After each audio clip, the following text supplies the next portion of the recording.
Hi guys, we're here. Week 4 is upon us in the LCK after last week, which was upset week.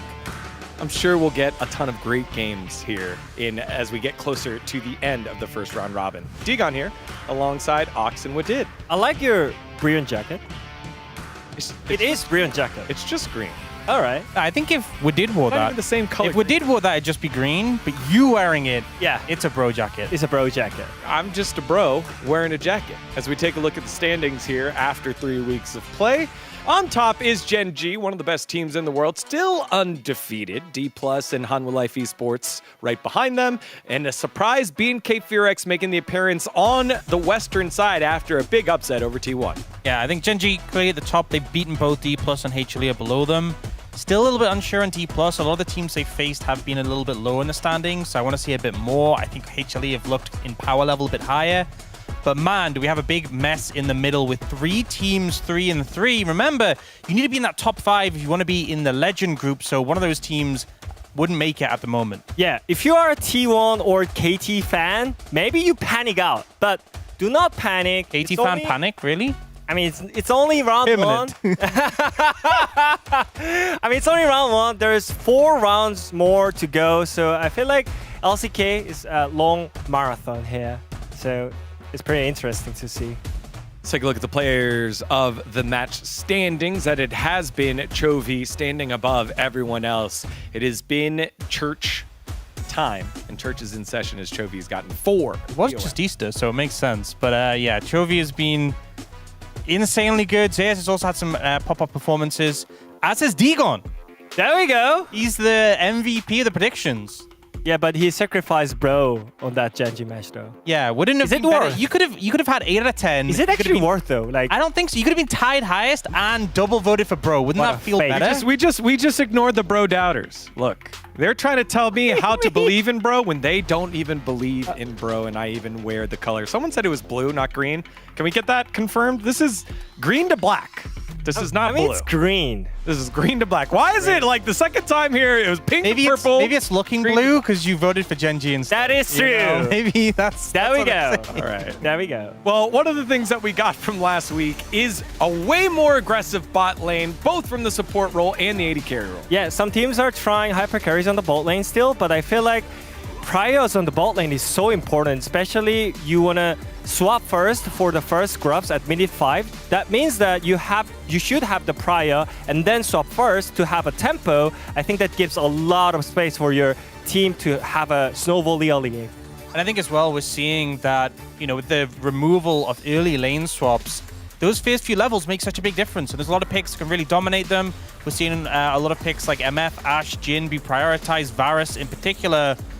And really getting that early setup, getting that early ability to move and freeing up your support to make an impact on the map can be so important. Yeah, I mean, especially when enemy AD carry has first item with like Yomu or like some really strong early item, but your Creed AD carry has only Yuntal. That means you're not going to deal a damage. So I think that's really important in the early objective fight. Yeah, I mean, crit AD carries take longer to come online, but Yuntal is also an item that you have to stack up. So it's like kind of even more they're taking time to be strong in this situation. Yeah, and we've seen a couple times now, skipping the Zeal item going second because you get attack speed from Yuntals. We'll continue to see how the AD carry meta evolves, and keeping an eye on really good teams and really good players, which is Diablo and Kellen. Not who you'd think when we were describing aggressive bot lanes, but they've been so good, and the stats back it up. Yeah, no fear at all from this bot lane.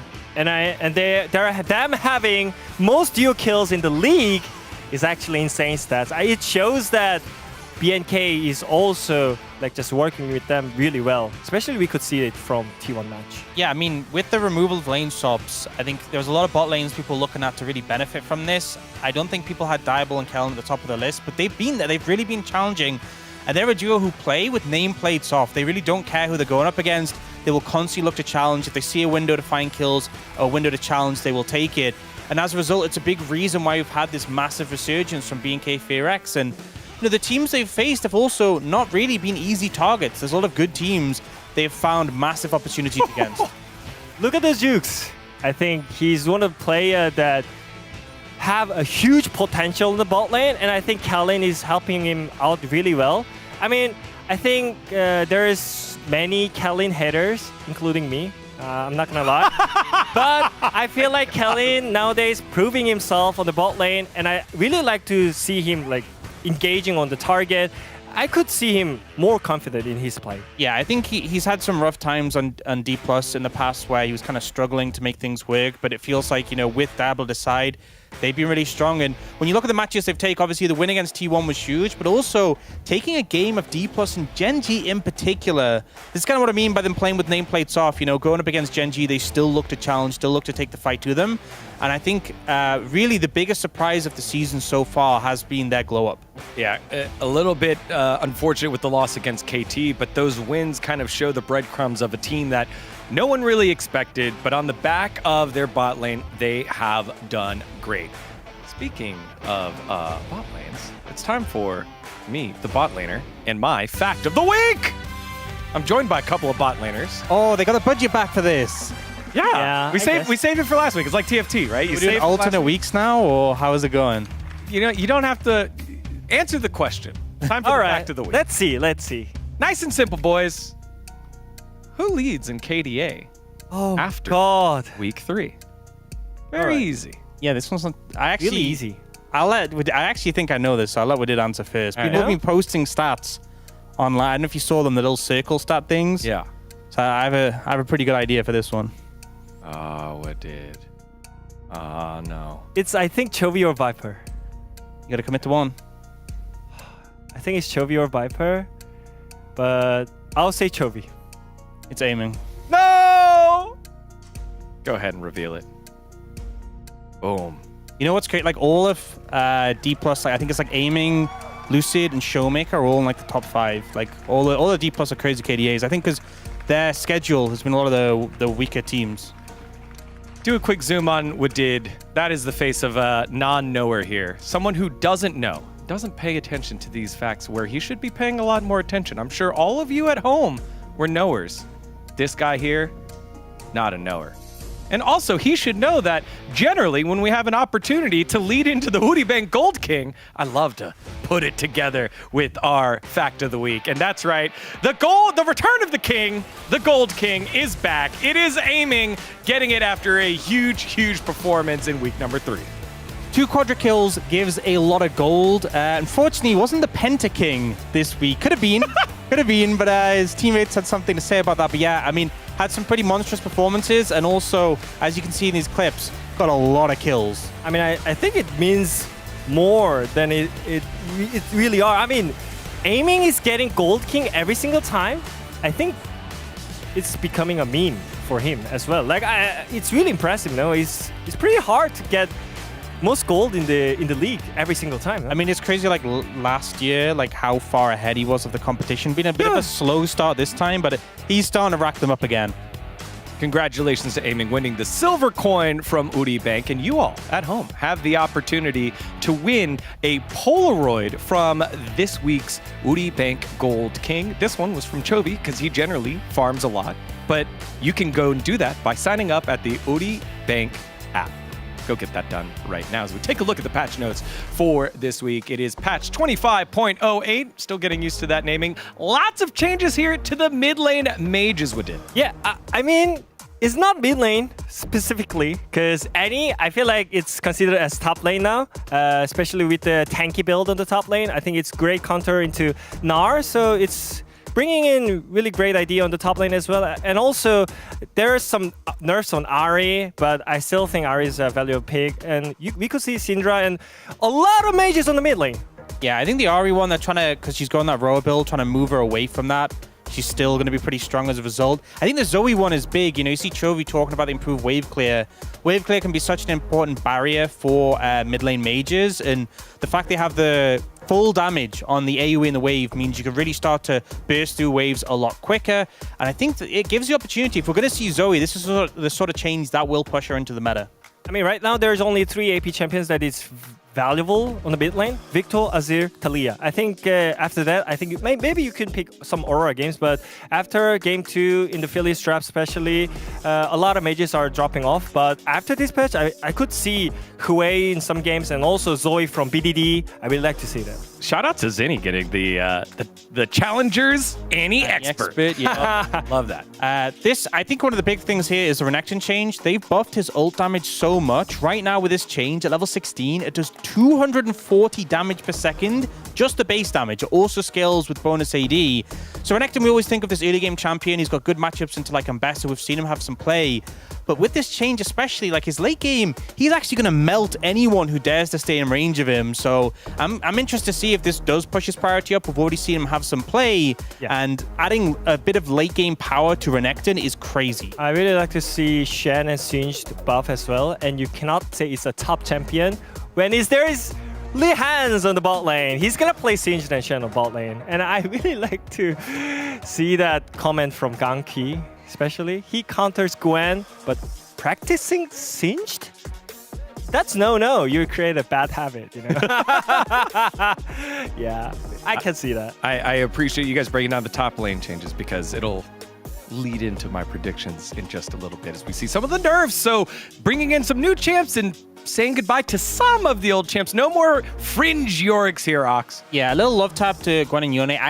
We were thinking maybe the change to Yone, the fact that he can get CC'd after his E would do more. It didn't really change things that much. So nerfing him a little bit just to keep him light. And Gwen, she's been super strong. She's still going to be super strong after this, but you know, a nerf, maybe more nerfs was needed, but at least something to limit her power a bit. I mean, I still think Yone and Tristana is considered as great mid AD champions, so I don't think this nerf will harm them that much from this patch.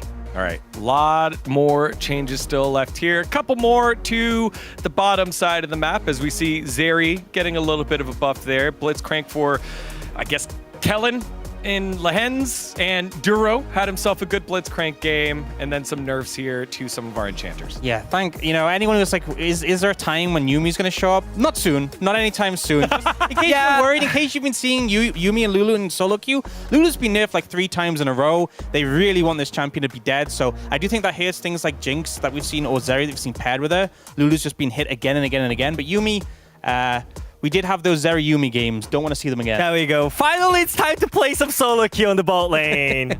Yeah, I'm really like to see that. And also, there are some changes on items, but nothing really impactful. Maybe opportunity got changed, lethality increased. I think that's the only thing we could pick up. Yeah, the thing with opportunity is they've kind of, for range champions, the base and the active when you have the extra lethality, it kind of works out the same. It's mostly a buff for melee champions, but we don't see that many melee lethality champions in pro play at the moment, so what would be one? Like, I'm just thinking off the top. Usually when I see opportunity, I think like Rengar. I mean, right now, like Talon, but we're just not really seeing that sort of the Zed. Those things we just don't really see. I don't feel like lethality champions, like melee champions, are not that great with those items. I think you could just build something else, like with the HP, like better, like Black Cleaver. Those kind of items are so much better. Maybe you could see some from Browse. Man, opening up the can of worms here with, I guess, the state of itemization in the meta, but we got to keep moving on as we take a look at the schedule for week number 4. It starts off today with DRX versus KT, close out Nongshim versus BNK Furex, which surprisingly is in all caps Wadid pick of the week.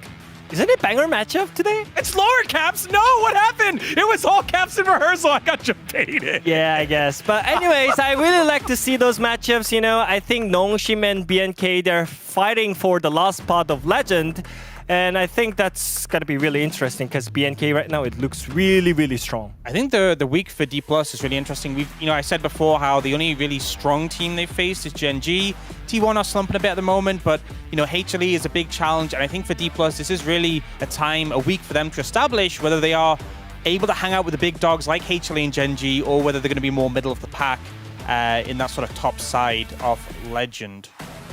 All right, and DN Freaks, they are part of the Saturday Showdown up against the BNK Fear X. They are running out of opportunities to get themselves a win. They have tough opponents, and it feels like the next easy opponent after BNK Fear X would be the Bros at the beginning of round number 2. Yeah, I mean, it's so dire to go like a whole first round without getting a single win. And Gen G is not an opponent that I feel like they have good chances to get a win off. So hoping they can get an upset against BNK Fear X. And I think at the start of the season, we might have even rated DNF above BNK Fear X in this matchup, but right now, this is actually a pretty tough matchup to be trying to get your first win from.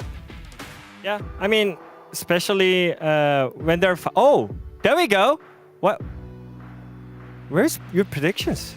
I put it in late. Oh, what a man. shame. Late to Sorry. the work. Yeah. All right. Well, let's do them. Let's do them real quick. Can we do them? Do we have time to do them? Yeah. All right. Today, give me DRX over KT.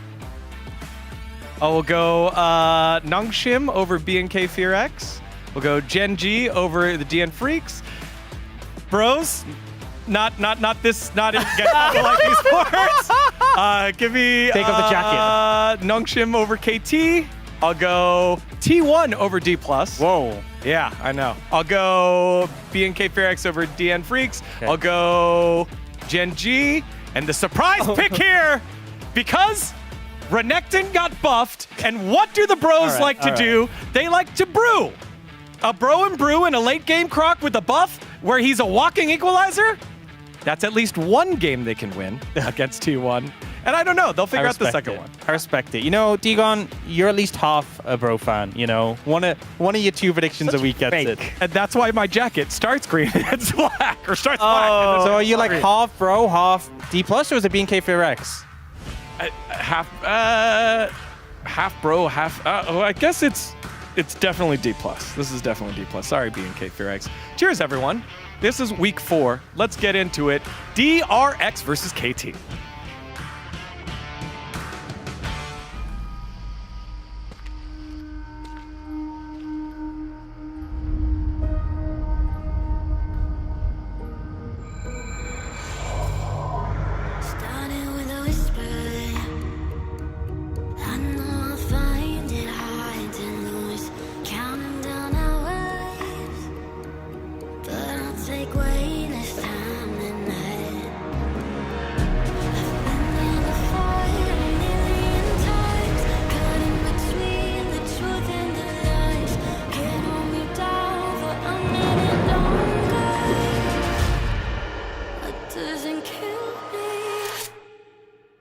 Makes me stronger.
파이팅!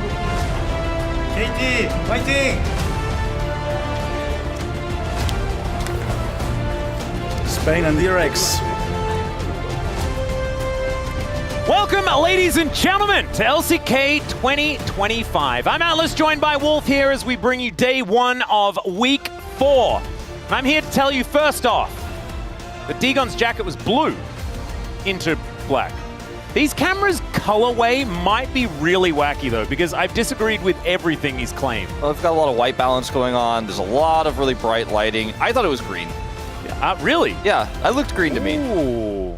Nah, it looks blue. That's like your jacket. I see what you're saying. I see different. Yeah, I see what you're saying. It could be an aqua. It looks turquoise. Yeah. Oh, turquoise. You know what? Now that I see the turquoise, I can't unsee it. Like, it's no longer green to me. Yeah. My brain just changed it. Maybe it's like the gold slash what the dress thing that everyone was arguing about on the internet. It's kind of fun that we can do that.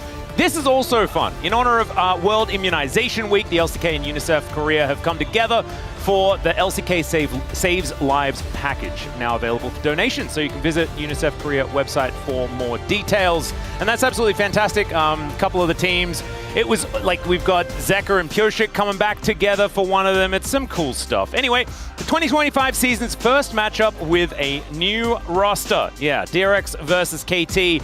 Two teams, some downward momentum, but KT recently finding an uptick.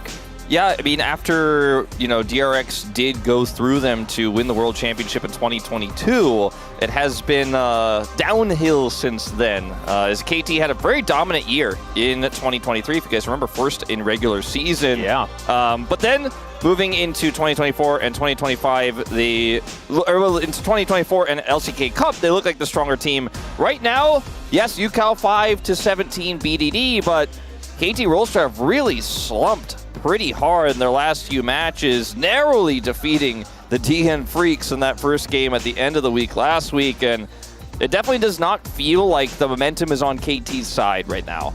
Yeah, I would say that both of these teams are struggling with any sort of momentum. Are they even going to get out of the fountain on both sides of the map?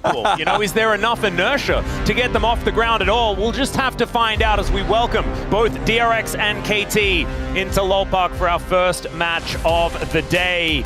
Yeah, there's going to be some desperation left on the Rift here today, Wolf, and I think the rosters are going to be something worth discussing as well. Both of these teams experimenting with some substitutions, things like that. I know we've got Orcs on the desk, but I don't know whether the Pleta experiment has necessarily worked out. It is something that they're sticking with, as you saw, but I don't know whether it's necessarily the greatest choice, whereas the experiment on the other side, definitely going well. Peter looking like a massive improvement, his experience really showing through. I think for Pleta, still rough around the edges, playing with a lot of nervous energy, which can sometimes be a good thing, but has often been to his detriment, unfortunately. But I think that nothing is, the change to the bottom lane here, Peter and Duckdom back in the duo, casting coming in, has not given us a stable KT roster. It's not given us the KT roster that you could trust. It's not given us a robust 5-man unit just yet. The mid lane matchup is 100% the key player matchup. These are the two carries of these two squads, and by a large margin as well. You can see some of these stats here as well. The laning stats with losing records are very impressive. Goal difference at 14 for these two are both in the top 3. BD's KP, top 3 as well. Really important fixture in this roster. If he can't get it done, and KT Rolster usually don't get it done in general, as whichever AD carry is the flavor of the week for KT Rolster has just not been performing, not to Teddy's level for sure. And so that's a little bit worrying here, as I do think we're going to have to see a big step up from Duckdom in this series. I would agree. I think that, the entirety of DRX have just kind of had a false start. Like, things went okay in the first week or something like that, and then it all kind of petered out from there. So we'll just have to see whether KT can take advantage of that or whether it's time for a turnaround here for DRX. Because, they're going to need to sometime soon. We're almost at round 2, and they haven't quite found the level of success. This guy as well, I think, because we know that this guy is much better than what he's been showing us. We need at least him and BDD to do stuff. Yeah. For KT to be good. That we definitely do. Teddy has, I think, really stepped up quite a bit in the last few matches, even though he's had some tough laning phases. I'm not putting him in the upper echelon of our 80 carries, but definitely feels like he is, in terms of some of our bottom teams, looking to be the strongest and the most consistent. You compare it to players like Hype, obviously, you know, and Duckdom on the other side, as well as Paddock when he was in. You know, they just don't hold a candle to what Teddy has been able to accomplish so far this season, even though he has had his own share of problems.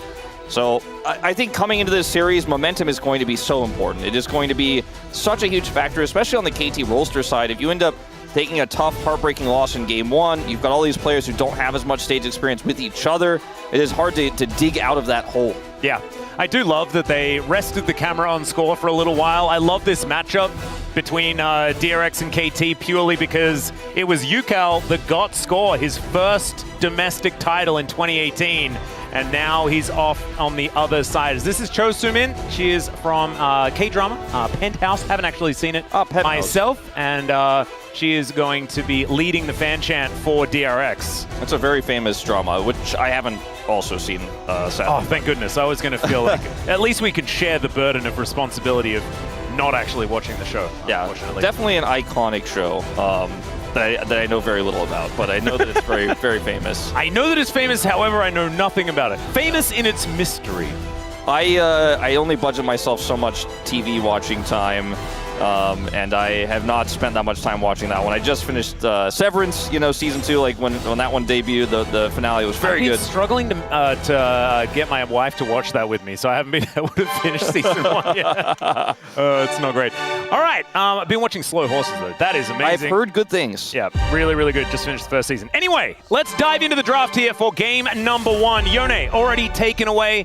It seems you just can't nerf him enough. Speaking of can't nerf it enough, Gwen still going to be banned away as well. And of course, we're going to ease in to some of the patch changes moving into 25.08. We'll talk about some of them as they become relevant. I think Ari is the biggest one that she's still very relevant, in my opinion, but not as catch-all, because before you could draft her into any type of composition, whereas in the past she was more niche towards like specific dive comps. I think she's pushed a little bit more back into that niche. Of course, time will tell, but just a little bit less tanky with the build that she was abusing practically. And so, see what this final ban is going to be, because Jace is still very strong, was untouched. They'll still continue to ban this Kalista, though, away from Teddy. I would have really liked a Sejuani ban, but I guess blue side isn't as likely to pick it away. You often like pairing it up with things, so maybe they feel safe from that one. I just think that Sponge is way better at Sejuani than almost any other thing. Jace is left up though, so it's not going to be first picked or anything like that. And Rich is going to get his highest Mastery Champion by about 150,000 points. Yeah. Something absurd like that. BDD has 3 bans targeted against him here. The Talia, the Yone, and the Azir all taken away. So I'm curious what he ends up going towards here in this draft. Is even though there's no Vi, they are going to pick into this tough matchup. The Rumble, remember, Rumble has been nerfed a lot over the last, 6 patches or so. Yep. To where his laning phase is not as oppressive as it used to be, and it's just a tough matchup into the Jace in general. So bold choice here coming into this one in terms of lane control early. And they grab the Xin Zhao. This means that Sejuani you mentioned is open. With the Jace locked in here, though, they don't necessarily have to pick this up. Wolf, do you know whether Equalizer breaks Sleepy Trouble Bubble? I actually don't know. I don't think it does. I don't think but so maybe either, it does. because of the interaction with Lilia. But yeah. Because, there was some Zoe buffs, and it's BDD. And, maybe it's time to paddle and portal and stuff.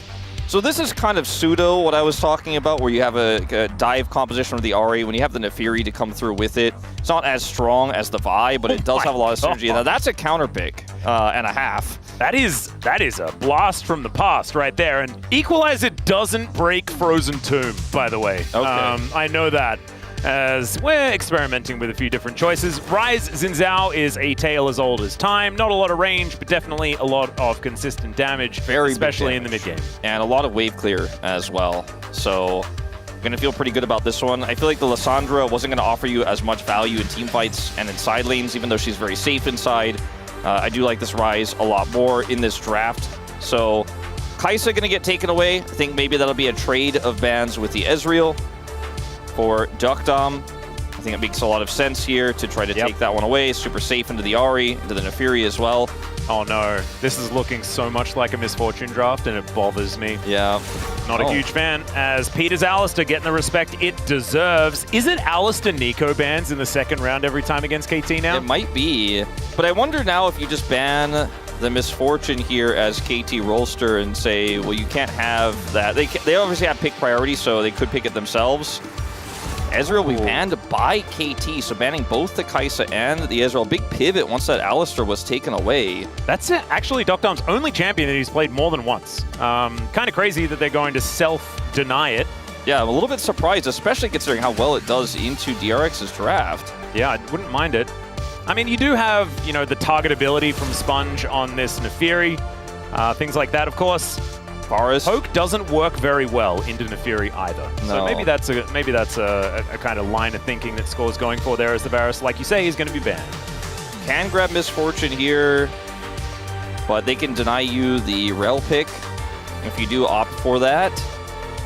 And I think the only other option really would have been to go for Ashe, but you don't know the matchup just yet. So I wonder if DRX, what their game plan is going to be here, because they could go for something that scales really well. Ooh, bit of the Zyra Khan. Remember I feel like DRX seems to remember the Ahri and the Fear on their team.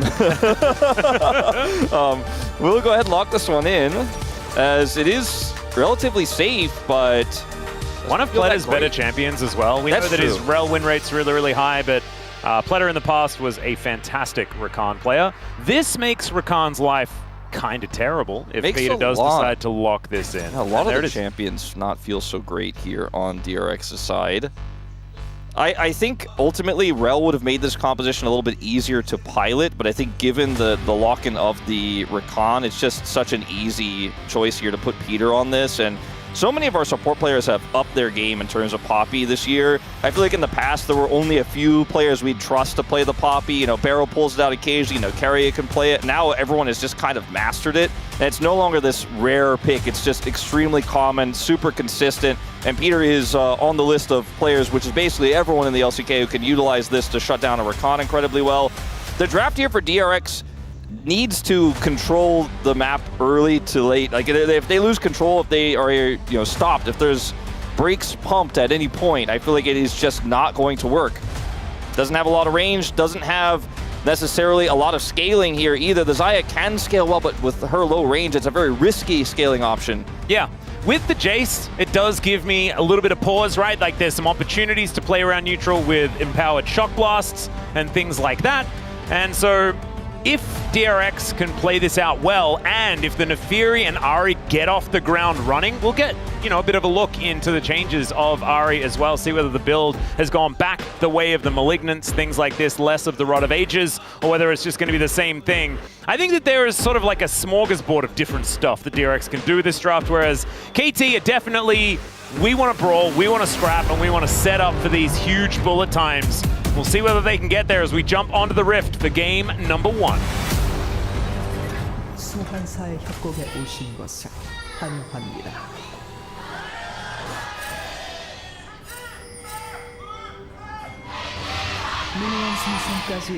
Oh, KT fans in full voice here today, but you could see DRX fans ready to get behind their very famous fan chant leader. Thank you to Chosumin for that one. And now let's see whether it's actually going to work out. See whether her energy is going to be able to bring DRX their first win against KT in 3 years. Would be a big one for them. It feels like now is a big turning point for DRX if they can secure this one. Bit of a skirmish here. Yeah. Ooh, first ward does go down as Yukal even taking a bit of damage here. Sponge moving on over. Nothing too much going to come of it. So electrocute Ahri. First sign of a bit of a change. We saw a lot of grasp, obviously. Yep. Not necessarily in this matchup, but in a lot of matchups. See what else he does end up building towards later on. Teddy and Pletter probably going to use the Gleaming Quill to check this one, although they do just throw down their next ward, and that is immediately going to get cleared out as well. Nicely played here by KT. Does mean that they don't have a lot of vision for the next little while. BDD very happy. They got that extra damage onto UCal at the very beginning of this laning phase. Oh, look at that. The Foxfire basically does no damage now, Wolf, after the nerfs. We'll get a little bit more AP scaling later on, though. Very true. I was being somewhat facetious, but you can see with this Rune Prison that BDD has picked up level 1 to level 2, it is feeling nice for the Rise.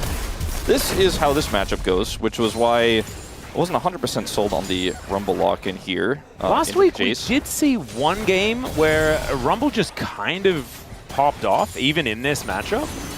But I don't know whether that is what's going to happen here, because I agree with you. I think this should be one that Rich can run over the top. Yeah, I feel like Rich did play specifically Rumble into the Jace, actually, and I was kind of impressed with how he handled it. I'm not sure if that's the game you're thinking. Oh, that might have been it. Yeah.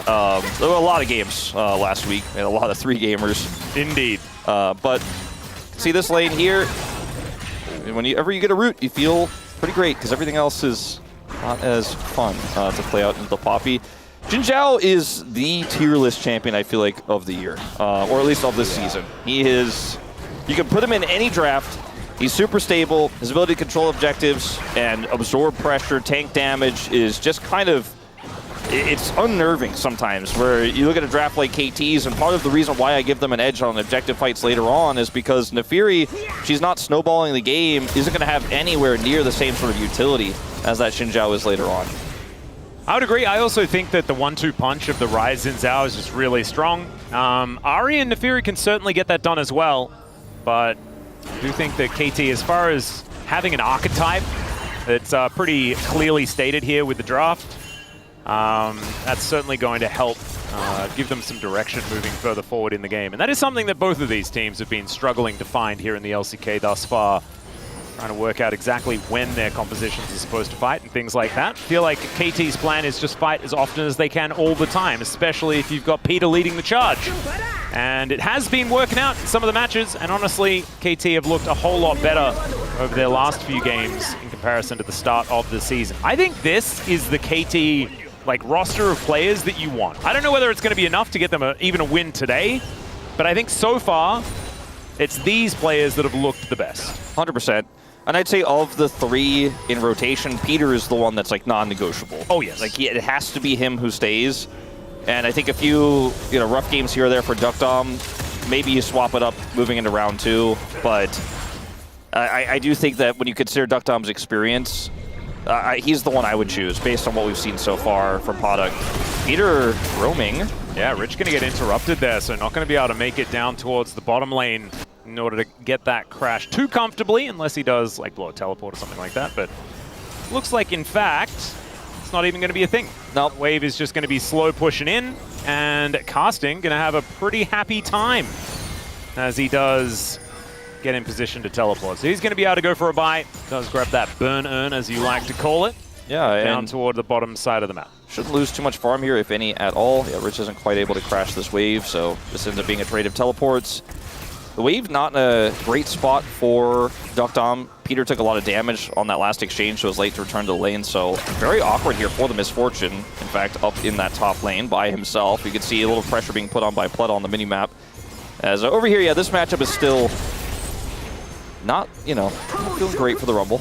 Yeah, still up on farm, he's fine, but he's pushed in constantly. Yep. And this is sort of what he gets from Peter being able to disrupt Rich there a little bit. I think a few of the minions did die, and the crash then came in, so Casting was able to claim everything. And majoritively, the experience as well, as you can see, does have the equalizer already. Rich not quite level 6. Doesn't matter as much for the Jace, but levels are just really, really strong. As Cuz looks for Sponge. Dagger's not going to connect. Oh no, those pickles were flying so wide. UCal is going to actually get a shove here, looks like. But KT in great position to just secure this. It might be some plate they look for in trade. No, they're going to collapse instead. Oh yeah, Sponge. Seeing what you can do here as the Grub goes down to 1 health. Sponge not in range for that one. Looks like Cuz is just happy with taking one of them down. Does still have his smite. Goes back in there, gives Sponge his 1 grub before he heads on over to secure the remainder. So 2-1 in favor of KT here as the charm going to connect on to Cuz. Realm Warp from BDD was awkward because now it's left Cuz completely alone. Now going in, they're doing the do-si-do as the flash forward from Peter doesn't get the heroic charge, but there is finally Sponge being taken down. Doctom caught in the river, though, and this is a complete disaster on both sides. Everyone just getting caught out. Yeah, I'd like to not watch it again. You know what, Wolf? I was actually You're probably gonna. right before we saw DRX commit in like that, I was like, wow, that was actually really well handled by DRX. They were able to secure a grub. They were not in position to fight. They get out.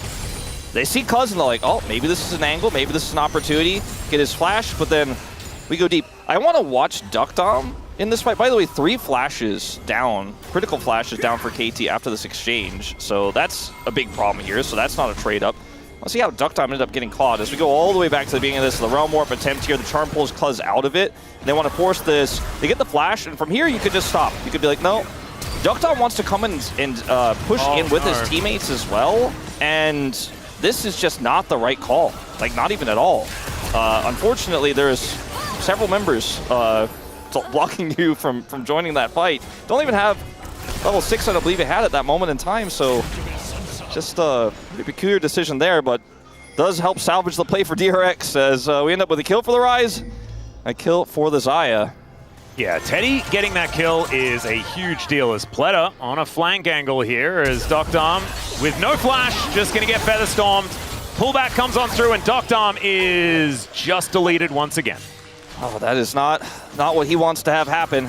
He already bought his consolation cull, and no, not the consolation. Yeah, he is not feeling good about this. No flash from the previous play, and is just. I mean, he used his ult to clear the wave to try to get out, but the engage range of DRX is so. It's long. You know, like, yeah. Get on top of you. If you've got a Rakan, having a Fury wasn't relevant in this play, but. Got to play way more respectfully if you're going to try to, you know, sit in the lane as Misfortune. Got a little greedy there, and by a little I mean a lot. A lot of bit greedy. Yes. So not really feeling great about your start as Duckdom in this one. No, I don't know whether he's necessarily going to be the main character for KT, but Teddy definitely is the main character for DRX. This is the big problem. It's not the 0-2, it's the 2-0 you're worried about. Yeah, as there's the engage onto BDD, and a very charming Ari is going to distract the siege minion.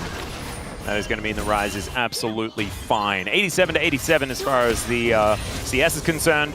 The kill going to give a bit of extra gold over to BDD. It's an even gold game here, for sure. You know, when you look across the board, some scattered gold leads for KT is, oh boy, Teddy. Oh dear. Teddy might be giving away some of that cash money. He does have level 7, but remember that Featherstorm still on cooldown. He's got flash, but I just don't know whether he's going to be able to use it, and they give the money to Doctom. That is exactly what KT wants. Yukao coming up here, I don't think he's necessarily going to be able to find anything off of this, but...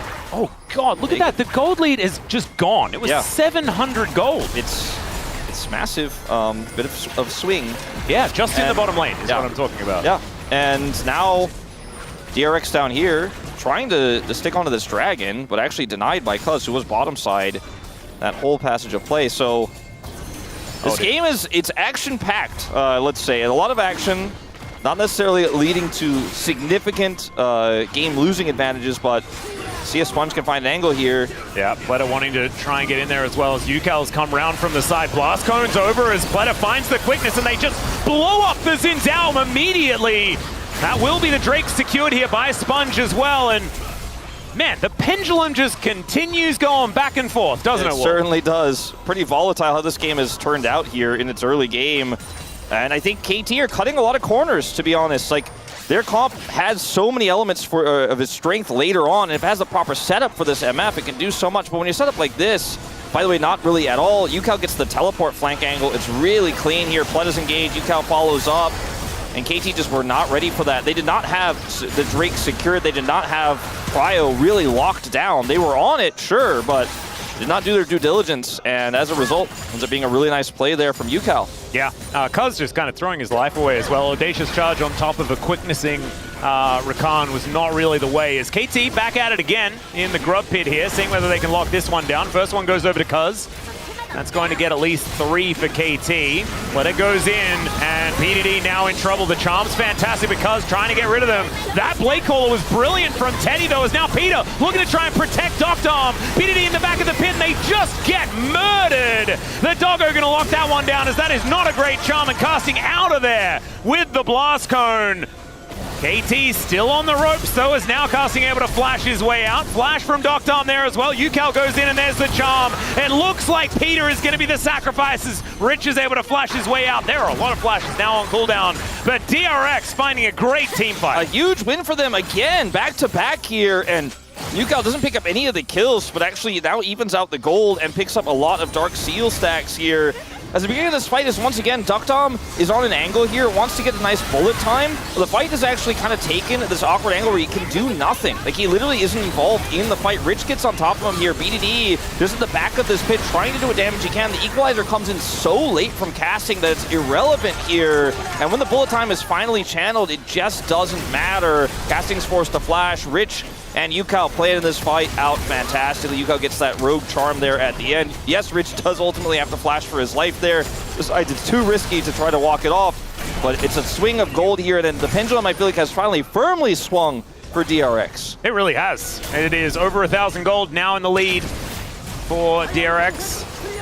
And with the first few items coming in, right, like BDD will complete his Rod of Ages, head towards Seraphs, things like this. Doctom with the BT now done, and casting with his Leandries. I think there will be some mid-game fights that DRX has to be very careful of, but I do think that this comp has some longevity. They have the range of the Jace, and they have the consistent damage of Azaya in the late game, and this is Azaya with 2 kills already. Essence Reaver now complete, and yes, did die to Doctom earlier on, and so the individual gold lead not quite there, but Azaya that cruises to late game is going to be a very happy little camper. I mean, I look at the Fury with 3 kills too, and I go, well, that's definitely bought you some time. It's definitely bought you some longevity, and the fact that Xayah was able to get out of the laning phase dead even, had a lead, and then some shenanigans happened, but like, had Teddy not died in the top lane, you know, for example, I think they'd be in an even better spot than they were initially. Now, Rich is potentially under fire here, but no, he just clears out the way. Peter does not commit.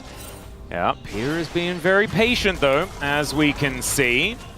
Rich wanting to get some vision if he can. Rich is like, I know what's going on. Yeah. And you cannot actually dive me. Well, he's not going to actually confirm the presence of the Poppy. He also used his acceleration gate, so there's a moment of vulnerability maybe for if they wanted to commit before he cleared this wave, but just not going to happen. Not enough power here. Yeah, a lot of time spent for Peter, but ultimately won't necessarily matter too much. Doctom's getting pushed in here in the mid lane in the interim. Just a natural lead here across the board now for the side of DRX. And it's all in the jungle. We were talking about Cuz needing to step up his performance. I would hazard to say that he has not done that yet, as that is Sponge locking down his blue buff as well. The snowball of this hot dog is well and truly rolling down the mountain, as BDD does clear out the wave. So the rest of DRX just going to have to settle for a Gromp here. Peter comes on over. That is going to at least alleviate the pressure here on the bottom side of the map. There's a a saying that Chronicler always says. It's like the Chronicler Sponge principle, which is that if he gets like 3 kills in the early game, they win and he takes over the game. If he doesn't, then he does nothing. But it's looking like it's the good kind of Sponge game on the Chronicler graph there. I'm seeing it. And he's had some really nice moments in this one. And like you said, outpacing Cuz, but it's been so well set up. You know, the flank from Yukal we saw earlier, just DRX finding angles, forcing these fights because they know they need to keep this comp ahead. They need to remain in control of this game. And KT have just kind of fallen over to that aggression. Oh, Pleta. Not sure about that one. That was a little bit of a weird interaction there between him and Peter, but ultimately nothing going to come of it. Rich here does have some prio. KT really going to struggle to enter this objective. Yeah, Yukal looking to teleport into this one as well. You can see going back at the moment. Casting's moving down. I mean, they may need to give this up. We'll see if we can find a big equalizer here, Casting. Yeah. Peter wraps on around as Yukal looks for the charm. Doesn't quite get it. And the shock blast only onto Cuz. Not the biggest deal here for KT. Meanwhile, BDD continuing to push towards the bottom side of the map as we can see here. And he might be able to put that added pressure on DRX, force them to make a decision. As KT get information, BDD on the wraparound as Peter able to avoid the charm nicely. Pleta a little bit awkwardly positioned as there is the keeper's verdict. The flash in from Peter to start the fight as Sponge is getting equalized, has to flash all the way out of the fight as the Featherstorm used so aggressively. And I don't know whether I necessarily agree with it as now Rich diving on in, casting to slow him down, but there's the kill onto Cuz, and DRX somehow just made it work. They made it work. And I think putting all of your engage tools there and committing onto the Nefiri was probably not the game plan in terms of her pressing W and saying, I'm out of here, just noping out of the whole situation. Means that DRX are able to then get the collapse there. And they're just so much more coordinated in these fights. It's a Chemtech Soul, which I don't really love here, but still 2 Dragons, 4 DRX, and a really clean team fight. Cuz's 3rd death of the game. And Peter, I don't know if you really should be interested in this. He's not aware that Sponge is nearby.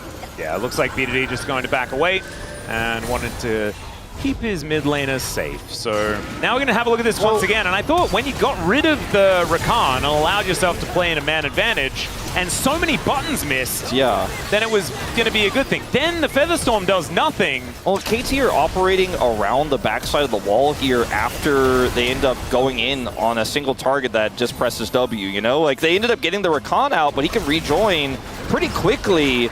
And unfortunately, KT just were not set up to actually peel for anybody. It was just simply like, okay, well, we're trying to fight for this objective. Our jungler is dangling out here again. And DRX just keep killing Cuz while everyone else walks away. It's happened so many times now in these fights. And we haven't seen Doctom really do much of anything at all. I think one of the things that could have really pushed them over the line is after a few of those key cooldowns were used by DRX, a bullet time is there to stop that approach, right? And yes, you will put himself in harm's way, but maybe that's going to be your way of getting something. Is now BDD trying to get out of the way. It looks like Cuz going to be the target as the quickness comes on forward, and he is just going to be obliterated. What is happening? Well, it's not necessarily working here for KT, as Pletter's going to battle dance his way out. Finally, we do see that bullet time, and there you it's go. Equalizer actually that's able to take down the Rakan, and now everyone diving in on top of Teddy and Yukal. The Harpoon going to connect. The Featherstorm comes down as well, and that is going to keep Teddy safe. But look at turrets. this. 2 turrets in trade, one of them an inner. And this is not what KT was looking for. They have the Realm Warp. Another charge. Is now Peter looking for Yukal, who just flashes out of the way. And this is just over-indexing in this bottom lane when everything else is on fire. Everything else is quite literally on fire. Not 2 turrets are not on fire. Yeah, this is looking like a disaster. Cuz is 3 levels down. They spent a significant portion of this game in the fountain. And you have Realm Warp, so you can hyper-force these types of plays. I mean, this is kind of crazy. Like, the fact that Cuz and BDD, with this wave being thinned out so easily, decide to try to stick to this. I'm not sold on it. Not sold on the opportunity they were trying to find there. And I guess the idea here is, okay, we have the Equalizer combo, and we can follow up with Realm Warp and continue to chase them and lock them down, so they're going to look for that, right? But Yukal can help peel here, and these champions are very mobile. Teddy is Xayah, right? So chasing this far means you end up losing turrets in exchange. You already lost your jungler, and KT really just... I didn't feel like that was a set play. It didn't feel like KT was like, all right, let's follow up. I'm going to Realm Warp. We're going to hyper dive this. Maybe we'll even get the inner. It just felt like they were like, all right, let's see if we can get this turret. Uh-oh, it's a disaster. Let's see if we can salvage it. And whereas everything else that DRX have been doing this game, especially in terms of team fights, but also on the map, feels very planned out. You know, it feels like it's very methodical the way they're playing this game out. Yukal also just right place, right time. His teleport angles have been absolutely fantastic. And that is going to net them this 3,000 gold lead that we can see here. Rich just clearing out vision around Otacon. Going to be the voracious variety this time around. Alliteration unintended. But KT, I don't think they're out of it just yet, but it just doesn't look like they're playing to the level that we saw last week. This is not anywhere near the level of coordination that we'd want to see from this team. And I think it's not necessarily improved from what we'd seen in the past. But let's have a look at what they're going to be able to do now. As you can see DRX starting off this Otacon, as Cuz just trying to stay out of vision. Casting doing the same thing, and DRX smell that something's up, and they are just going to continue pushing elsewhere. This has been the smart thing that DRX have done. They've just said, no, we're not going to fight around the places that you're prepared for, KT. We are instead going to take all of your stuff elsewhere. Pull them around the map and find a weak angle to exploit, to attack. Well, it could just be BDD. As now Rich could be in trouble as well. Keeper's Verdict is going to knock him up as he looks for Doctom, but it doesn't quite work out. BDD going to be able to teleport his way out of here. What happened? Where did he just, Realm Warped his way to safety and then teleports all the way over towards this Otacon, as now Pletter could be in trouble. And Yukal is going to make his way in. The doggo is a very long way away. Equalizer just to try and deter Yukal. But it should be Cuz that's able to lock this one down, and there it goes. And now Pletter finds himself the quickness. Casting probably sent home first, but Pleta, it's going to go down. There is that recall that we were talking about. Teddy able to pull back some of these feathers, but only gets BDD, and he's pretty tanky right now. Yucal still trying to be annoying as Teddy caught in the rune prison and just deleted. DRX, you cannot be going for fights like this as Sponge might be able to clean up, but remember, these are just recalls and BDD probably didn't need to flash, but still, maybe he doesn't even get sent home as Rich comes on over. Finally, he does get sent back, and now I think the cleanup should be working out unless Sponge dies. If he dies, it is possibly over for DRX as Rich possibly burnt to a crisp here. But not going to happen, and so KT lacking some of their buffs now. Yeah, insta-pings going down onto the Dragon on both sides, as that's going to be the next setup here. Sponge full health. As oh no, Rich. To make it rain, invests the flash. Don't know about that one, but still, that is going to guarantee the kill and possibly even guarantee the Dragon. I think that in this case, you know, you would have liked that flash for a Dragon fight, but they might not necessarily have to fight with that kill. Stopping him there means that they can actually just go right in for the fight. That Grump was on such a journey. Yeah, he wanted to fight the Dragon too. He was pinging as well. Yeah, it was incredible. It's like watching Milo and Otis, you know, as if Sponge gets a steal here, oh god, he's not going to, but he doesn't even need to go for it, right? They've already got 2 Dragons in the pocket. I mean, they have such a phenomenal team composition now that Teddy's sitting on 2.5 items. Rod's done here for Yucal. Did go for that build. Oh, okay. Let it going in. He's able to pick up a blue buff for himself there as well. And, you know, it's looking a little murky, the game state again here. Pendulum swinging slightly back towards KT. Yeah, it's last a bit, exchange, but it feels a bit rusty on the KT side. You know, it's not quite getting up to the heights that the DRX side are quite getting to, but it's still not doing too bad. It's Cuz with a fadeaway smite going to be able to lock down that Gromp that went on such an adventure.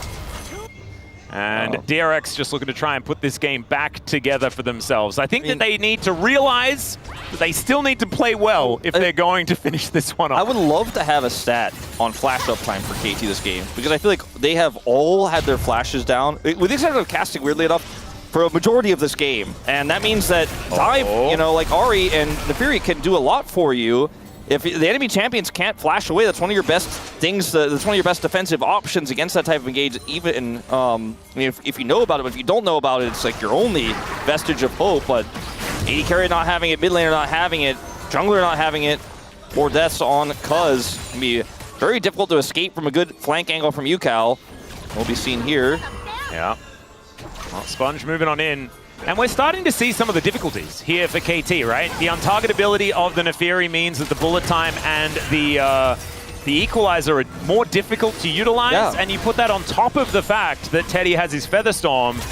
It's just a bit tricky to be able to make this KT composition work. DRX have done a great job of utilizing it thus far. And just, they're constantly forcing KT in these really awkward spots. We had to fight into a choke point. With even the Featherstorms we've seen from Teddy have been really good at maximizing damage, getting the maximum value out of roots. And, you know, we're just seeing KT never be able to take a comfortable fight where their Rise is doing full damage, where Duck Dom is channeling onto multiple people here with this Misfortune. They don't have great setup in this comp because they opted not to get the Rel. They didn't get the lane advantages they were looking for with the Poppy, and the Poppy isn't really getting big Keeper's verdicts either. When I think of BDD as a player, I think of him saying, this is my fight, this is my team fight. The Azir, the Syndra, the Engage, right? The Orianna, the big Shockwaves, those types of champions. In this one, he's just boom boom damage, right? All the way on this Rise. Obviously has some macro agency with the Realm Warp. But I feel like this is the kind of game where, yeah, he has the best KDA right now. He has a lead here over Yucal in the mid lane. But it's not alone he who has to get it done. The jungler needs to be in the right spot. We need to see well-placed equalizers. We need to see bullet times come together. Fighting to get map presence back, trying to get map control back is what KT has to do first before they can hope to take those team fights. Because right now, it's all blue. It's all DRX. Yeah, it really is. Pleta now moving into the enemy jungle as well. They've just freshly come off a reset, as he is just going to head in and make it very, very dark for KT. This cute little ward here, managing to keep some vision up, and that is actually really helpful for KT. My goodness. Insane. I mean, one small victory. Yeah. Well, Casting now moves towards the bottom side, has his teleport up and at the ready as Sponge dives in. This is going to force DRX to start Baron to get his TP, otherwise, you know, he's just going to keep pushing for free. Yeah, a vision is now going to come on through as BDD off to the side. And DRX, I think they know that they were on vision, but my god, look at this Baron. It's going down so incredibly fast. That teleport going to need to happen relatively quickly now as Pleta down to about 50%. Sponge keeps the Baron leash. They could just collapse on the casting. He does walk away. They're keeping this leash, though. KT have to make a choice. They have to make a decision. They cannot just let this go. The good old Raptor for Baron trade is what they're looking for here as it's down to 3,000 because they do evict. The Rakan is now the bullet time finally in a good position. Casting dives forward though. I don't know about it because he's just going to get taken out. These health bars are so low, but still it's KT that are lying on the floor. Doctom needs to get some of these autos to land as Sponge goes untargetable and out goes the rest of DRX. So they do kill the Nefiri. They take down the Smite, but they sacrifice 2. They sacrifice 2. It's, I think, the best case scenario for KT, especially... Honestly, I was expecting it to go way worse. Yeah, especially if you consider how this all breaks out. Because the Rumble doesn't have a teleport ward. The only ward he has is the one that wasn't cleared earlier, so Casting has to walk his way up here. It's Peter who actually saves the day. He gets the Keeper's Verdict, gets the smash into the wall, which allows the bullet time to push Teddy out of this fight. Casting goes a little bit deep there and does end up dying. Realm War follows up here, but I think if Peter doesn't make that play, DRX get the Baron and smash this team fight, and it's not even close. So Peter with the hero play keeps KT Rollster in the game, keeps DRX away from a Baron. They're going to need a few more of those to get back into the driver's seat. Yep. 5 seconds and then Sponge will be back up again, but that does mean that KT should be able to take this second dragon for themselves. And my god, this game really could be going the distance. Having a look here at the gold graph, it really was sort of that one decisive fight for DRX, and then they were able to make basically no headway. There's a really cool hat on this Rise as well, as we can see here. So does have the large amount of health, the shield from the Rod of Ages and the Seraphs, and then he just goes straight into flat damage. I mean, Sponge is on 3 items with a Death Dance, and he has his W, obviously, so it's already hard enough to kill him. But with a Death Dance on top of it all, he's just kind of insane. He went a little sicko mode, to be honest, in that last one. It's like, okay. Sometimes you just need to go hard mode. And Teddy, as you can see there, has decided that Featherstorm is for cowards. It has happened to everyone. It's just not great to have it happen right now. Yeah. Sometimes you press R instead of E, I guess. And they probably saw it. I don't know if they'll be able to punish it. Yep, he was on the wave. As Pleta and Doctom face off against one another. I don't know about that one for Doctom, as that charm was beautifully weaved. Yeah, woven, sorry. He also has his arm guard. He opted for the Death Note as well. Like, he's ready for this next team fight to be the one that ends the game and snowballs him to a victory here. Let's go in. Yeah, he's looking for the angle as Sponge goes untargetable. Great knock-up as Pleta is going to be the first target. Not quite able to stop him from escaping as now BDD flies for the angle and Sponge is just going to be cut to shreds. Does finally get that cooldown back, but it is not enough. And back-to-back deaths might just mean the KT locked down this Baron. Sponge, oh no! Teddy wishes he had his ult right now. Oh, there's some shock blast damage, but Peter is looking pretty durable. Pleta, not so much.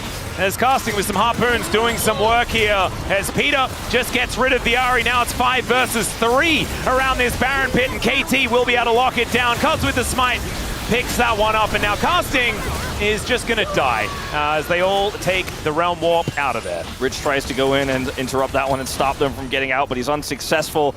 Luckily for him, he does live as well, because he dive bombed into all those players. I thought he was just going to pop like a balloon himself. He nearly did, and UCal, I think, will get out, but it's a bit of a mystery. Going back to this year, it's again going on to a Nefiri that initially was very concerning here for me, because Nefiri is very difficult to kill, but the Equalizer is so well placed as, okay. All right, we're just looking to try and kill UCal, who's smacked against the wall and taken out. There is still a turret here as well. And so KT might be able to augment this Baron with even more money. And the gold, ladies and gentlemen, is almost even. The pendulum. Yeah. They just got some WD-40 out, and now it's just swinging beautifully, baby. There you go. This game is wild. All right, so when we didn't have the replay interrupted, I was like, oh, I guess UCal got out. But what happened in reality was he went up here and greeted for this wave. Yes. And so then he died. And so we won't have the other replay, which is fine. KT invested a fair bit, but yeah, I don't think they're going to worry about it too much. I mean, that's another champion off the map while you've got Baron buff up and you're pushing. Right, KT, we're pushing. we're going to get an turret, please. We are looking for an turret, indeed. That is the goal. Bottom inner is sitting at 50%, but so is this outer towards the top side, as Doctum and Casting should be able to take that one down. But these mini waves are just getting eviscerated one after the other. Yeah, like they're not able to really get too much done. It's wild how quickly DRX have been able to clear these, and how KT, because they spent so much time chasing UCal, ended up wasting a lot of their control. They will still get this outer top turret, but that's not usually, it's not on the list of Baron achievements that I'd put on my wall. Yeah, this is like, I mean, it's a 2,000 gold Rebel Baron power play, right? Like, it's not terrible, but it's still, you know, you're not riding home about it. No. Teddy is about to get his IE. He is sitting on 4 items. Once that's completed, he is big. He also has his feats of strength, Greaves. You know, he's in a quite favorable spot to carry a late game team fight if he doesn't get caught, if he doesn't press R in the mid lane before the team fight. I think he's going to do big things. Whereas Doctum a little bit more binary with what he's going to look to do in this team fight. Not the same sort of damage output, but that's what BDD does have in spades. Because gonna have to eat some honey fruit here as he decides to go in, looks for a sponge angle as now Peter. As soon as Peter sees this hot dog, he is gunning for it every single time. And I think it's exactly the right thing to do. Shock Blast starting to hurt here. 3 items done for Rich. One of them being that Cyrilda's. That's all right. Ram! Defensive fortifications now on this outer turret as the Shock Blast onto Doctum. And now, really good. I mean, DRX still maintain control of the dragon, but they're looking for more. They want an angle here. Yeah, that Bloodthirster doing work here as Doctum going to charge up that shield once again. Another whiff here from Rich. He's need to be hitting consistently. Oh, okay. Pletter and Teddy underneath this turret. They do clear out the wave quite nicely. The doggos just get obliterated by BDD. Oh, no. Another Shock Blast going to miss here. I think KT might find an angle to actually force their way in. Probably not going to be able to go through the River Brush. Soul point for either team is what's on the line right now. No vision here for KT, so they really can't make that tough call. Yep, Yukal finds the charm actually onto Casting, who finally has an arm guard. Now we're realm warping, we're looking for the angle. Rich just flashing away, but KT, they get the angle. They take down turret number 1. There goes turret number 2. And now Yukal looking for it in this back line. Doesn't find the charm, they'll lose the dragon, but in trade for 3 turrets, you're probably taking that. As KT, where do we go from here? Where's the out? How does that one work? As in goes the quickness up Rakan. The equalizer doing some work here though, as KT just back out the way they came, I guess. There's the flash out from Casting, and now Sponge might be in the wrong position as Pletter almost cut down where he stands. The steadfast presence is so incredibly strong. Getting corralled by a hot dog is so weird as the Shock Blast is going to soften them up. And KT take 3 turrets and get out. I can't believe they got out. I mean, Sponge had ult. If he gets on top of that Rumble, gets the kill, gets the reset, there's a real team fight there. There's a real punish. Crazy that weird back up towards the enemy base play there from KT, the maneuvering there, allows them to actually get more value than they did out of a Baron buff in terms of turret destruction there. But the Realm War power is real. They push on to Rich, they get his flash, and then they turn it into turret takes. And because DRX are kind of caught in awkward spots, not easy to collapse, Sponge decides to commit to the Dragon instead, which does give them soul point, but I feel like KT are much happier with how this went, and they will actually push that pendulum finally to their advantage here for the first time in what looks like about 20 minutes. And now, KT, you know, we talked about the scaling of this comp. The damage for this Rise is insane. The Rumble is quite large as Azonia is completed, and the Misfortune damage, if channeled into a team fight, is crazy. And even Xin Zhao from behind, 3,500 gold from behind, still can't be killed, you know, if he presses his R button. So KT have a real opportunity to bring this game back. Yeah, this is definitely a courageous Rise build. The follow-up just straight into Magic Pen and Rabadons is just severe, as Kuz gonna get charmed up. The Casting is starting to do more and more damage himself, right? Like, he's got 3 items completed. It's not quite what BDD has for himself, but it is still very, very good. And we've got the shield bow done here for Doctum as well. Yeah, this is, I mean, this looks really good. I think this is the exact right build for the situation here for BDD to shore up that consistent damage. Shock Blast need to keep hitting on the cryo targets especially. Well, Kuz is kind of an afterthought at this point in time as we get a bit of a zoom in on Doctum. That is definitely making KT fans nervous, as look at how far forward he's gone. Feathers getting laid down on the ground as KT, with a Baron that is live, they have an inroad towards the pit. They're looking to see what they can get done here as now Sponge gonna have to go untargetable. It's a little bit early to put that one on cooldown, but still, it's not going to be able to back away. Fine. He's all right. Yeah. Doesn't need to flash, doesn't need to worry about anything. But KT are going to look for the Keeper's Verdict here to deny the entry. Yeah, they get rid of Pleta to start this one off as Sponge going to have to be an absolute hero. But look at this, the Baron is just eliminated. They do take out the Poppy, but now the Realm Warp looking to get them to safety. Casting is a sacrificial rumble. He's dead. There's nothing that he's going to be able to do about that one. And they'll trade 2 for a Baron. See what DRX can do during the KT reset here. They can push these waves up, and they have control of top, they have control of mid. So once again, KT not... That could have been cute. Yeah, that would have been what gives them a lot of oomph with this Baron, but... I mean, when you look at the fight, this is just KT making a hard call, casting on the flanker with a control ward. Peter looks for the channel. I think getting even one member away, especially one of the biggest engage tools, is enough to guarantee that you're going to be able to get out with this Baron because you have Realm Warp. And DRX just can't do anything about it. Sure, they get the punish here onto casting. Peter had to sacrifice himself, but I think that was the best way that KT could have played that out. Question is, what do they get with it? Because when they get out of base, DRX still have full control over the map. Now, those Baron buff minions can help take that back, but it'll take time. And just like the previous Baron, it might not be the biggest Red Bull Baron power play we've ever seen. No, not quite. It's still just 1,000 gold in it between these two squads, and yeah, 600 of the Red Bull Baron power play for KT's second of the game. But being able to deny it from DRX is fantastic, and casting going to be up and about, ready to fight for this Dragon, which is going to be a very important one. I think giving away Feats of Strength and Dragon Soul is probably not something that KT are looking to do, even if it is Chemtech this time around. Okay, bit of a wraparound here for KT. Yeah, Sponge in the river here. BDD very far away, but does have his teleport, of course, so he can clear that mid wave. Just not really the Baron necessarily that they were looking for. Now, just going to push down into this inner. DRX... hang on. Is this Soul for Nexus?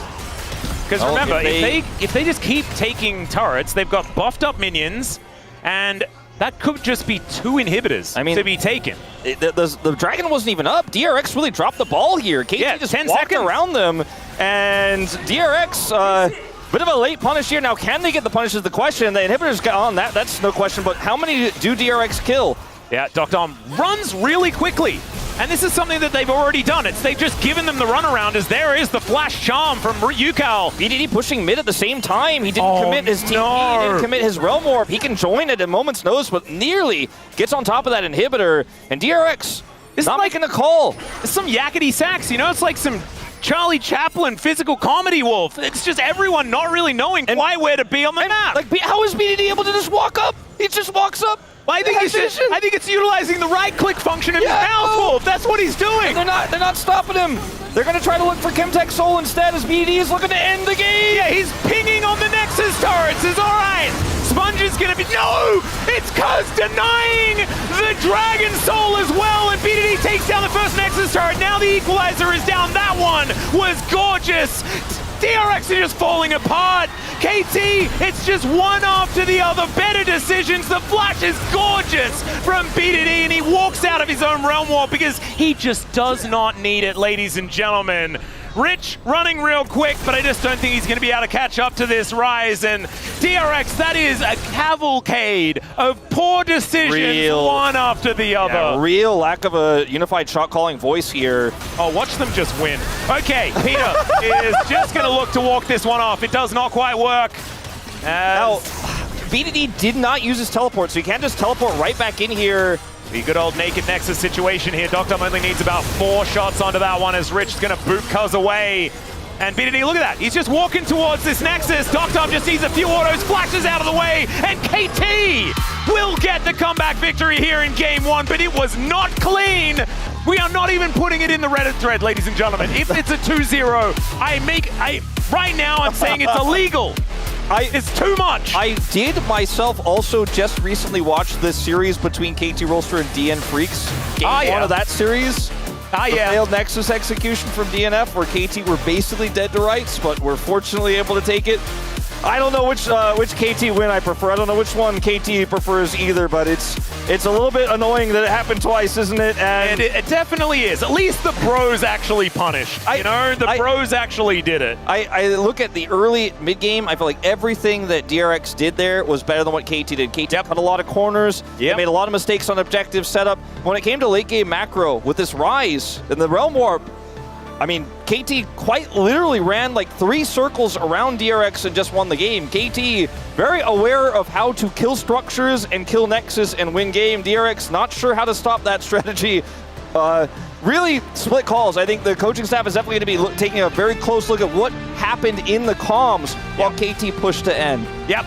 In the wise words of Skara, DRX were winning until they lost.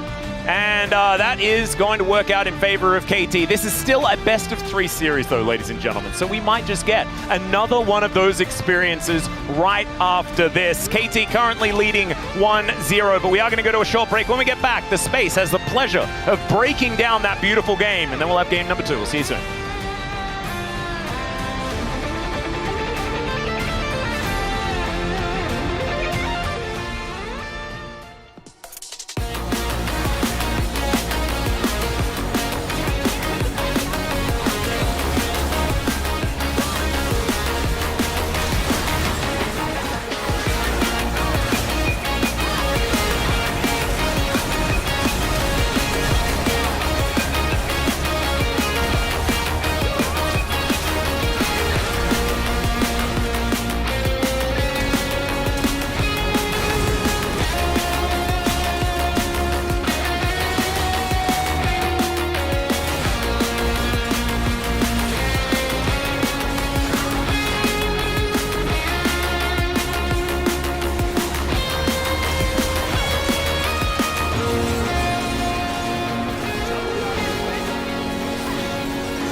이거 질러서 쭉 가자. 같이 갈게. 집탈할게. 얘들아 5명 뭉치면 이긴다. 천천히. 끝나긴 했어.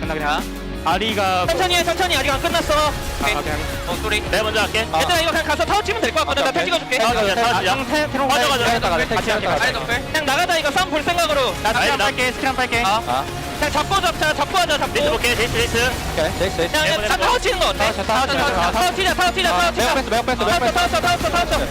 타워 치게.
Hello, everyone. Welcome back to the space. Actress Jo Soo-min is here as the honorary captain for DRX, and she got a very great example of what DRX has been in game number 1, as it was won by KT after being lost by KT most of the game. But then DRX lost it more. It is 1-0 KT. My region! Alongside My Ox region! did. What happened? What happened, Ox? What happened to my region? I don't even, you know, this is just like the HLE game where they had the ruinous Hextech Soul, and it's honestly impressive the way in which DRX is able to convert absolutely winning game states into losses. Because this game started really good for DRX. You know, I was thinking like, looking into game 2, looking at game 3, we're gonna have a look at the draft. I do think that the Poppy pickup was pretty good into the Rakan, but no big surprises I feel came out here. The Sponge Neferi seemed like something he wanted to lean on. And I think both teams had tools to play with, as we saw. Yeah, they had a great, such a great early game from Plata, especially. I feel like he landed such a great engages in the early game, especially. Like we could see it from bot lane, especially. I mean, we never considered Zyrakan as a good bot laner at this meta, but I feel like they just had the momentum. So that's why they could snowball in the early game, but for some reason, like it dropped off after the early statement. So yeah, it's kind of random, but it was still great to see him popping off. Yeah, he was getting a lot done. You know, Doctum lost his flash in that play, and then immediately the punish follow-up comes through, managing to find him there. And I just felt like the game was going really well. They were getting a lot of gold onto Teddy. Again, it felt like they'd done everything they needed to. We had this fight around the dragon as well, where they just take out the jungler. This is what the composition can do. You have that pick potential. Why didn't they win? We did. You asked me. Like, I want to ask you. Maybe Dagon, I don't know. I don't know what just happened, but yeah, we're going to see it from the highlight too. I mean, I thought DRX is just going to win, you know, out of it. They had great comp, they have great late game, but let's just check out. So the situation was because of the Drake statement, right? I think it was 2 versus 2, the Drake. And BDD got the idea of using Ryze ulti on the mid lane. I think that was great.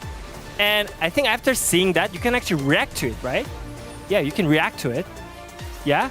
I guess at some point. But the thing is, like, Yukal uses Zolt and doesn't land the charm. And there's the Poppy. So, okay, well, no, they're trapped in the base now. Now, surely they're going to find them. They're going to get... They should all die. They should all die. All right? Okay, well, I mean, casting's very low. Yeah. Guys. Is he going to step out?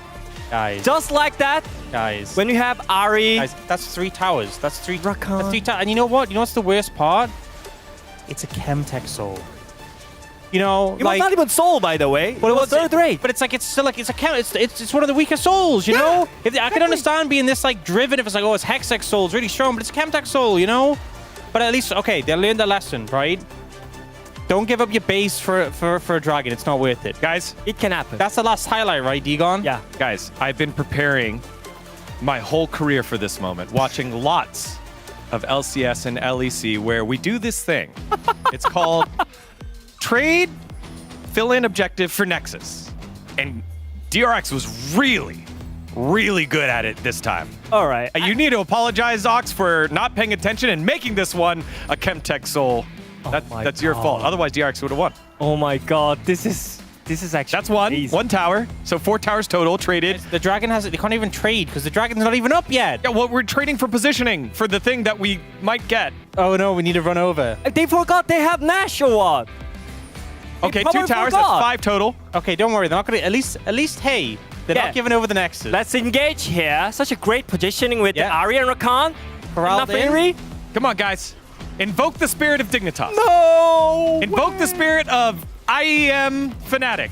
You know the expect thing? No? Okay. You know what it is? You know what it is? There's always a joke in the UK that when you see people doing road work, there's like one guy working and like 6 watching. Yeah. They were just watching them doing the work. You know? They're deconstructing the towers and the inhibitor, they're just supervising. That's just, DRX are just supervising. That's what they're doing right now. And you know what's worse? After that, they couldn't get the soul. They didn't get the dragon! And also, they lost their Nexus. I think after the Smite fight, Sponge's character just kind of... Neferi just sat there for a little bit. It was like half a second of just I sat there for a lot longer after that play, honestly. I sighed a lot deeper than that. All right, you guys I'm could just gonna see say- Dan was hurt. Did was hurt. Everyone was hurt. You have to one extent, credit to KT for finding these angles to punish. BDD leading the charge of the realm up, great. Don't get me wrong, great. But DRX, this was a one game. Yeah, let me be serious. Who is the shot caller for DRX, man? You gotta step up, man. Bro, wake up. You gotta shout out that they have Nashor, they have advantage, they have the priority. Wake up. It's time to wake up, right? I'm awake, especially after that speech we did. Hopefully someone on that team will have a speech for them, which is DRX. Or maybe we'll just ride the KT roller coaster all the way to the top, much to the cheer of Atlas and Wolf. I mean, we don't like to play favorites over here, but I'm with KT just because that would mean that we'll get less of this style of League of Legends as we'll move on to another series. No, that's actually rude. And speaking of rude things, I think that calling Orcs out for the Chemtech Dragon, not actually warranted, because it wouldn't have mattered what the soul was. Can somebody get the stat for how many Chemtech souls, like what percentage of all souls, not taken souls, but just all souls that have spawned in the LCK are Chemtech? Because I really want to know. There's been a lot of them this year. Like it might be like 40%. And it's not the number it's supposed to be, by the way. If you're talking about LCK all time, then it's not going to be the case, because we had that thing season where we just couldn't get a Chemtech soul last year or something. It was very, very odd. Anyway, let's dive into the draft here for game number 2 and see whether DRX can clean it up and whether KT can clean it up as well. As KT now on the red side, DRX on blue. I think you 100% do the exact same bans as DRX. Yep. And I say now, this is no side change. Yes. This is just how it was. That's right. So Azir. Yep. So yeah, it should be Azir, Taliyah, and then Vi, Kalista, and then we will go down the list. This time, I think Sponge will be put on Sejuani duty. I don't think he's going to be dodging it twice in a row. Don't think so. Although he did have a good game until he lost, you know? They could ban the Sejuani instead of the Kalista, but that would go against the spirit of the LCK, which is ban Kalista every time, even though she's not doing very well. Yeah. That's just I think kind of that is rule. that's the droppable ban, in my opinion, as well. But these two are not, especially now that Jace is already gone. You know, and Rumble is also gone. So I think casting thinks Diana is the answer after watching what Kingen did. So I think we're going to keep those the same. I think Taliyah 100% warranted here. There is some discussion, however. Yeah, I actually think it's really interesting because I think Taliyah first pick actually skyrockets now that you can't just pick Ahri into it.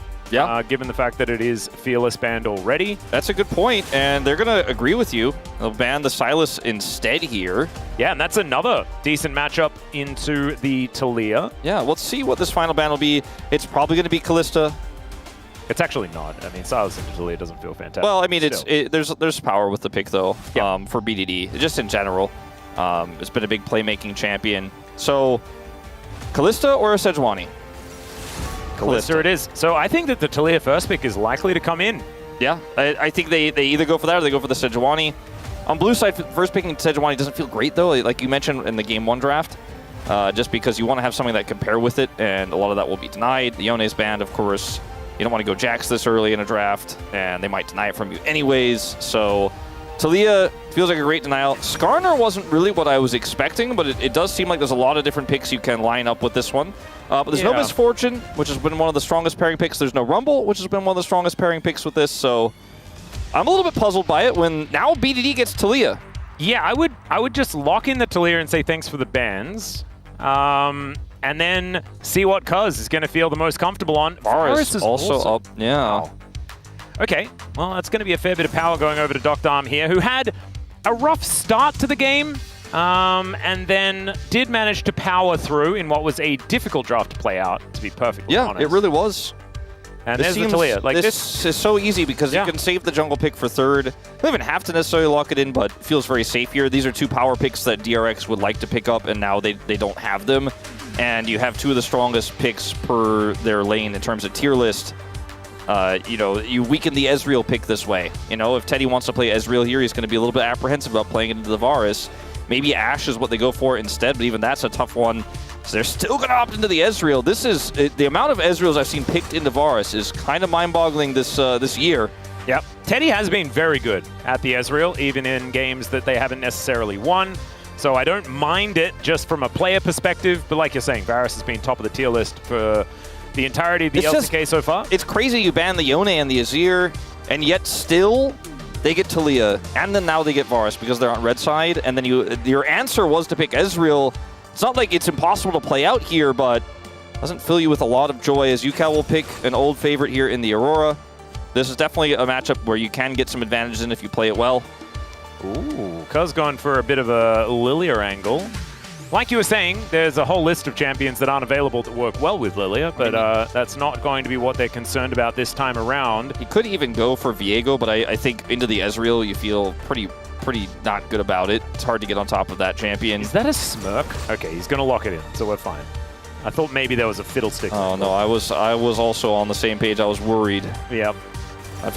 If that happened, I told you in the break, like, life is actually a simulation. LCK is a simulation. It's not real.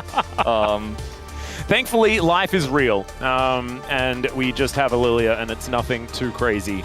But it does mean it's double AP in mid-jungle, so not necessarily the most powerful there. Up against an Aurora Skarner, you're not exactly going to lose out in damage trades or anything like that. We'll just have to see what casting's going to bring towards the top side. They have a lack of engage here in KT. Like, they have the shove, and they have, obviously, Varus' ultimate and a big sleep, but it's not hard engage, so I do like this Renekton ban quite a bit. Yep. Does make a lot of sense, and Renata doesn't quite feel consistent enough into this draft, especially into the Ezreal, even though it's great for the lane. I'm curious where Peter's going to end up going here. The Alistar was banned in Game 1, and Nautilus, Alistar both seem like great picks here for KT Rolster's draft. I think he's going to play Nico. He might. I'm feeling There's it in a lot the of waters. AP in this draft here for KT. Yeah, casting's going to have to be on a bazooka towards that top side to really give them some of that physical damage. But if it's a lethality Varus, he's honestly pretty happy if the enemy team is just stacking magic resist, right? I wonder if it will be lethality Varus, as there's the Alistar ban. Just simply because cutting through that Skarner health is going to be very annoying. I think he's probably considering his options here depending on what Pleta is going to eventually lock into play. Yep, Lilia does do a lot of max health damage, so maybe that's going to be their strategy. Is Aatrox. This does a fair bit of physical. It is going to be a blind Aatrox, though, and they're holding on to Peter's pick until last if this is going to be locked in. Instead, we're angling towards a Rel. Yeah, I was going to say, I think just blind Aatroxing here is fairly risky with how much scaling this comp has already got built in. Or maybe they were just like, well, Rich is going to play Ambessa 100%. Let's wait and see that. But do you think the Rel is quite strong, does give you that engage that they were lacking. Yep. The Ambessa is Rich's favorite, does love to play it. It's his new Jace, and he's already played the Jace this series, so he's going to go over to the Ambessa. A lot of engage opportunities with this and the Skarner, and the setup is very strong with the Aurora ultimate, so Varus going to have a tough time. If they commit to Leona, then it's really a tough one for Duckdom to play out. Yeah, Pleta thinking about the Brad. That'd be a fun one. No Alistar to pick into the Rel does make Peter feel a little bit happier about his decision. But the Bard is now the consideration for Pleta. The young player doing something fun, and there it is. Set up Skarner impales with Tempered Fate. It's really challenging to do, but it can happen, as it looks like that Aatrox is going to eventuate here into the Ambessa. They probably expected was coming here for Rich. As in terms of the drafts here, I think it's fairly even. The biggest concern for me is how the early laning phase is going to go between Teddy and Duckdom, because you're supposed to, air quotes, get a nice advantage with the Varus in this lane matchup, but if Duckdom and Peter mess it up and Pleta's playing Bard and Teddy gets an advantage there, it gets tempo, because whenever you're supposed to win against Ezreal, if you lose control for just 1 second, it's very hard to get it back, and the Ezreal just kind of coasts, and if he ends up clearing that wave and getting that faster rotation top, and then, suddenly Rich is actually outpacing you with the lane swap on the bottom side, then you lose your angle with the Aatrox, and things can fall away. So I think Duckdom has a huge role to play in this early game, and the mid matchup can be quite variable as well. I give the Aurora, if played perfectly, a pretty big edge, just because she can be quite a lane bully, but if you end up messing it up, or you're stepping too far forward, you get shoved, then BDD can take control there. So I think a lot of this LCK has been, especially on the east side, for our east side teams, about how well the laning goes and how much you can eke out advantage-wise from that with the removal of what was the old style of lane swaps here. Yeah. Duckdom fans here That is a lot of coordination, and I absolutely respect it. Having a look at these drafts, we do have... I like the Bard just because it does give you a much better lane. Like, the double ranged into the Rel lane does mean that the Varus is not going to have as much power. But I do think that KT, once again, have put together a comp that does work on paper, and I think this time around DRX don't have the same level of answer into it. But honestly, analysis, is it even that a big deal here? We'll find out.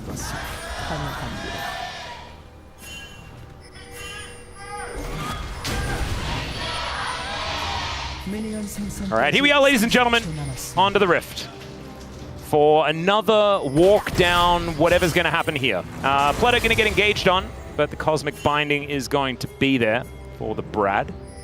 I believe it's Elderwood Bard as well. We don't see a lot of this. Yeah, one. I like the Hot Cocoa Bard. Big Beard Bard. Like Beardy, the Scarecrow from Conker's Bad Fur Day? Yeah, kind of like that. Heck yeah. I liked it when he taught us about the context-sensitive button. I don't know what the skin for Rel is, but so uncomfortable. That furnace feet on the horse. I don't know how all that transformation works out, but I bet it's not too comfortable to be in that Yeah, skin. you have to remember that horse is her pants. Yeah.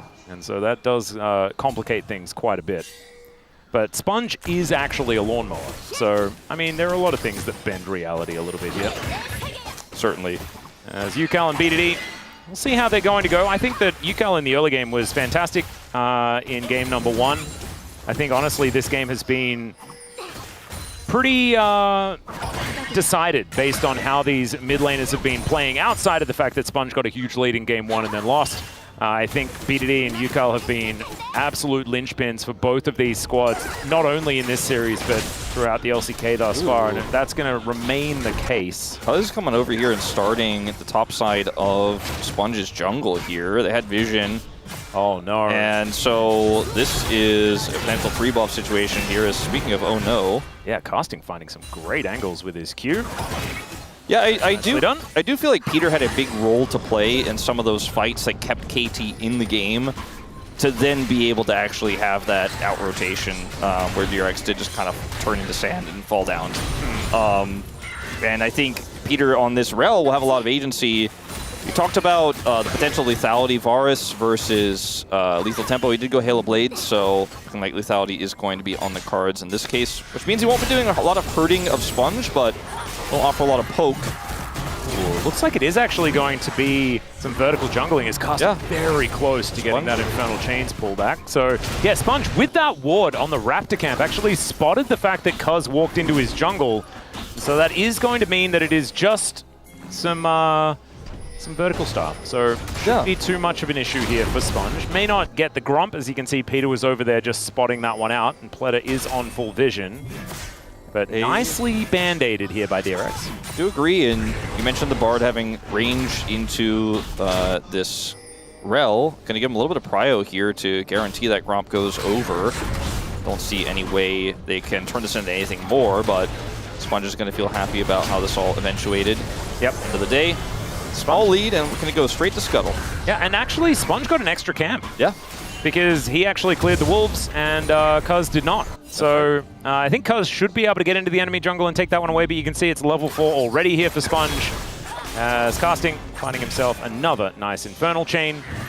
Rich doing okay in this matchup. However, he is just getting hit by almost every single Q, which is subpar, you could say. Do you think that, you know, the longer this game goes on, obviously we're still in the very early parts of it, is Cuz is like, well, yeah, I will do the Wolves. This is actually kind of comical. But he had a ward here still, so he was able to identify that he could go do that.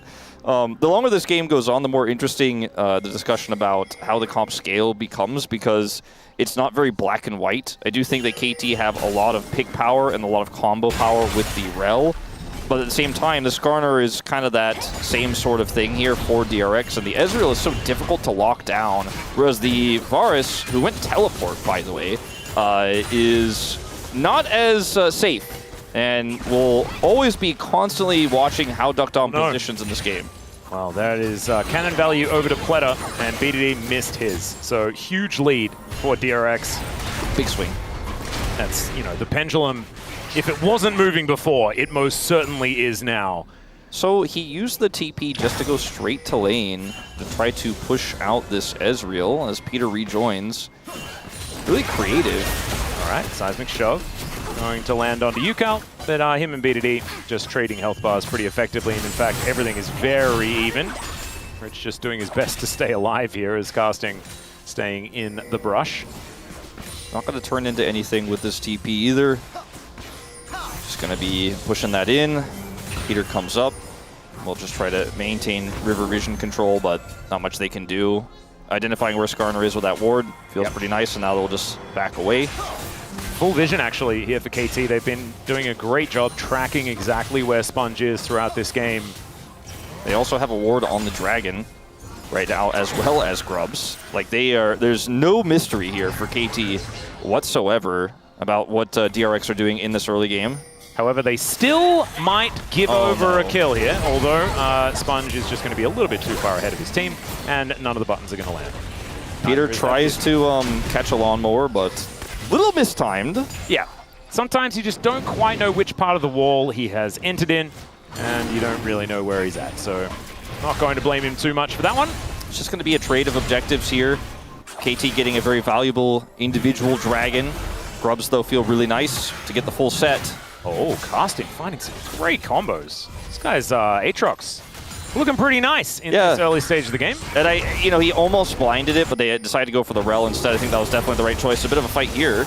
Yeah, Chains of Corruption does just go wide. They had to use the heal to get that extra bit of movement speed, but still, that is KT with a button missing. And they no longer have that to utilize, as they did hit level 6 earlier. Doctarm actually using that teleport to get that level advantage, and not quite finding any value with it. Yeah, a bit of a whiff there, but they got the heal, so a small advantage is picked up. Won't necessarily matter too much in this lane in its isolation, as Yukal keeps trying to push these advantages. Sponge is going to throw a rock, but game just ended up being not a flip. And I love to see that in my LCK, when we trade objectives instead of just forcing fights. We don't have prio, and then the game is lopsided. Yesterday, or not yesterday, but game 1, which feels like yesterday, was a lot of pendulum swinging. A lot of that flipping, but then tossing it back. And this one, a little bit more sit back and scale, play the map a little bit. You know, don't take any unnecessary risk. Great reaction from Sponge, the early pressure from Cuz in the jungle. It's a good game here so far. Yeah. A little bit cleaner. But it was slower in the early game last time as well, and then after that, the mid game was where all of the problems started to arise. So I ain't counting no chickens. No, just say that.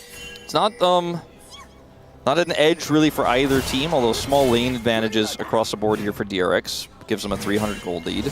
Yeah, and the cannon in the mid lane. Yeah, that also adds up. True.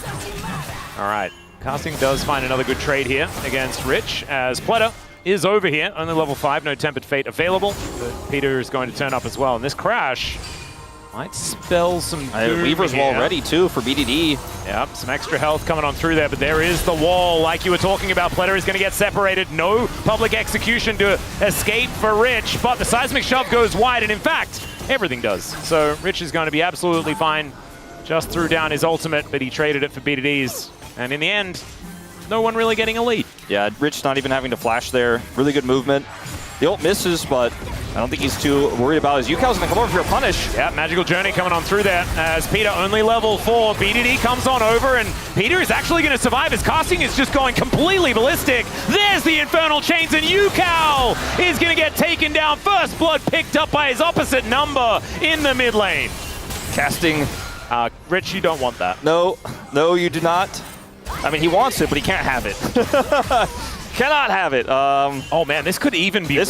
This ends up being a turret, I think, in exchange if they commit to it. I mean, turret plate gold going over, that is to say. I don't think they get the full turrets, 5 plates up. Rich is going to stay.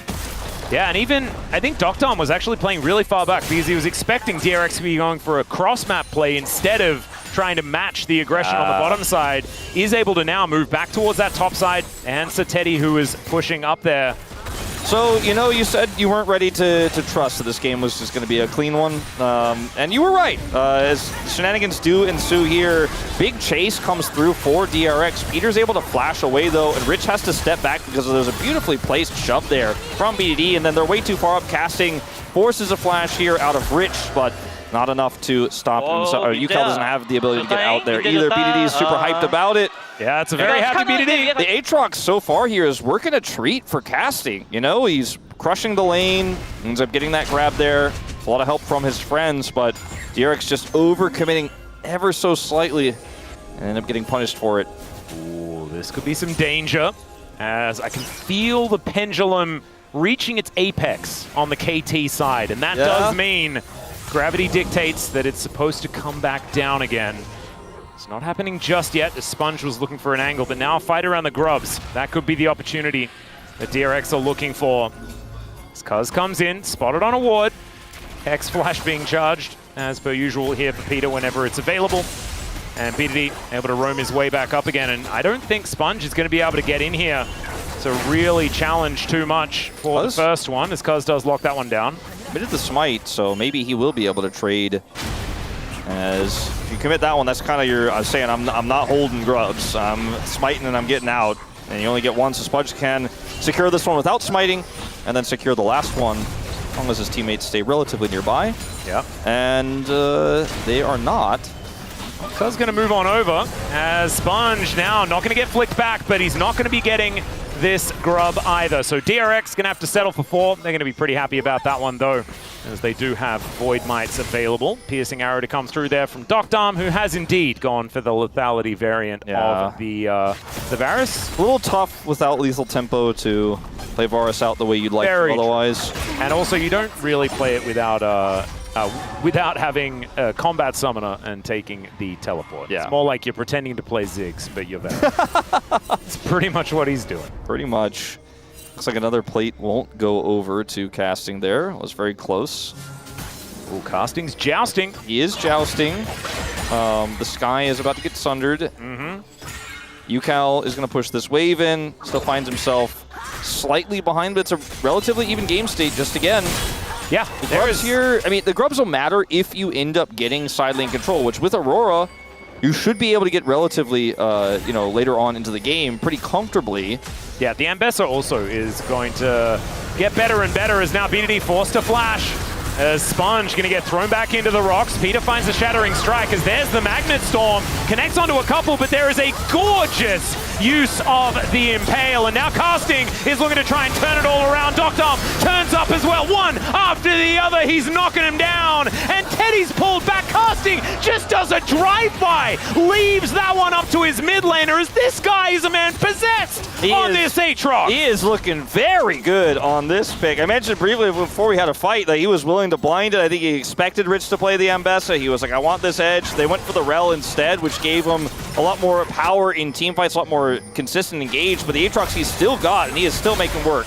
Well, Rich is going to see what he can find, as Umbral Dash is going to be the counter. As it turns out, Cuz now able to take this Cloud Drake, and oh man, that is a Hextech Soul. That's a little bit better than the other tech that we had in the game prior. So this is a classic push-up for a fishing for a kill situation and then getting punished for it. Sponge has a really nice Impale, as you mentioned here. Teddy has the follow-up. His ult didn't really hit anything, but it's so critical that Cuz gets asleep, because now there's nowhere to go. And this allows Casting to follow up, and I love what you mentioned. You know, he just puts him on the floor and then keeps running. He's like, all right, you can have that one. I'm looking for more. If they think they can turn this, they are sorely mistaken. But a really big play there from Cuz. I think without that sleep, the fight looks completely different. Yep. Really beautifully played. And the fact that you get the sleep plus the Chains of Corruption does mean you have so much layered CC from a really long way away. They just never are going to get away. Yep. Teddy, Flash, and Arcane Shift, and Cleanse, doesn't matter. Well, Doctarm he did the walk strategy. The walk strategy worked relatively well there against Sponge. I think you should try it more often. Yeah, the Ghost Blade does make you do, it's more of a power walk. So perhaps that was what Sponge wasn't quite prepared for. Yeah, he's not quite broken into a run or a bit any sort of but he is aggressively wiggling the hips. Yes. You know, it's one of those. But both feet on the ground at all times. Yes, yes. Always needs to be one on the ground at least. Yeah. I think that was. Or sorry, yeah, one. Both feet on the ground all the time would be pretty difficult to Yeah, do. you'd have to be like a bugged out NPC. Or Like, Wolf, I'm like pretty that. sure that means you're rooted, actually. I don't think that's what Ghostblade does. I don't think it's a self-root. Yeah. I don't know, it's been a long day already. Unless you know you're on what one I of mean? those weird hoverboard things. All right, Sponge and Rich going to see whether they can at least grab a structure here. Hey, grub power. Yeah. They will not get the first one, though. They will not. And they will also miss out on feats of strength for that reason, as we've got some immediately upgraded Merc Treads here for casting. As, yeah, DRX, they do commit to it. They do manage to take that one down. Doctarm here in the mid lane is very comfortably able to take control.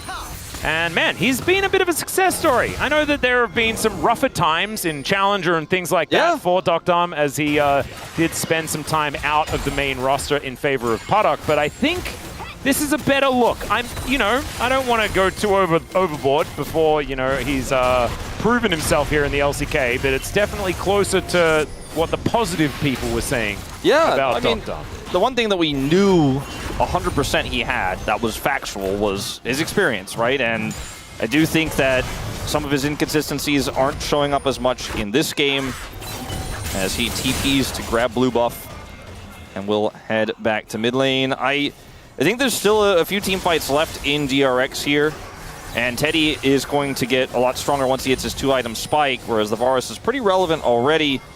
But you need to make sure they don't get engaged on. Whoa! Peter is just looking for it. Okay, BDD, can you find a seismic shot? The answer is no, as now he's face-to-face with Rich. There's an Impale onto 2, but where's the follow-up? There is the public execution, but KT have kept most of them alive until now, as down goes Cuz. BDD trying to get himself out of there as Doctarm finally able to affect the fight, but instead, he walks away. And as we say it, KT just go boom. Singular game win, just like the last series with DNF, and you're like, oh, it looks like it's going to be a repeat. Game 2, a little coasting, a little Pinto not coming.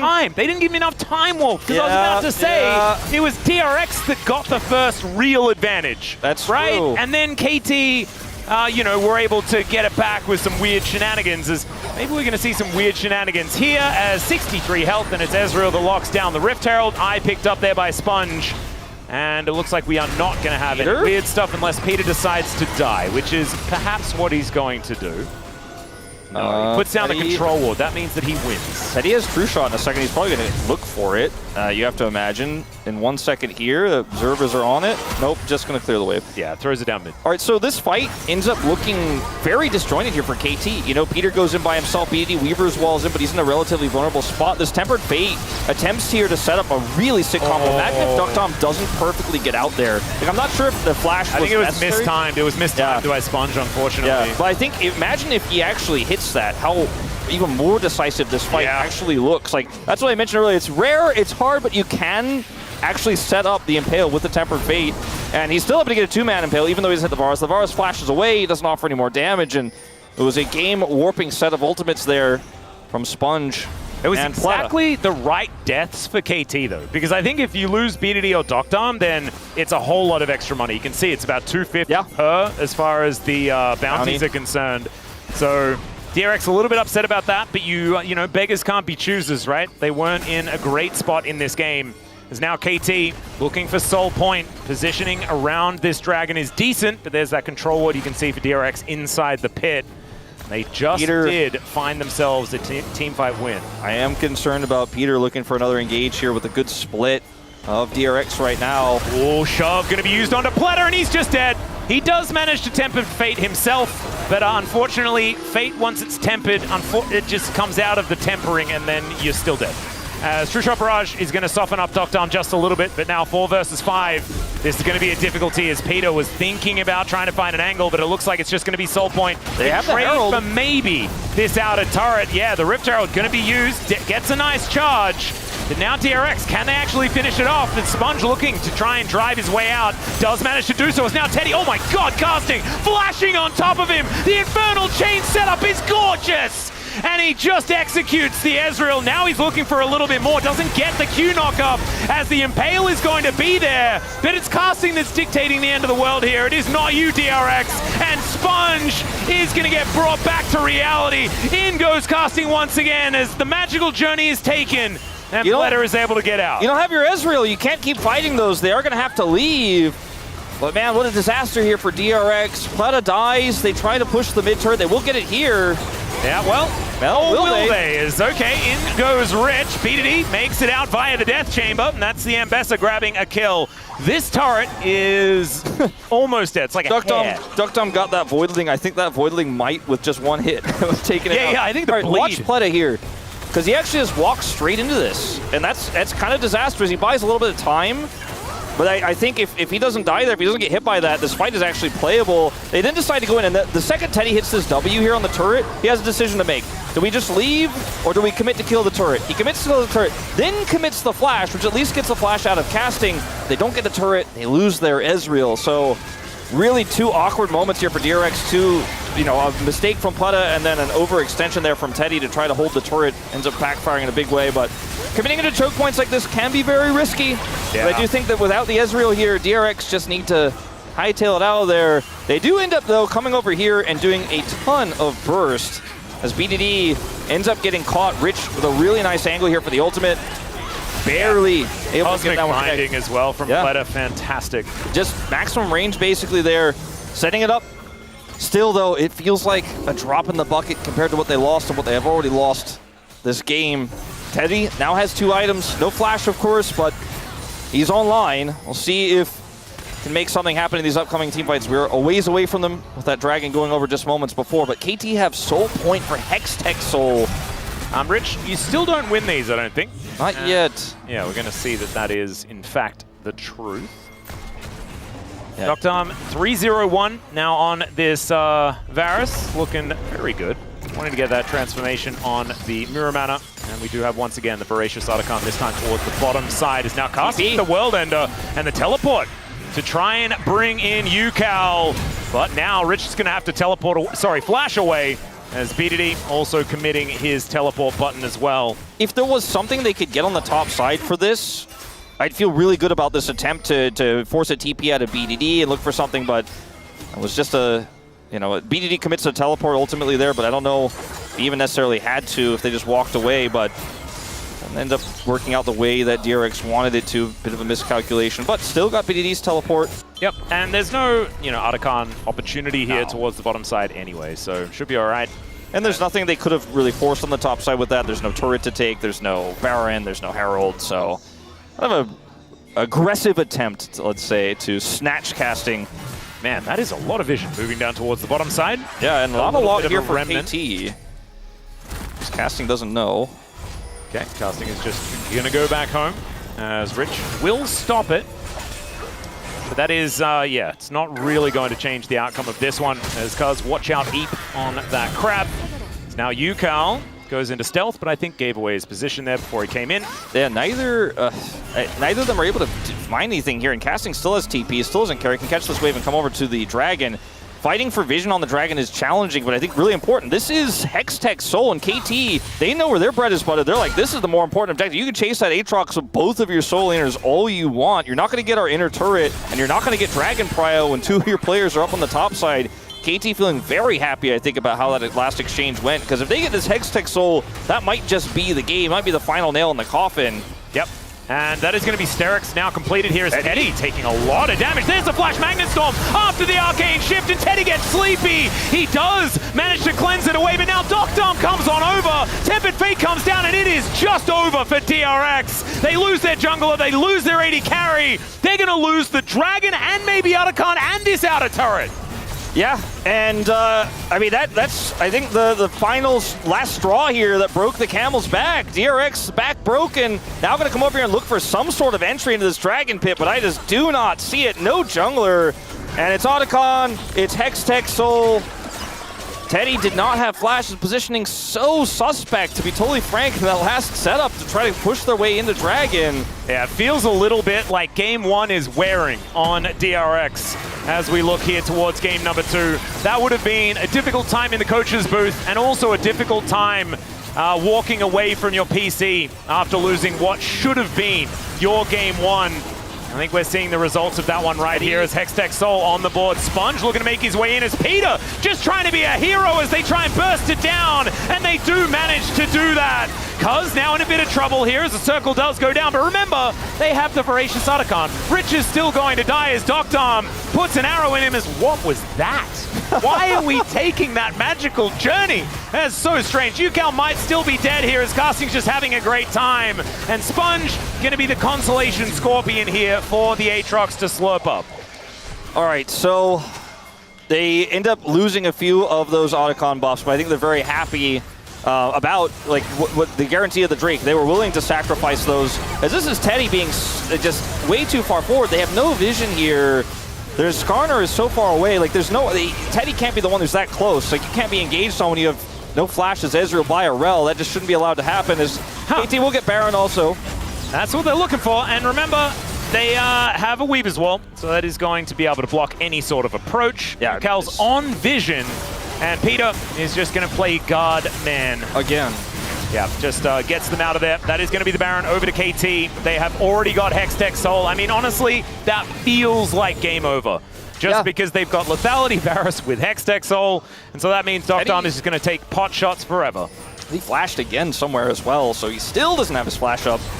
In fact, no one does, which is pretty ridiculous. There is a great Shattering Strike onto Pleta as BDD looks for the rocks, and he'll find him as Dr. is just going 1v2. Sponge now has no damage follow-up as the shield comes in, and I just don't think that Sponge is going to be able to do it. Dr. will be able to take him down. That's a double, as now Rich is getting tired, he's getting sleepy, and Casting's going to put him in the ground. This one's over, ladies and gentlemen. I don't know how Dr. did it, but he's turned around his career in this series. Yeah, looks like it. Avoids the True Shot barrage as well there in the final moments. 0 deaths on this Varus. It's a hard POM vote. Like, I feel like it was BDD in game 1. Yeah. His macro calls, but Peter had a good game there. He's had a pretty good Rel game here. I mean, there's the Casting vote, you know, where you're like, man, Casting has had a phenomenal series, especially game 2. Cuz also a great game too. Like Duckdom also career-changing game. It feels like here on this Varus. I think the Misfortune game was really impressive as well out of Dr. He did have some colossal errors in the early game, but then he managed to play against 2 champions that could go untargetable as Misfortune, which is basically impossible. Yeah. But still, he was playing Misfortune, and maybe that was a bad decision, so that should take away from it. I don't know. I don't know that catch. I think put some names in a hat, and then pick a name out of the hat, and then write that down, and then say, I picked it out of a hat in my POM comment. The Grub death, like where he came in game 1, means I feel like I can't in good conscience do it, even though he's had a great game here. I mean, set up well by Peter. You won't be able to vote for anyone if it's based on mistakes made, you know? Yeah, I think I'm leaning between Casting and Peter right now. Oh, I like those, though. It's not bad. And I think a lot of people will vote for Casting because he had the more recent pop-off game. Yeah, and he looked pretty cool while he was doing it, which is very impressive. 5.3K on the Rebel Baron power play here. Yeah, this is seconds still to go. Significantly larger than the last I would say so. Yeah, as Rich is looking for some bounty gold here in the top lane, that's the state of this game. He doesn't have TP. He is not coming home anytime soon, and they're just going to look for another inhibitor here. Yeah, and remember, if anyone gets tagged by anything, they're almost just dead because you then get the follow-up of all of the CC. Rich will be able to get this, but it's in trade for everything. True Shot Barrage does connect onto 2, but there's a Magnet Storm onto the rest, and we blinked, and then 2 were dead. Down goes Pleta, down goes Sponge. That's a unending despair. That's what he just picked up, and honestly, I feel like he already had it. As there's a flick back onto Yukal, he's destroyed as well, and the public execution is unfortunately for Rich himself. Down go these Nexus turrets, and KT with a 2-0, but remember, we are not allowed to say it's clean because it absolutely wasn't, even if this game number 2 kind of was. It was a messy 2-0. There is a lot to see here, Atlas, but at least the momentum does continue for KT Rolster. And the most impressive thing, I mean, the biggest takeaway for me for KT is that they had that, near loss against DNF Freaks, right? And they were able to turn that series around, come into this game where they made the right calls in game 1, ran circles around opposition that had huge edges over them, and sure, there was some messy fights and some mistakes in game 2. Game 2 overall, much cleaner game. But it's with these really young, inexperienced players like Casting, and even Peter hasn't been in the LCK for a while. Dr. who's got a lot of pressure on him, super heavily criticized right now. To be able to keep your head on straight, to ride that momentum and not get discouraged, means that maybe this is the 5-man roster we've been looking for. Maybe this is the one that we need to keep seeing because Dogdom looks very reinvigorated. Cuz having a better day today. BDD is standard as always. And I think KT fans can at least feel a little bit less of dread after this end up being another 2-0. Yeah, I would agree. BDD, I mean, yeah, no notes. He's just generally pretty good. Cuz had a disgusting game 1. I did not like it at all, but his game 2 was fine. And I think that this is a team that has kind of warmed up over the day. This guy, though, absolutely fantastic. He's saying that his 80 carries back, and you love to see that from Peter. Best addition to this team that we've seen all year, and they've made a few different judgments on who is going to be in which position. I don't think we're seeing perfect again for a while either. I think casting has looked great, especially in that second game. And I don't know who your POM was, but I voted for Peter. I think it's a difficult decision to make. I don't feel like any... Well, there are a few votes okay. Most votes I would be mostly okay with. But Peter, for me, you know, game 1, saved the game, stopped the Baron, secured the Baron, you know, stuff like that. Like, that kept KT in the game is why they got to make that macro call. And then this game had he had a few engages where I was like, I was a little bit disjointed, but some of the bigger ones, some of the bigger wins in this game were off the back of his rail. Catching Teddy as well on that Dragon fight or setup, I guess you should say, was, for me, the biggest one. Yep. And also his vibes. His vibes are just good as, yeah, this lilting lullaby, absolutely beautiful. Dogdom just walks in like a freight train and cleans up house. Teddy out of position as a result of that. And KT, this was just so much better. Moments like this for DRX just leave you scratching your head as to, you know, in game 1 they didn't make any decisive calls. That call was too decisive, you know what I mean? This is the Peter play I was talking about, catching Teddy here with a Magnet Storm when he didn't have Flash. Dogdom is cleaning up house. Dogdom positioned very well this game. He really did. It was just a real renaissance here for Dogdom, having a really good time. This 1v2, absolutely phenomenal. If he doesn't manage to kill Yukal before that Impale goes off, he's just dead. And as it turns out, he was able to do so. Wallet's certainly helping out, but this was played very, very expertly. As we see KT in the final moments, the double shove to start it off into Peter with his Magnet Storm. KT, if you do that more often, we might be pretty happy. I just don't know whether that's something that we can count on. BDD and Cuz, by the way, the most vocal shot callers, and this is no surprise to anyone. Yep. Peter also vocal, but it feels like mom and dad, the kids in the back of the van. yeah. Casting and Dogdom are just pointed in a direction where they're supposed to hurt stuff, and they're doing so pretty well here on KT. As not a lot of celebration as we finish that one off, and we have a look at the damage numbers. Casting, absolute day out on the Aatrox. It was definitely a big return to the form that you would expect to see from at least Cousin BDD. Dogdom as well. I feel like this is a glimpse of why KT decided to loan hype and go with this pick in the first place. That's the biggest question, I think, of any roster decision that's been discussed before the season in terms of, you know, potential picks. Obviously, there was the Zeus trade and all that, and Smash Guma is a big discussion, but it will be BDD who picks it up, actually, in the end. I think it's going to be a split vote. I think so, too. I do like the fact that he only dies once in either game. An 8 KDA in the first and a 17 in the second is nothing to scoff at whatsoever. His Talia, always an absolute joy, and his Rise was fantastic in game number 1. I think that, you know, you can understand that game number 1 makes things messy to vote because no one really deserves. Like, I wanted to give it to Sponge, but then they lost. I would have given it to Peter or BDD in game 1. You know, BDD, really good calls on the Rise. Yeah. He mostly just like killed minions and killed the Nexus, but like sometimes that's POG worthy. And killing the Nexus is the most important thing to do. That is absolutely true. So I also was having a look at my sheet here, and BDD was at 100 points, and so was Peter. And KT having BDD not at the most POM points for their team would be weird. Now it's time to hear from him as we throw it over to the interview.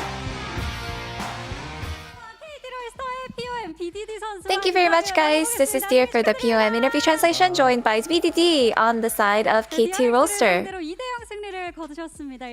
You have defeated DRX with a clean 2-0. How do you feel?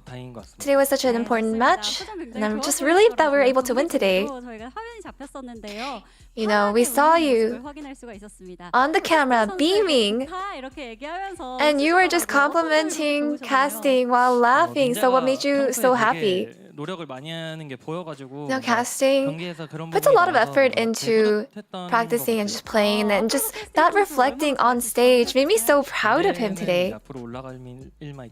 So I think casting, there's only upward trajectory for you, casting. And the opponent today prioritized you. In both games 1 and 2, they banned 3 mid-champions in phase 1. So what crossed your mind after seeing that? No, I think that's just somewhat predictable into today's match. So I think we had a really good solution to counter that today. And even after getting target banned, you pulled the biggest turnaround in game 1 with Rise. So are you usually the one shot calling about the side lane macro? I think it just really gave me a really good angle when I played out the game to do the side lane macro. So I think that's why I was able to make those proactive moves.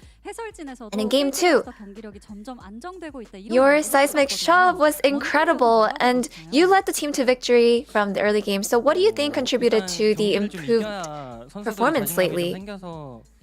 I think you have to be able to win matches to sort of build up that confidence for those players. So I think the start of our winning the matches actually did make the biggest difference, and I think that actually starts a really good momentum, and that's really what the driving force of an improved performance is.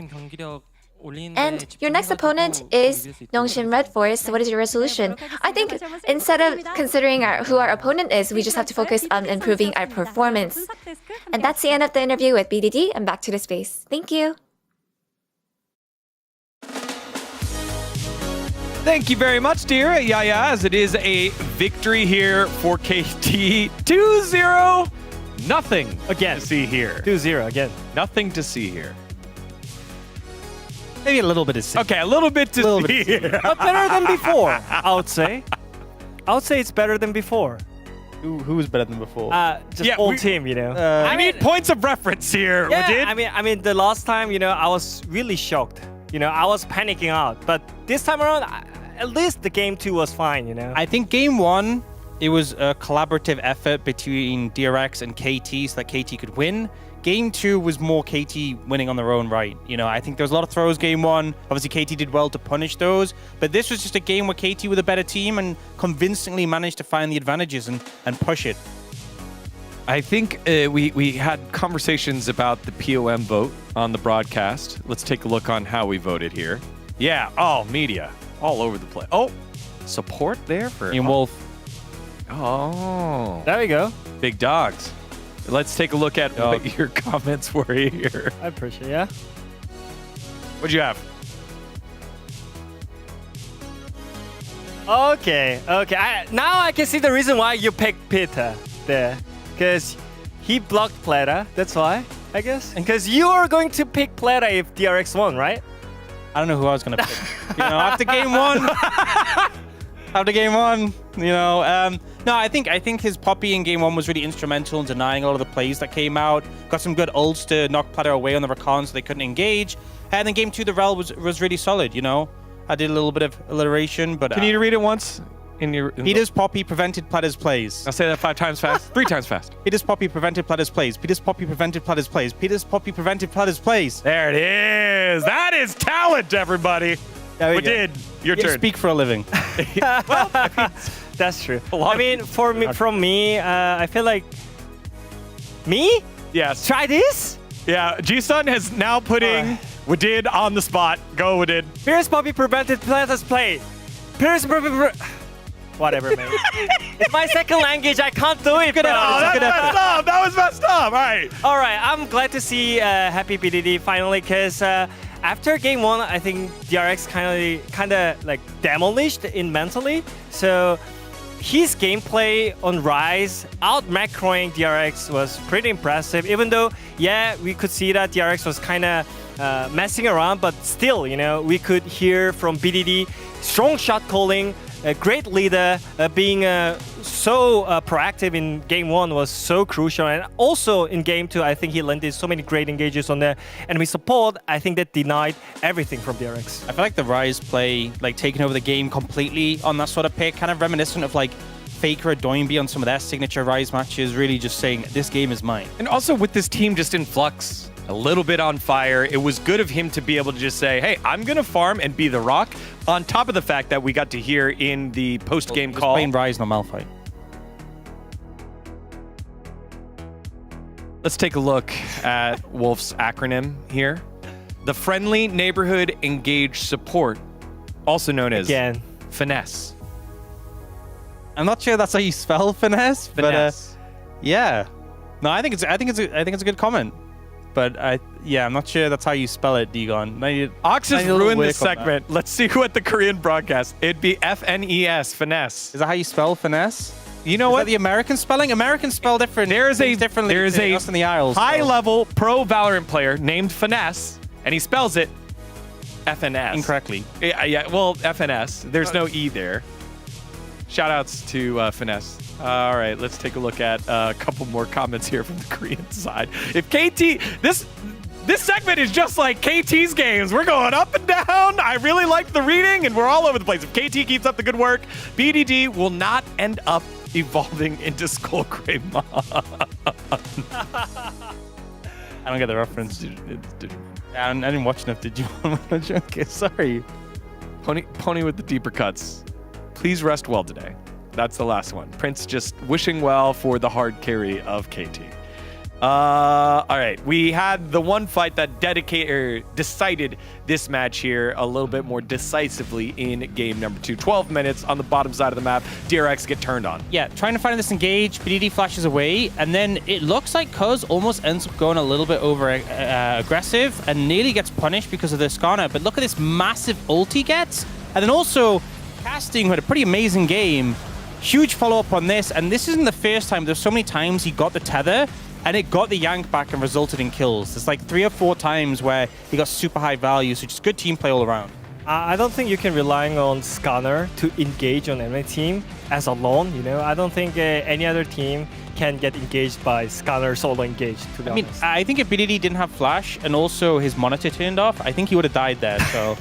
you know, maybe that was the plan. Yeah, but anyways, like I feel like the draft was also kind of off. I don't see any synergy between their picks, especially from their mid jungle. They have Skarner, Aurora, which is kind of silly. You know, we normally think about Aurora with a stronger jungler, but it was kind of bad synergy between it. And also on the bot lane, I don't like Bard, even though I was Bard OTP. Like I could see some Bard games whenever you have like free laning phase, but this time around, I don't think they have such a great priority in the bot lane or having a great usage of Bard ultimate or roam, so I feel like the support pick was also off.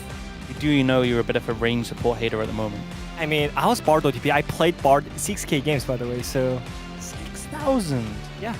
So I was kind of sad that the Bard was not performing well this game, yeah. Think about how many games you have played at home on your own account, and Wadid has played more Bard games than you've played in your life as we take a look at the standings here. That's crazy, actually. DRX fall now to 1-6, solidly in 9th place, and just don't have anything to hang their hat on, whereas KT on the ascendancy, 2 wins in a row for them, and trying to get back into the conversation to top 5 and the Legends group. It's not yet done for the day. We've got BNK, FearX, and Gen G to do battle in just a little bit. Don't go anywhere. You're watching LCK.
DRX 오늘은 첫 승 신고하고 싶었을 텐데 다음 주를 미룰 수밖에 없게 됐습니다. 그러니까 이게 일단 이기면 분위기 반전이 어떻게 될지 모른다는 겁니다. 그렇습니다. 눈을 뜰 수가 없나요? 이게 돌격입니까? 폭풍이 부는 겁니까? 디아블 강점이 연타로 나오고 있습니다. 어떻게든 내가 살기 위해서 상대를 그 아래 심연으로 꺾어내려야 됩니다. What doesn't kill me makes me stronger.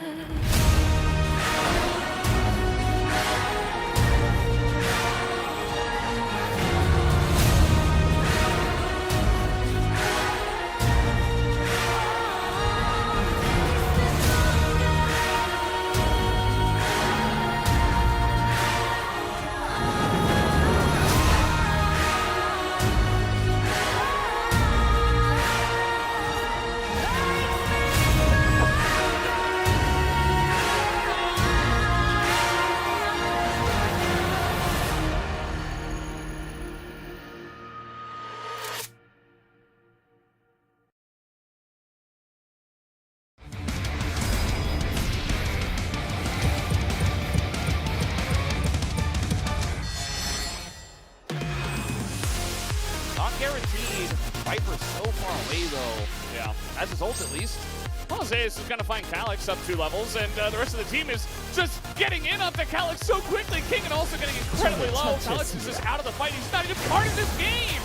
As in the rest of them go, Peanut lives for so long and gets the knockup, dodges the shot blast, and it's a triple kill to Zeka. Penta angle coming on in, making a quadra. We're just going to get another Penta today. Zeka picks it up again.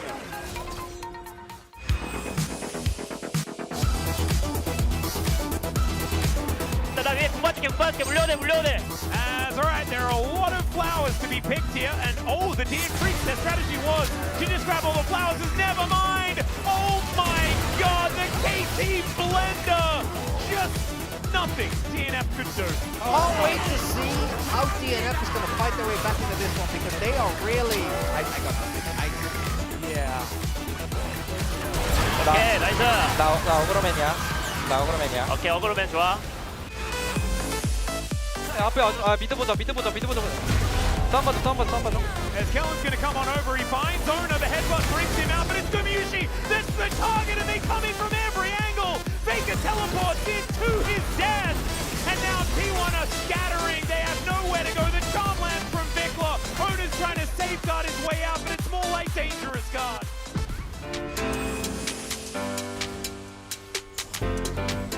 야, 럼블 건강 한번 쓰자. 나도 쓸만하겠다. 네, 맞아. 야, 뒤에 잘 맞췄고. On that one. Beryl continuing to do what he wants as aiming is impaled, lasts for a very long time, and now Bulldog also in trouble. Duda goes in, and it's Sheer that's actually the main damage as he flashes forward and barbecues the whole team. There's a Quadra. He's looking for a Penta as he got a golden.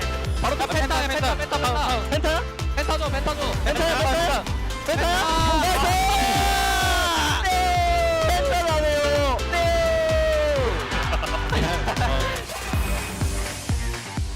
Oh no! You have really like a chocolate chip. Yeah. Connie actually made a chocolate chip. As Dura, that was a sick pole flash to find 2 of them, and Chovy on the flank angle. They do get the Stranglethorns out, but now the 3-man knockup from Keen, and they're all in the Peanut Gallery, and just pops down. Down goes to Zeri, and Rula landing a whole bunch of much better performance by him.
BFX 화이팅! BRX 화이팅! 디아블 화이팅! 팀 레드포스 화이팅! Welcome back, ladies and gentlemen, to LCK 2025. I'm Atlas, once again joined by Wolf as we get ready to dive into our second series of the day. Some Noodles versus a Sandstorm, Wolf. It sounds, based on the mascots, like this one is a little bit lopsided. However, I do think that even in-game, that might be the way that it goes. I would not want sand in my Shin Ramyun. Nope. I'm gonna have to say Nongshim are gonna have to try to keep that out. And with how B&K are playing right now, it might be a challenge because this team has had the biggest growth, the biggest explosive growth that we've seen out of any team this year so far here across R10 in the LCK. As Nongshim started off strong in the LCK Cup, but have recently not looked as clean. You know, T1 are really struggling right now, but they dispatched Nongshim 2-0 like it was nothing earlier last week.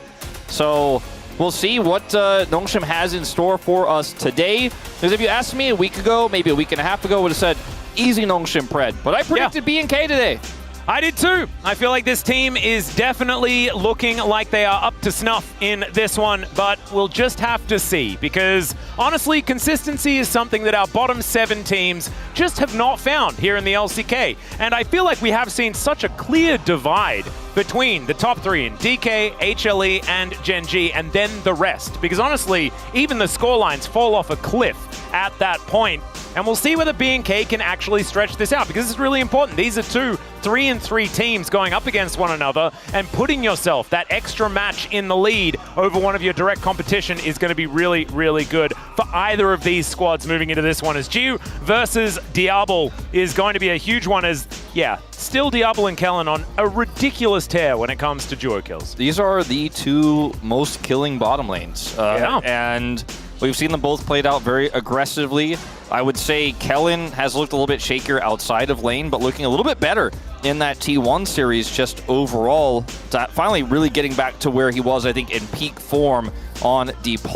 And for Gio, we have not really seen him be able to take those lane leads and take over games. It has certainly been Gideon who's helped out a lot in terms of getting Kingen into big advantages to carry. We've also seen occasionally Fisher carry, like in the LCK Cup, but it was never really about the mid lane. It was often about Kingen. And then some of the big plays we saw from Lehens around the map and Gideon trying to get Kingen ahead. Whereas on the side of B&K, Diablo is a monster. This guy came in, we had relatively medium to low expectations based on his challengers performances. He came out, he said, I'm a risky player, I make big risks, I look for the big reward. I am that type of player. You know, kind of reminded me of Leaper in a lot of ways. Almost like the streamer mentality of like, I'm always looking for the big play, I'm always looking for the outplay. But he's kind of become a more balanced player who still makes the big plays. And that's a scary prospect to go up against when your AD carry is on the weaker side right now here in the LCK. Yeah, he has certainly been slumping. The thing I absolutely love about this, like going down the line, let me just talk about how balanced these 2 teams are. You've got on the top side of the map, DRX talent, baby. Right there, Kingen versus Clear. Gideon and Raptor, our 2 junglers that are up and coming right now. This key player matchup that we can see, the young, homegrown talent from both of these teams. And then you've got the legends of the bottom side in Lehens and Kellen, both of them having played on similar teams on their way through the LCK, but just generally being household names. And then fat question marks in the mid lane. You look at the gold difference at 14.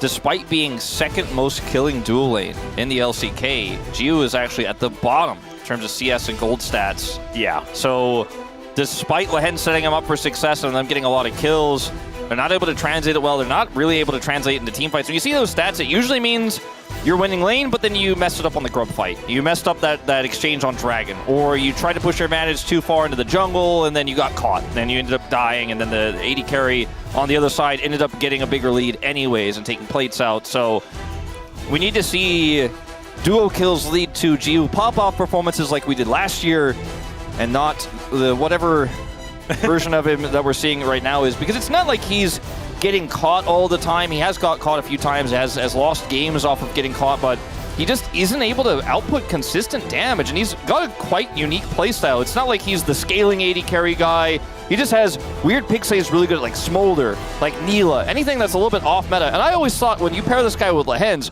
we were going to see some crazy stuff on the bottom lane. I thought we would see Veigar support. I thought we would see Singe support. We did see a little bit of Elise early on. We saw obviously the Shin come out, but I thought that was going to kind of be the norm for Nongshim. But as they moved away from that stuff, Gio has felt a little bit muted. Yeah, I feel like the more standard it gets with Lehens, then it generally moves away from good. You know, the outcomes aren't necessarily what you'd want. But we'll just have to see how things are going to go here. It is a fresh week for Nongshim. They didn't have a very good week 3. Maybe week 4 is where they're going to be able to find some success. And taking down the Sandstorm while it's brewing is going to be a very, very good thing. I think my eyes are going to be drawn to the jungle though, Wolf, because we were talking about it all last week. Gideon and Raptor, these 2 young players that are really finding themselves here in the LCK. And they're not rookies. Like, these guys have been around, but just haven't managed to sort of hit these highs that we've been seeing over the last couple of weeks. They're both bro talent, by the way. Hey, there we go.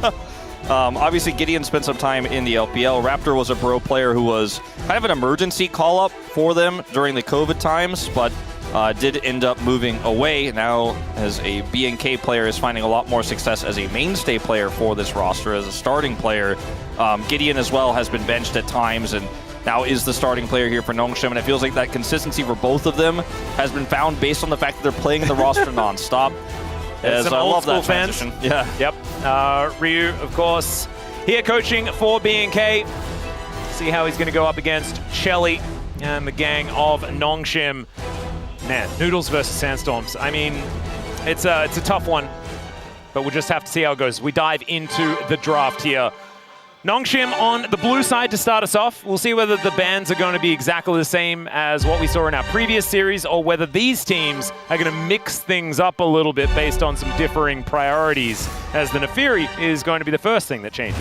A big target towards Raptor there. He's taken over some games on this pick. It'd be crazy we end up with 6 jungle bans, but I don't think the meta quite calls for that. But Kalista ban on blue side here, so giving some really enough extra options here to BNK, allows them to ban the Sejuani that Gideon's found so much success with. Talia also going to be taken away from Vikla here. First pick Poppy, baby. Probably a Jace ban or a Gwen ban, but you can't ban both. Yeah, I don't think they ban either of them. I think that you have to just give one of them up. Yeah, I think if you are going to give one of them up, probably should be... It actually, like, if you're going to leave both of them up, you just simply need to... You can't. I don't know. It's an error. It's an error. Like, yeah. I'm like trying to figure out how to save it for them, and I'm like, yeah, just ban Azir. They go Shin now, so you get to pick Jace now. Well, they're really good about it. You can pick both, in fact, if you want to put Vikla on Jace in the mid lane. We saw DK do this. Yeah. Oh, wait, no, that was the Rumble. Was that Rumble Jace? Gwen was banned and it was Rumble Jace. We haven't actually seen Jace Gwen, which could also, like, I think just lock Jace Gwen and you're pretty psyched. You can also go Jace Varus and say, I'm playing Jace into Gwen. And she's slightly nerfed on this patch. And be like, yeah, I don't think you're going to pick Gwen into the Jace in this case. But the double circles is really rough to deal with. Xin Zhao and Gwen together is devastating. So I don't know whether you want to take that risk as we're zooming in on Clear's face. I feel like you've got a tough call to make here, for sure. And taking Rumble means that maybe they won't pick the Jace, maybe they'll pick the Gwen, maybe they won't pick the Gwen, they'll pick the Jace, rather, and get the favorable matchup there. I'm a little bit surprised by that choice, though. Yeah, I don't think it's very legal. There's not a lot of great setup for the Rumble, unless they go Maokai on 3. I'd already written the Gwen in, by the way. So that is a sure thing. It's just whether Calyx wants to take the risk on the Jace lock-in, which he certainly could. That being said, there's already a Rumble being represented, so you're not actually scared about that coming out and put into the top lane or anything like that, because they've given away the fact that it's not going to be that kind of matchup. Rumble into Gwen is actually kind of okay for the Rumble as well. We have seen that one find some success, and especially in the LPL earlier on. Jace has been great into Rumble, so a little bit surprised by that, but it looks like Jace is just going to get tossed to the wayside here, unless Vikla plays it into the Rise, which is unlikely. I think I wouldn't we're just mind going to see it in Game 2 bans. Yeah. I mean, this is the moment he has to decide, I'm going to look for the Skarner here instead. Lock in a jungle. Works incredibly well with the Rumble and pretty well with Varus too. Yep. So I do like this pick. It's actually quite strong into Gwyn as well, because you're always in melee range. Repositioning Gwyn in a team fight can actually be make or break, since she's melee, and outside of her ultimate, all of her damage is based on where she is standing, where she is positioned. You can collapse on her when she's flanking as well with the Skarner really well. So I actually think this is a pick I didn't expect, but one that I'm super about here for B&K. Yeah, pretty okay with it. I'm still just confused about how the priority has changed between the two series that we've had today, but also with the fact that they've left this Gwen Zhao over to Nongshim. Getting their hands on such powerful circles can really be a problem. We actually saw this last week, and I didn't want to see it again. As the Ahri going to be taken away from Vikla. I don't know whether Ahri Skarner really screams powerhouse to me, It's not the worst, but it's certainly a tier list ban, I feel. Yeah. You know, just going down the list here. Ezreal banned into Varus. I guess LCK teams have just decided that the counter pick to Varus is in fact Ezreal now, as it is either picked into or banned when Varus is locked in so often. I think the way that matchup is perceived has changed quite a bit. See what this final ban towards Vikla could be. They could just ban the Jace, but I don't think you necessarily need to do that here. You might want to ban a support. Actually take away the Victor, so removing some consistent damage here. Yep, I like that as a ban. Of course, Victor has historically been a really good pick into Ryze. We've seen back in Ryze metas of old, this was one of our Orianna, Azir, Corki type trifectas. This is really risky. That's a scary one. It's a lot of agency to Vikla in team fights, and it's an additional way to set up a big equalizer. But into Ryze in a side lane, if you don't get ahead and Ryze just wave clears you, you're just not going to be interacting. They already have such great side lanes here, Nongshim do, with the Gwen and the Ryze. And now they've got Jiu, Zeri, the late game team fight power. There is so much damage in this comp, and they have the Xin Zhao Alistar. It is pretty tier listy, but it works together quite well. I mean, this is Exodia. This is an absolutely gorgeous draft Yeah, by Nongshim. They don't have a lot of range, right? But once they go in, you're probably dead. Well, the thing is, B&K have the Varus, but otherwise they're kind of coming towards you in a lot of these fights with the Yone and the Rumble even. So I do like the Renata lock-in here for Kellen. It's obviously his most iconic pick across his career. Works well with the Varus, and into Alistar you will have lane kingdom here in the bottom lane. You are just going to be able to keep pushing and hard force the advantages down there in the bottom side. So Skarner going to have a lot of prio there. Top side, we'll see how Clear plays this one out into Kingan's Gwen. We have seen Kingan have some, I don't know, I feel like weird reads on Gwen, you know, with the Diana pick, for example, that we saw. Is a Nivea game that really didn't hit the mark. I was super high on Kingan coming into LCK 2025 because of his LCK Cup performance, but at the same time, in recent games, hasn't looked as strong, and they opted into the Gwen instead of the Jace into this Rumble. So a lot of weight on his shoulders to make that one work. But I do agree. I do think that obviously bottom lane is going to be a challenge, but the overall draft here, way better for Nongshim. Yeah, and I guess I need to add the caveat of if you enter a mid-game in a playable game state, right? And like you've already illustrated, there are some good lanes here on the side of B&K DRX that they can play through and try and find some advantages. But if I was a Noodles fan, I would be feeling kind of okay having a look at the champions that they have here. And B&K DRX, they're going to have to dig deep and create some big leads in the early game and then get these wombo combos working. Hold the enemy team over the barbecue as this Skarner is. Let's dive onto the Rift for game number 1. 소환사의 협곡에 오신 것을 환영합니다.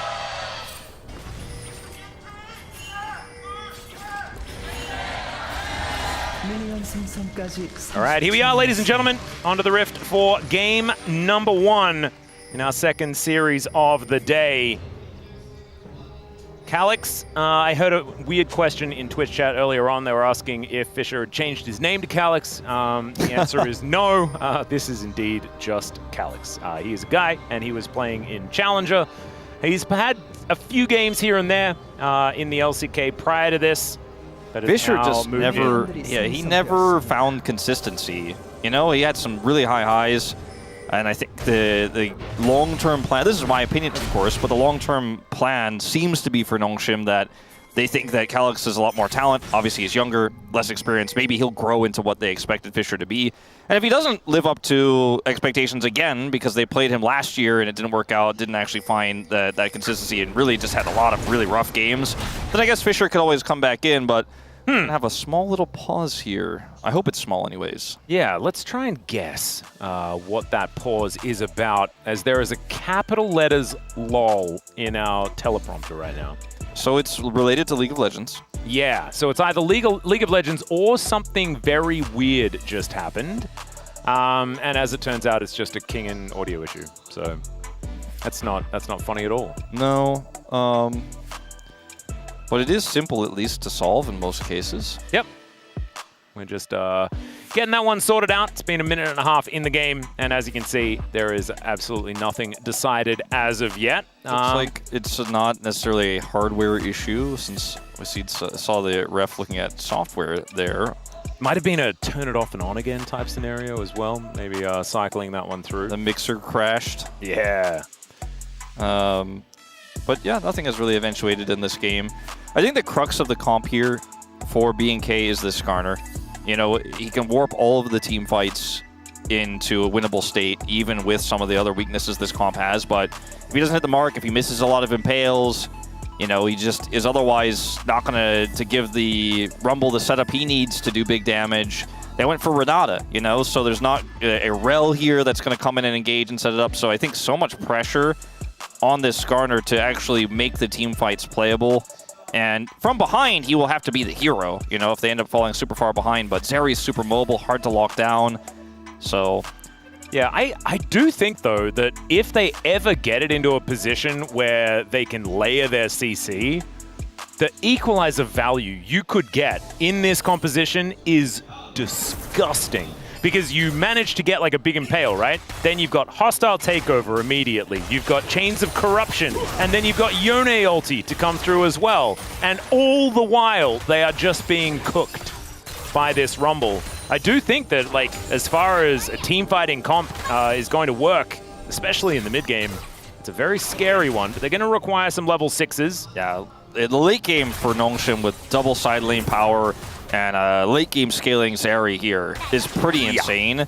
And the Alistar is going to feel really good in those early few fights as well. Once Lehens has level 6, you can do so much. It's like you have a second top laner in the fight, which is how tanky he is as a support, how difficult he is to kill, and how he can isolate targets, can peel. As it looked like the streak was going to be broken earlier, but Cuz was able to win that game, despite going 0-4 for a majority of it. Yep. He did his very best. However, the rest of the team did not want KT to lose. So having a look here in the mid lane now. Yone was consistently banned in our last series. Did take another hit, I'm pretty sure, on this patch. But you can see our LCK players are still pretty happy to pick it up. Small nerf to the W, but I think the factors of Yone's kit, his mobility, his chase power, his engage potential, his synergy with a lot of champions is great.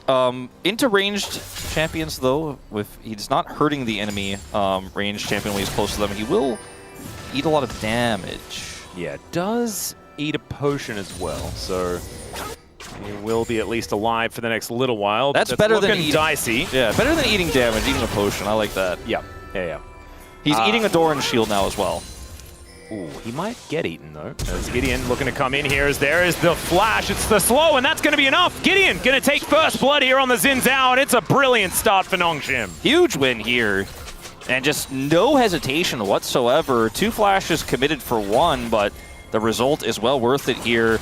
Meanwhile, BNK, with that jungle show up in mid, they spot the jungle. They're looking for a potential dive down here. This is Gio and Lehens respecting that dive.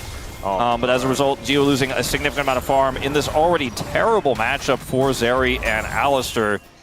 Wow, that's, yeah. And we were talking about the woes of Gio. We're going to have a look at this replay one more time before we go into it. Yeah, so Calyx flashes here. Vikla flashes really nicely, but unfortunately it's not a 1v1. He realized, so he flashed, but again, he's able to follow flash and take him out.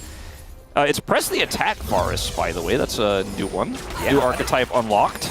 Very interesting. As the handshake comes through, Lehen's taking a fair bit of damage. There is the flash into the pulverizers. Diablo did not pick up turret aggro, but Gideon's here. Diablo's going to see whether he can kill Jiu, but he's going to miss the hail of arrows, and that is going to be a second one for the Xin Zhao. Yeah, surprised they didn't try to give that over to Jiu, but I guess in the heat of the moment, just felt like secure the kill is most important. Doesn't matter all too much, but Zeri was significantly behind in farm. Feeling a lot better now. Is clear. Oh dear. Yeah. That was exactly where Kingen died, by the way, in the other matchup that he was in against Gwen. This time around, though, Clear is going to at least survive and look to try and pick up this wave as it does crash forward. Both teleports up and available here for our top laners, and I don't think that Kingen's going to be diving just yet. He hit 6 off of those minions. It's pretty close. I don't think so. Lehen's not enjoying himself. Gonna have to taxi on out. Doesn't have his flash, remember. Did invest that in the last play. Man, Diablo is so aggressive. He did hit 6, by the way, actually. Okay. Might be able to stomp this back if he commits it. No, there is the level 6 picked up by Clear. He could actually throw down an equalizer if he'd like to clear out the wave, but you can see he does actually cancel that back. We do have the Dragon started up here by B&K. There's still 1,000 gold down, though. There's 2 early kills here for the Xin Zhao. So scary. But they're utilizing... Gideon's going to have so much control. They're utilizing that lane prio that we talked about in draft really well down here on the bottom side. So Raptor knows this is where they're going to have a big edge. This is where they can push for those big leads. And they've utilized where Gideon is on the map quite well to at least get this objective early. They won't be able to contest these grubs, however. Hence? Yeah, he's Hex flashing in. Vikla in trouble once more as he unbinds the soul, pops back, and then dashes forward with the Q. He's going to be all right. Kellen comes over. That's going to be 3 grubs on the way here for Gideon. Locks that one up very comfortably as Clear moves over, wants to protect his ward, but he's not going to be able to. It's crazy how Alistar hasn't had too many massive changes or anything like that, and he's always been around, but in this meta, just feels like it's the god support, you know? Yeah. Kellen used it incredibly well against T1. Lehen's known to be great at Alistar, is finding angles here too. And end up not getting the second kill there, but still, close call for Vikla. Yep, this wave going to get shoved in. You can see that the CS is basically even between the two. This is a large amount of minions that Diablo will be able to collect for himself. Went back and got a recurve bow. As we expect, it is going to be the more unhit variety of the Varus, just with the press the attack for a bit of extra raw damage. Normally, of course, lethal tempo is picked up. This time wanting just a little bit more is okay. Scrap Shield going to be utilized here for Clear, and that's going to help him stay alive in this matchup. But you can see it's even parity on the items. Still not feeling great for the Rumble. Really low range comp, so press the attack actually feels pretty smart here when you look at the overall big picture and what he can do single target. And it's great for bullying an Alistar in lane and just kind of shooting him and annoying him and getting a big lane advantage. It's not as big as it once was, though, with the punish to come through. Only 120 gold or so is the lead here for Diablo. The Prio got them a dragon, but it didn't stop the grubs from going over as Lehen's is here again. Yeah, Heba Pulp going to come in as Vikla is just dead once more. That's a killing spree over to the Xin Zhao, and this Yone is not working. Gideon, man. Every time I sing his praises, then the next week he's not having the God mode games, and then I was like, was I getting a little bit too hasty about Gideon? How I was feeling going to this week, and I'm like, no, he's still great. Yep. He's back again. As Gio is left alone by Lehen, so Diablo is going to be able to pick up more plate gold here as an all-in. Yeah, throws down the ulti. Does have cleanse up and available as in comes the Realm Warp, but Raptor just gets rid of Calyx immediately, and the Impale is going to lock down the cow. Diablo doesn't get the kill, but Raptor's happy to pick that one up, and B&K, beautiful defensive play. Yeah, I'm not 100% sold on this call. You had the Realm Warp, but I don't think this one's on Gio. You know, he's got the angle. He knows he has the ult on 2. He's level 6, and Zeri is very powerful at that moment in time. And if the Realm Warp gets the team over there fast enough, you just kind of outnumber them and end up winning the fight. We'll go to this play here first, though. On to Vikla, gets rooted. It's an easy follow-up from Lehen's. If he doesn't get rooted there, then he'll probably just be able to stand under turret and be fine. As Gio looks for the 2-man ult here, goes in for it with the dash. Diablo takes a ton of damage, but it's a really huge ultimate here from Kellen, who has level 6. Diablo buys space. And it's just as easy as that. Gio really wants this kill, but he smartly does back away there. He was definitely dead if he had have gone extra for that one. And Raptor just right place, right time, man. Being able to pull Calyx out as well as the optimal target. Maybe a little bit unfortunate as far as Realm Warp positioning is. Lehens, he's pulverizing again. Gideon wanting to make his way over as now there's no equalizer and no hope as Kingin gonna lock that one down. And Lehens will be able to survive with that unbreakable will. Gorgeous play here from Nongshim in the early game, and they know that they need to put their feet on that accelerator immediately, and it's working out so well. This is just like, the irony of this is the one weak point for Nongshim, the one weak lane, the one that you know you're going to lose is the Alistar lane. And Lin's just like, well, I just won't be there. You know, I'm just going to make plays everywhere else, constantly, non-stop, looking for flash pulls, hex flash pulls, the headbutts here. He's making an impact everywhere else. He's like a second jungler, and his jungler is pretty ahead with 3 kills. And so the fact that this Varus has a lead over Azeri feels less good when everything else is quite on fire here for BNK, quite in shambles. And it's just Lehens and Gideon getting it done in this early game. And the hole in the bottom of the map doesn't matter as much when you're winning everywhere else.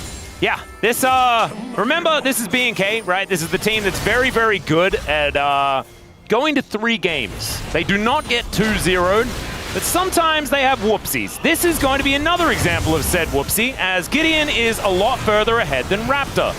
Raptor, though, does manage to count the 1-2-3 knock-up and then gets himself out of there. Still, it was only 1 grub picked up by BNK, and it should be 5-1. Didn't even get the Heartsteel stack. Oh no, that's a tragedy. Big miss. First item Ginsu's is kind of crazy here from Diablo. This is a pretty weird situation, but I guess it's because he went for the PTA. See what else he builds here. Is Clear's gonna ult this wave. Yeah. And still die. Yeah, he's very dead. The Equalizer doesn't do very much other than clear out the minions, and Chain Dying is the Rumble on the top side as well. Mostly, this can be credited to Gideon as, oh, the handshake going to miss you here. That could have been a kill going over. Unfortunately, not the case. So a Ryze that has a 500 gold lead, a Gwen that has a 1,000 gold lead, they both have 5 grubs. Look at Kingin go. Yeah. Maybe we'll race for turret. No, I don't think so. I think you lose that race, but at least they're going to look for a second dragon. It's Cloud Soul. So small victories here for BNK, but beats of strength on the menu. Yep. That is going to be the turret being taken down here by Nongshim. There it goes. As Vikla does manage to find an okay trade here into Calyx. But BNK certainly on the back foot. They are going to commit to this. They should be able to take this one down as Lehens in position. Does have his ulti, so will be pretty durable. Not exactly a dive target, but they can still just kill the turret around him as he does look to try and stop Diablo from doing any extra damage. He was coming over. This is a little bit risky, but owie. I think with the Realm Warp available here for Calyx, they can actually even look to go for an aggressive corruption. play. Gets the ulti out from Lehens as Gear dives forward once again. There's another Realm Warp. They wanted to stand their ground, but Calyx is going to turn up. And in comes Raptor yet again. Oh man, Diablo is just, this guy has no fear. Decides not to turn around, wants to get a few extra autos into the Ryze, but that is actually BNK finding more pressure in the bottom lane. Yeah. And so that's helping them. It's helping the Diablo stripe here in terms of the individual gold leads across the lanes. Well, it was a very scary moment, you know, when the Realm Warp came through, but they handled it well a second time. As it looks like this is a game plan. Like, this looks scrimmed by Nongshim. You know what I mean? Like, they leave Zeri on an island, and then they constantly try to make those topside plays, then bail the Zeri out with the Realm Warp. It's the second time they've tried it. It backfired, but you love to see a plan come together like this from Nongshim. Quite unusual draft in terms of how they're utilizing the Zeri pick. But kill him. The handshake does come through, but the wind becomes lightning does, and unfortunately he goes the same side as Gideon, as there is the equalizer. Sorry, not the equalizer, the impale, as Diablo's over the wall, but so is Kingin. The needlework is good, and where did the Varus go? Clear will turn up, but unfortunately they don't have their AD carry. That is a decent ulti from Vikla though, as Kingin will be taken down, and now Clear gets in amongst it. Raptor's there as well, and it is going to now be a 3v3 as Calyx turns up, and Giyu in the top lane. He's farming. They took the Varus out, and he's really limited that gold lead, actually. Dropped it down about 300 after that play. As this is a really wonky setup. Like, big tug of war game. Kellen obviously is not going to win. They have to commit the flash to kill him. Gideon's able to follow on Blast Cone. And then, you see the Impale come through, buys some time for a rotation to come over. Vikla shows up. It's a really weird angle that Clear takes on his teleport, but he eventually gets here and drops a big equalizer down. It's just, not a clean fight here from Nongshim, and they chase so deep into enemy territory without their mid laner that it backfires quite substantially here. Yeah, Vikla actually finding a really nice ulti, and they coordinate that with the equalizer. That's what we wanted to be seeing here. But we're going to need so many more of those plays if BNK going to make their way back into this game. The way that Nongshim has played out this early game really has given them so much control. And so much of it is just Gideon, right? 100% kill contribution, 5-0-2 on the Xin Zhao. He is so extraordinarily strong. And Zeri, was 700 gold behind. And we saw some alone time in the top lane for Ju there, and he now finds himself only 200 gold behind, and he's going to cash a Cullen. So unless something happens here, naturally he will in fact take a lead over Diablo in this game. And so even though that was a trade up for BNK in that fight, it's a big trade up for Zeri as well, and the one hole they had on the map. And like you said, it's going to take a lot more of fights like that for them to get back into this. But once Ju hits his second item, I think he will have forgotten about the early laning phase he was left alone in. Yeah. Diablo still is going to be okay in the 1v1 at the moment, but it's 3 items that Zeri is going to get extraordinarily scary. As soon as you see Infinity Edge, basically Diablo's time is up. As Clear playing somewhat aggressively here, level 11, so does have an extra level in that equalizer. As Kingen understands he is pretty far into enemy territory. He did tech in that Oblivion Orb, which will help against this Riftmaker Gwen, but I mean, it's a high value buy in this individual matchup, but I don't know how Gray's going to feel about it otherwise, as Nongshim have so much control over the top side of the map. They can just do this Herald uncontested, and it's 30 seconds before Dragon, so BNK can't even cross-map that one. Maybe look for a dive here past this turret. They say no. It's just going to be a freebie for Nongshim. Yep. And that could then be used in the mid lane, try and deny this Dragon stacking. Nongshim, it just feels like this is a well-oiled game plan. Not that you oil game plans. I feel like that is not really the correct statement, but I went for it. I think it makes sense. Yeah.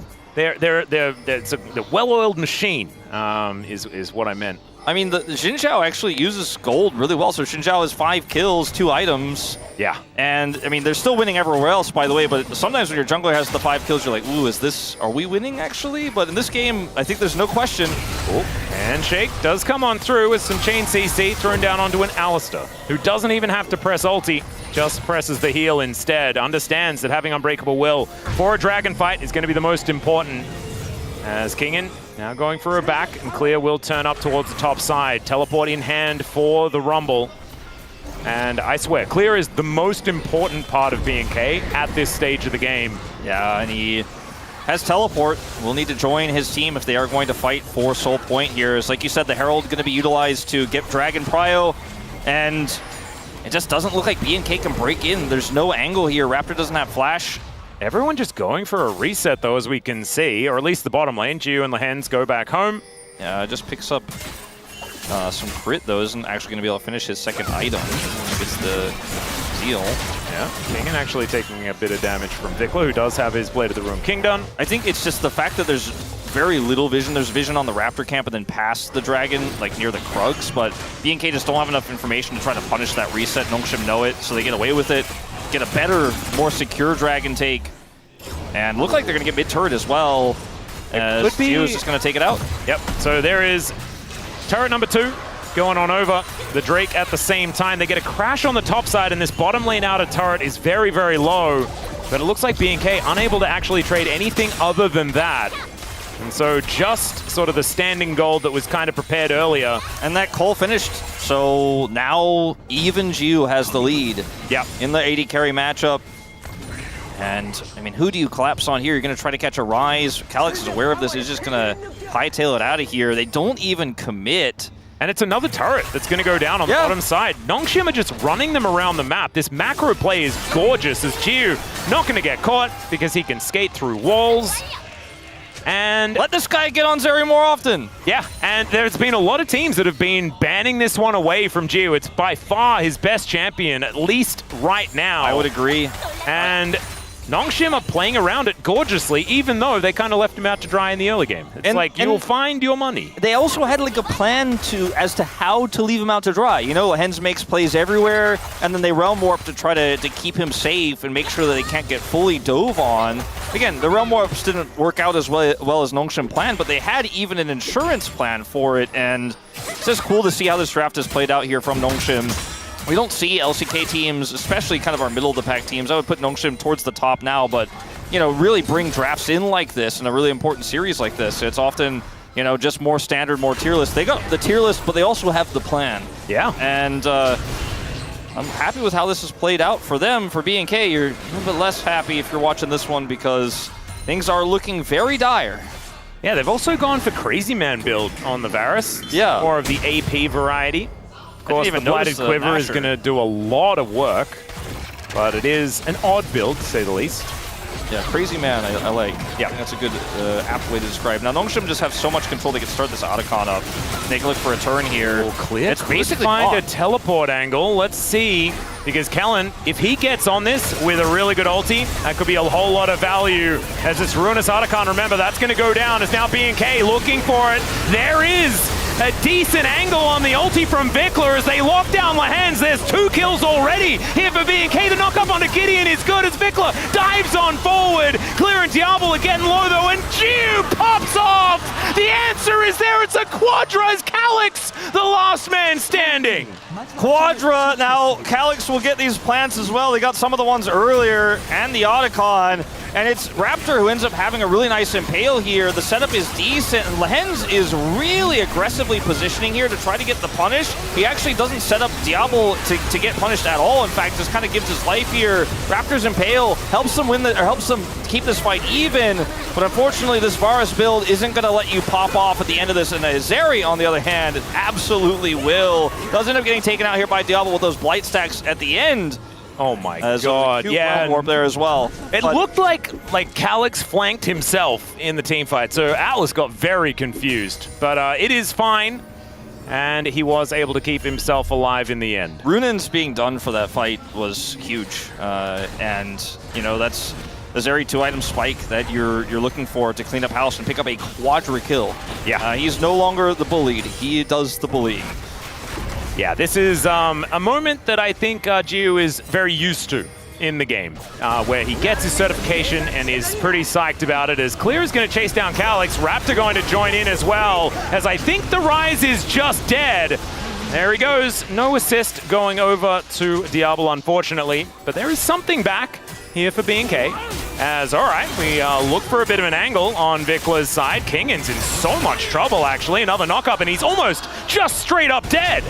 Yeah, I was actually worried for Vikler initially there because Zeri has a ton of sustain, but he actually was able to do a lot and obviously had the health bar advantage. It was a close call there, almost able to get him with a snapback. Maybe Gwen has been nerfed enough. Yeah, but it wasn't really this part of her, you know. Yeah, I don't think so. I don't think so. I'm feeling like, nah.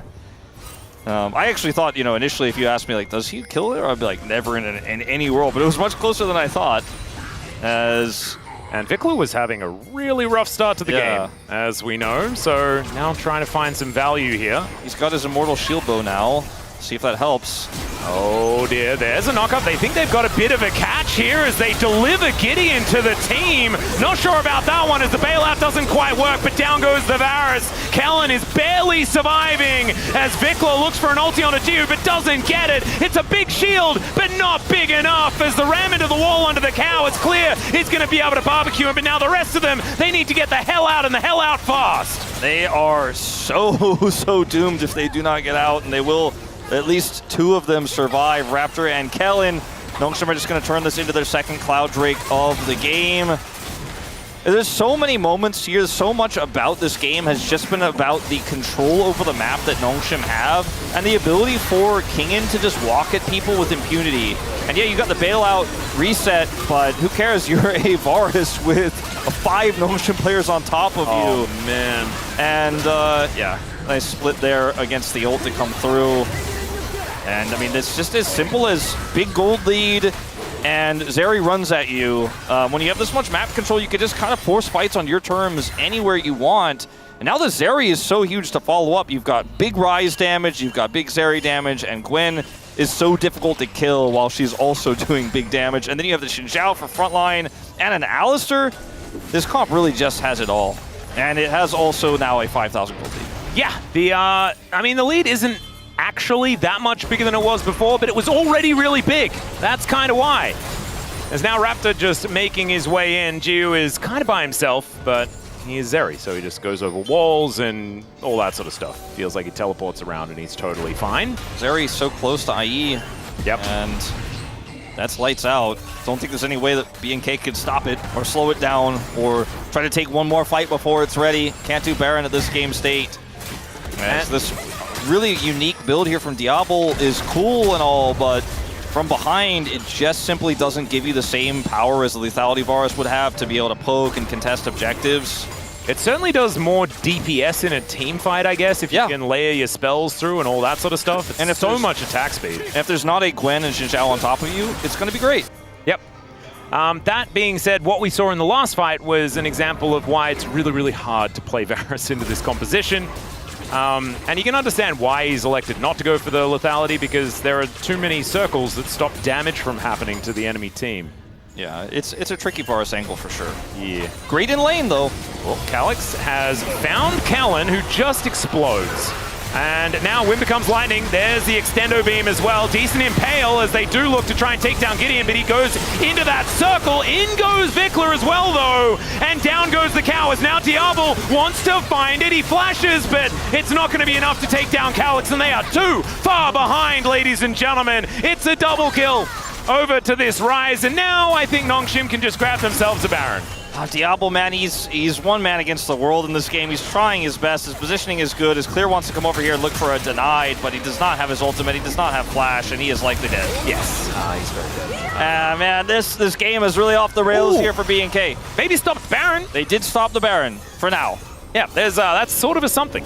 Sort of a something. Let's have a look at this one more time. I mean, BNK are grouped here, and yet still Calyx is like 2v4. We kill this guy, and then that buys enough time for the rest of the team to come over. Equalizer here is actually really good from Clear, and then the follow-up ult is fantastic. You can see what this comp could do if they weren't so massively behind. The Ryze wasn't so big. It's Diablo's hands, man. If Calyx was hit by that hail of arrows, maybe it's a different story. But he didn't. Yeah, this Ryze kind of doing the boom boom. Okay, well, the Baron is down to 3k as we jump back to live. It's now dead as Kingan's over the wall. I'm not sure about Raptor's positioning in this fight. I think he's just going to die as now Gideon looking to find even more. As Diablo in melee range is certainly something that's going to be difficult to contend with as Kingan over the wall. Vikla looks to try and take him out as Jiu, he's going to get another kill at the same time. And look at that health bar. He is extremely happy with the game state right now. It's a triple kill for Calyx.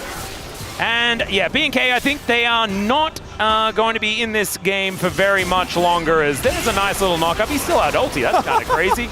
Yeah, Gideon was apprehensive, and he should have been. Yeah. But I think they'll take the extended back here, the back delay, for Nexus. I think they'll take the trade. I think they're very happy with how this draft played out in game one. Nongshim with a huge win here. Yep, and Vikla doesn't even go back to his soul. He just goes up to the heavens. As Calyx and Jiu have got enough damage to deal with Raptor, although that's a nice impale, and Jiu's just dead. So maybe the Nexus will live for a little longer. However, I think Nongshim have it on lay-by, you know? When you look at the Riftmaker here for Diablo, this build is like, it is the ultimate, you know, this fight, we could talk about this fight again, but is it really a fight, or is it just... That's why Raptor was there. Yeah, it's a very costly Baron deny, I guess you could say. But yeah, I really want to talk about Diablo, but I guess we won't get a chance to. Well, Raptor is trying to get bailed out. Chains of Corruption coming on in there as Diablo headbutt pulse, and then he's not able to do auto attacks. Still, there is no follow-up as the Realm Warp does absolutely nothing. And Lehens and Jiu are both dead. So Jiu died at some point. So did Vikla. No, he was still coming back up again. This is, it's gone strange. The game has gone strange, Wolf. It has gone strange, but we have to remember, ultimately, this is a third and now Soul Point here, Cloud Dragon. for Nongshim. They already have a, basically essentially 10,000 gold lead here. They have full control over the map. There are some overextensions happening. There are some, let's just run at them 2v3, 2v4 situations happening in this game here for Nongshim, but I wanted to talk about Diablo's build because it is the most Diablo build, only I can carry this game, only I can get it done. It is the highest value, highest damage Varus build with Press the Attack, all this AP Rift Maker on top of it all, and he has now the Arm Guard. If they're going to come back in this game, which I would never predict, but if they're going to come back in this game, it's going to be off of some more overextensions from Nongshim and this Diablo guy just popping off. And he is certainly not afraid of anything in this game. He's not afraid of a 10,000 gold lead. I just don't think alone he's going to be able to get it done. But I love that he's identified himself as the main character, and it's not main character syndrome, it's just the truth. Yes, he has to. He has to be the one to get it done. I think Vikler has actually had a better closing out of the game thus far as well, but I think really some costly mistakes in the early game were not exactly helping out the BNK win conditions. All right, there's the flash in from Gideon, finds an ulti, but ultimately doesn't really do very much of anything at all as the bailout is actually going to work. Diablo goes golden, but I think he's still dead. There he goes. And BNK, they are going to be able to go out with a bang, but go out they will, as it's Chiu to finish off the ace, and Nongshim with their Exodia composition walk away with a Game 1 victory. Very, very great game, very respectable game of League of Legends from Nongshim. I'm sure there was some hiccups at the end, but I'll let them slide because I loved how Lehens and Gideon played out the early game. It was pretty insane. The Realm Warp plays defensively. Again, it's my third time mentioning it. I'll mention it one more time. I thought it was super cool. I thought it was a really cool way to just leave Zeri on an island and say, you're going to be big later. And guess what? He was. Yeah. For BNK, you could see what their comp could have done. They could feel its power in those later stages. They were just so far behind that it never mattered. But I think in an even game state, their draft was definitely not a bad one. It was just that the tools that Nongshim had in the early game with their draft outside the bottom lane was it was quite powerful what they had. And Kingen got a huge lead. Calyx started to get an explosive lead, and Gideon was ahead from start to finish. Yeah, Calyx also just running over Vikler in that early game with Gideon's help was... Yeah, it was pretty devastating, but I think that a lot of eyes are going to be glued to Ryu after that one. Allowing this Gwen to go through alongside the Xin Zhao, there are a lot of things in that draft that I think begged some answers out of BNK. Now they'll be able to move over to the blue side, see whether they can adjust things moving into game number 2. And remember, they haven't been 2-0'd yet. We'll see whether that starts today or whether it doesn't start at all after the break in the space, breaking down game 1. See you soon.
그래도 돼. 그냥 내 쪽 올래 딜이? 넥슨 갈래. 얘들아 근데 이거 이게 궁 없잖아. 내가 다 궁 조심해 가도. 가자.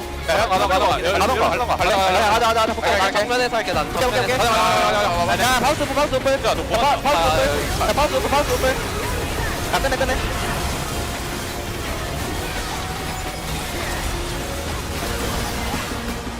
소리 나 이거 라이즈도 실수를 못한대.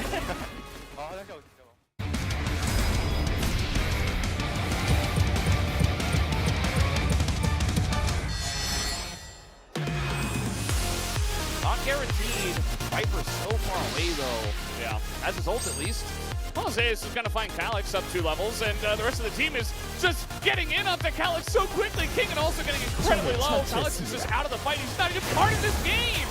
As in the rest of them go, Peanut lives for so long and gets the knock-up, dodges the shot blast, and it's a triple kill to Zeka. Penta angle coming on in, making a quadra. We're just going to get another Penta today. Zeka picks it up again.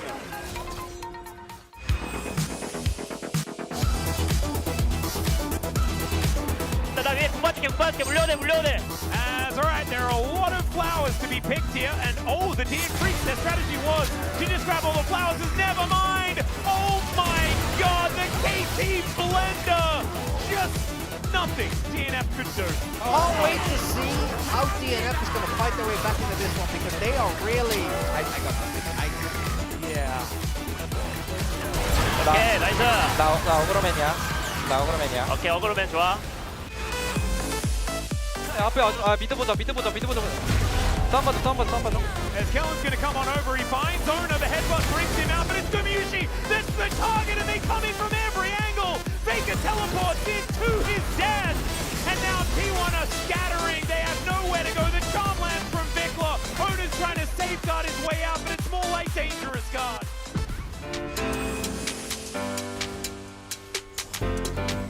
야 럼블 공격 한번 쓰자. 나도 쓸만하겠다. 네 맞아. 야 뒤에 잘 맞췄어. On that one, Beryl continuing to do what he wants as aiming is impaled, lasts for a very long time. Is now Bulldog also in trouble. Duda goes in and it's Sheer that's actually the main damage as he flashes forward and barbecues the whole team. There's a Quadra. He's looking for a Penta as he goes golden. 바로 펜타.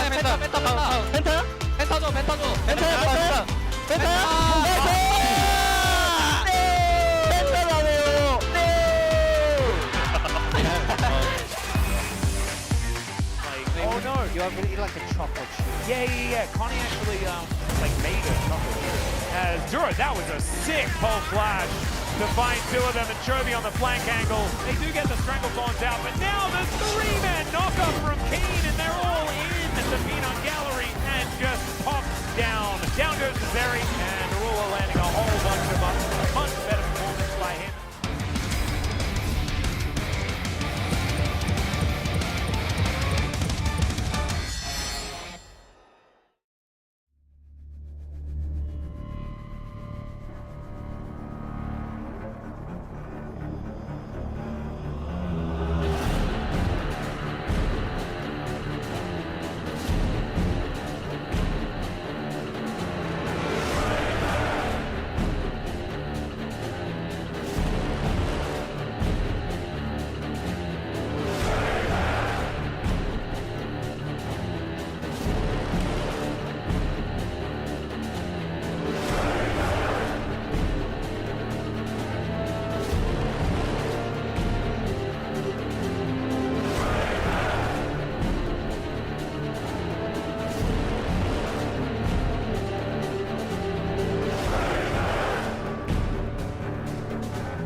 A barn burner in the bot lane is how we kick this one off between Nongshim and BNK FearX. Not Genji. Apologies for that one earlier, as it is an early victory here for Nongshim. Just reminding everyone what the boiling point is. If you're above them, you're hot.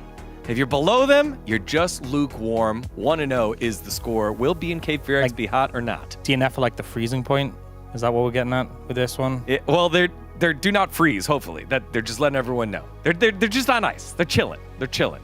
But let's get back to this series. I mean, the Sandstorm is not here yet, and I mean, I feel like they had great plan in the draft still because of the bot lane matchup. I think most of the time nowadays you get to have great bot lane, but it's just so weird that random things happen on the bot lane. Well, so many random things. 45 kills, the most kills so far in the LCK 2025.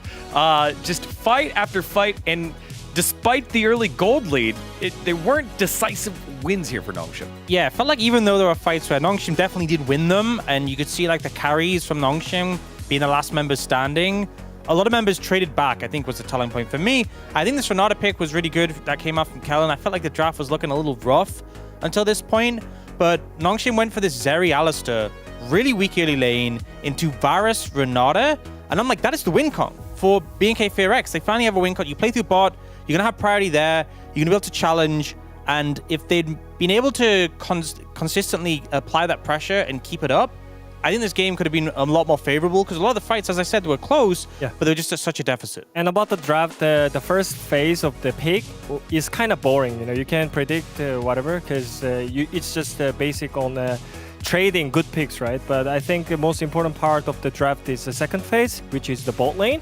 And I still think Zeri and Alistar is not great answer into Varus, especially because we already talked about this in the pre-show that bot priority is pretty important in this meta.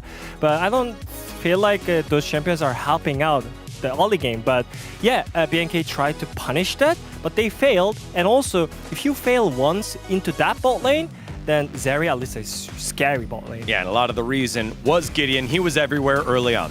Yeah, so great setup here. One of the powers of Rise, although you don't have that root instantly that you used to have, that slow is still very effective for the setup.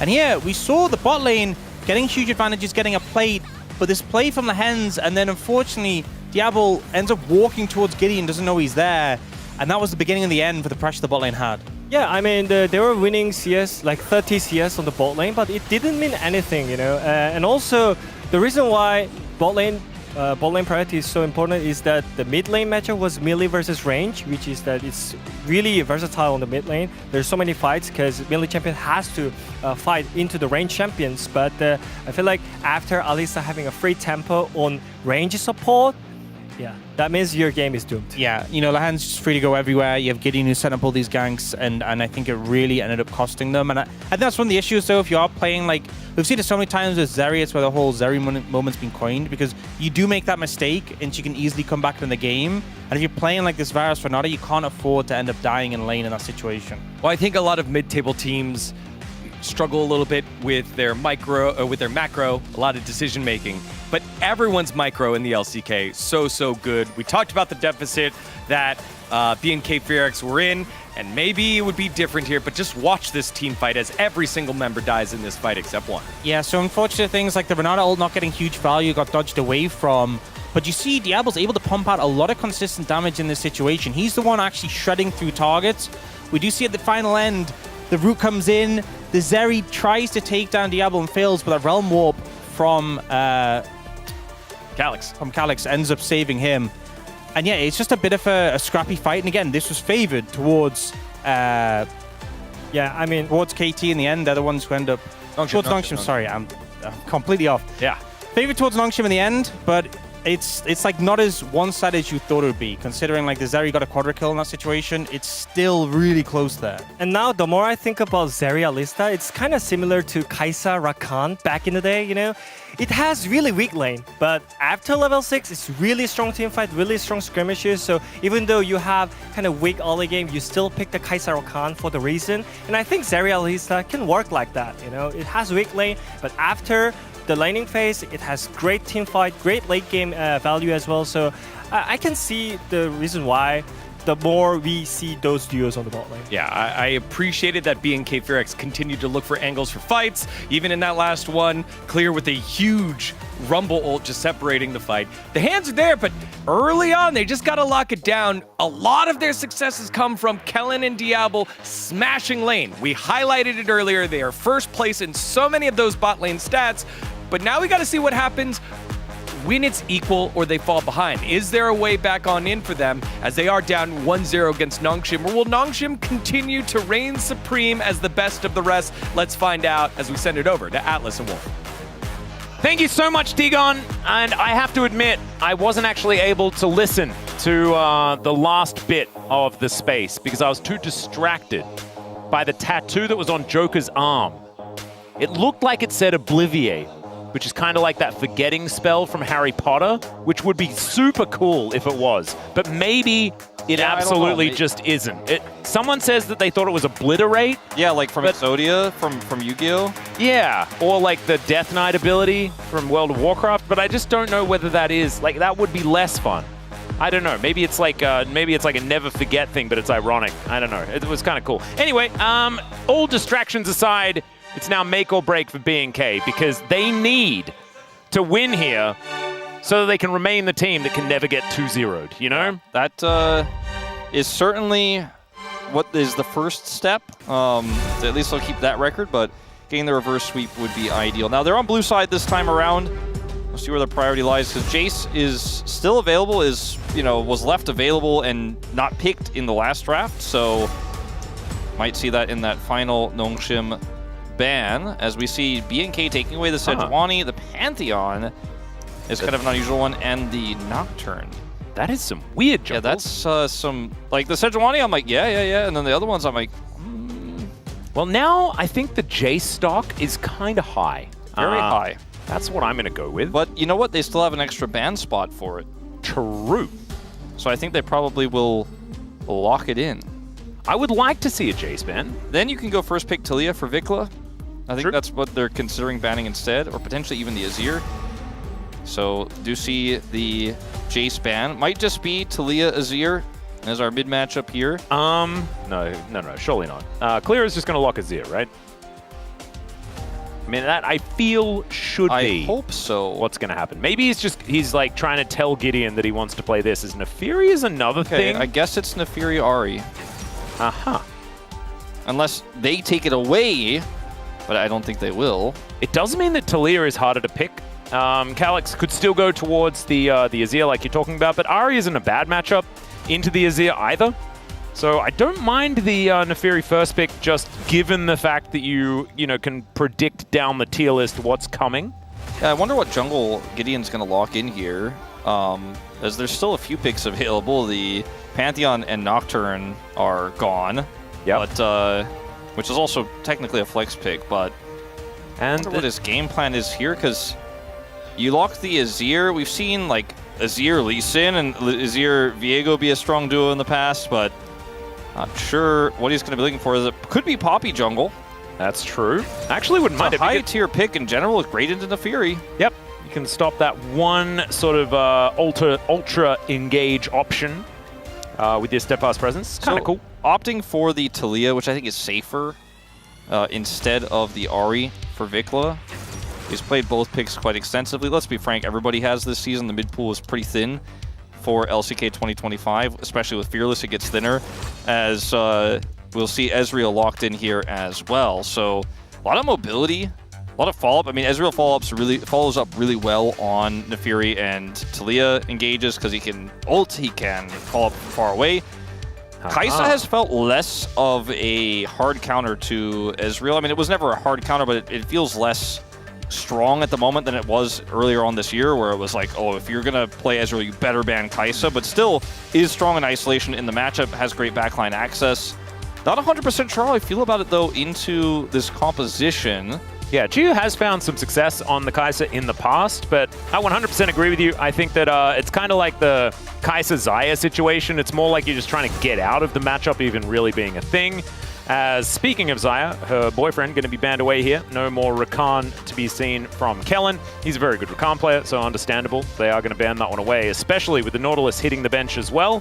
Maybe Nautilus Leona going to be taken here by B&K. I would not be surprised. Could also see a Leona ban here by Nongshim. Rel is still up, though. Rel is a classic, and there is no Alistair. I'll ban Braum.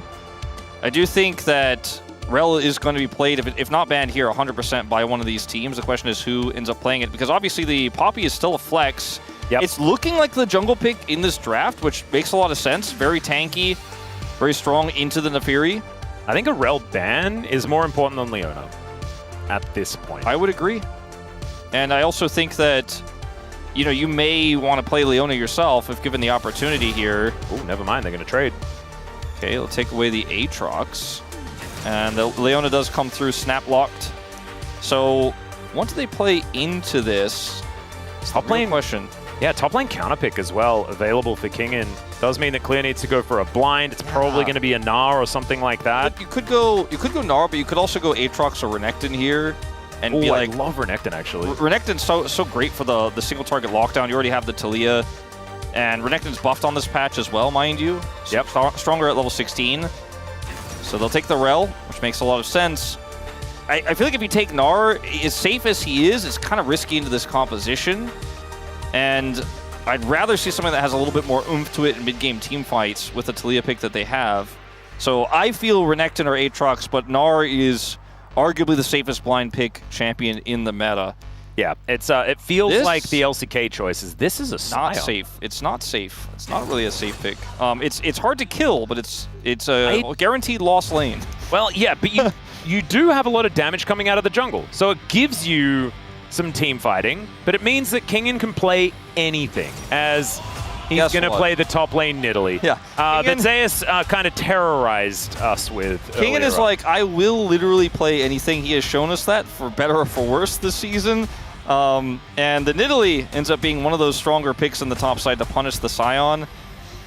The Scion almost felt like, to me, it was a denial pick, because we've seen so many Scions into Nefiri, it's so hard to break that health pool. Even with the Ezreal here, it's just so tanky. And if you had Poppy Scion with this Azir comp, the late game teamfights get so tricky to play out. So maybe that was the thought process, but now you're kind of guaranteed this hole in the top lane, and the Nidalee can just split push all the way to the ending if given enough space. I don't know if Kingin's going to have a Zeus level performance here on this pick or not, but it is going to be a tough one, I think, for the Scion and just in general for controlling the early game. It does feel to me like Nongshim are definitely more looking at lane matchups rather than at team fights. Because obviously, AD Nidalee that we are likely to see, which is what we saw out of Zeus earlier on, does not team fight at all. It's just not a thing. The rest of the composition is a little bit dive, it's a little bit disengage. Yes, they have some tanky members, but I think they're going to be playing around side lanes more than for these team fights.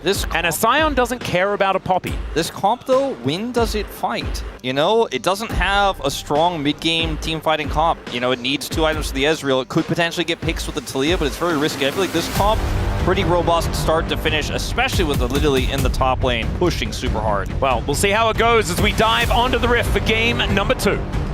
소환사의 협곡에 오신 것을 환영합니다.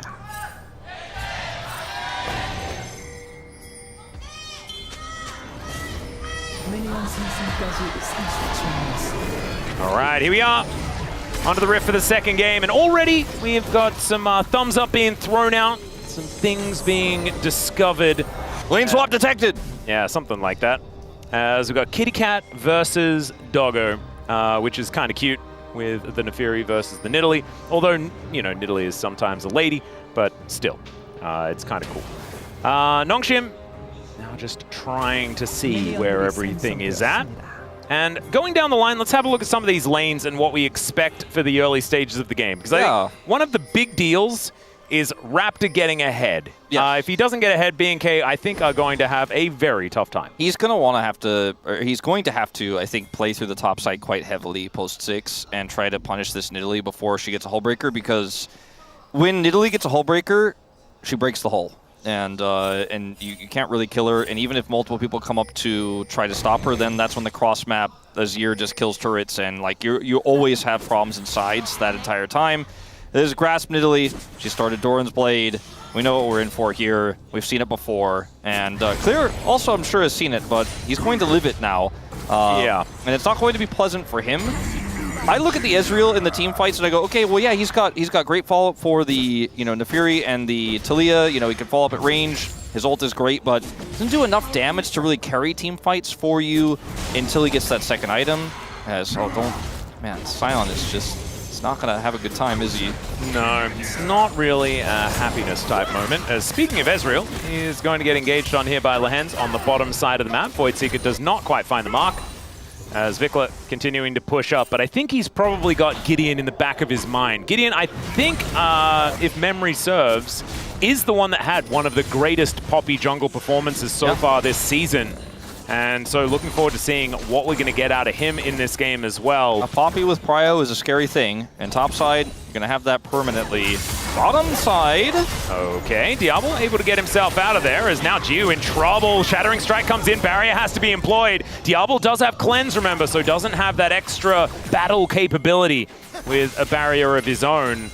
As Kellen and Diablo winning out on that trade, and so definitely good to have a point of attack on the BNK side of the map. I think this 2v2 is really tricky to play out for the Leona lane, and they tried to force it. They thought they had that one angle, but it backfired a little bit. Again, not disastrously or anything like that, but they do end up losing a little bit of control here. Jiu will grab a longsword and a refillable potion on this back, and the wave will crash here. Lehens trying to hold it.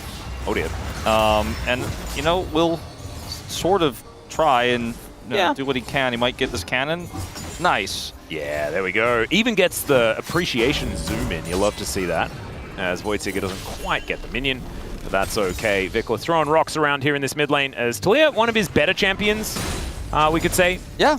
In the previous series that they were able to win against T1, I'm pretty sure that Talia was one of his better games. So frankly, Vikla had some abysmal performances at the beginning of the year. Like some games where we were like, this is not the same Vikla I watched a few years ago on KT Rolster, you know? But since then, I feel like he's been pretty consistent. And people keep bringing up some of the bad games because they were obviously standout bad games, but I don't have that much bad to say about him in the meta champion pool that we have. As you can see here, he's doing a good job. Looking all right. As Lehen's going to move on over.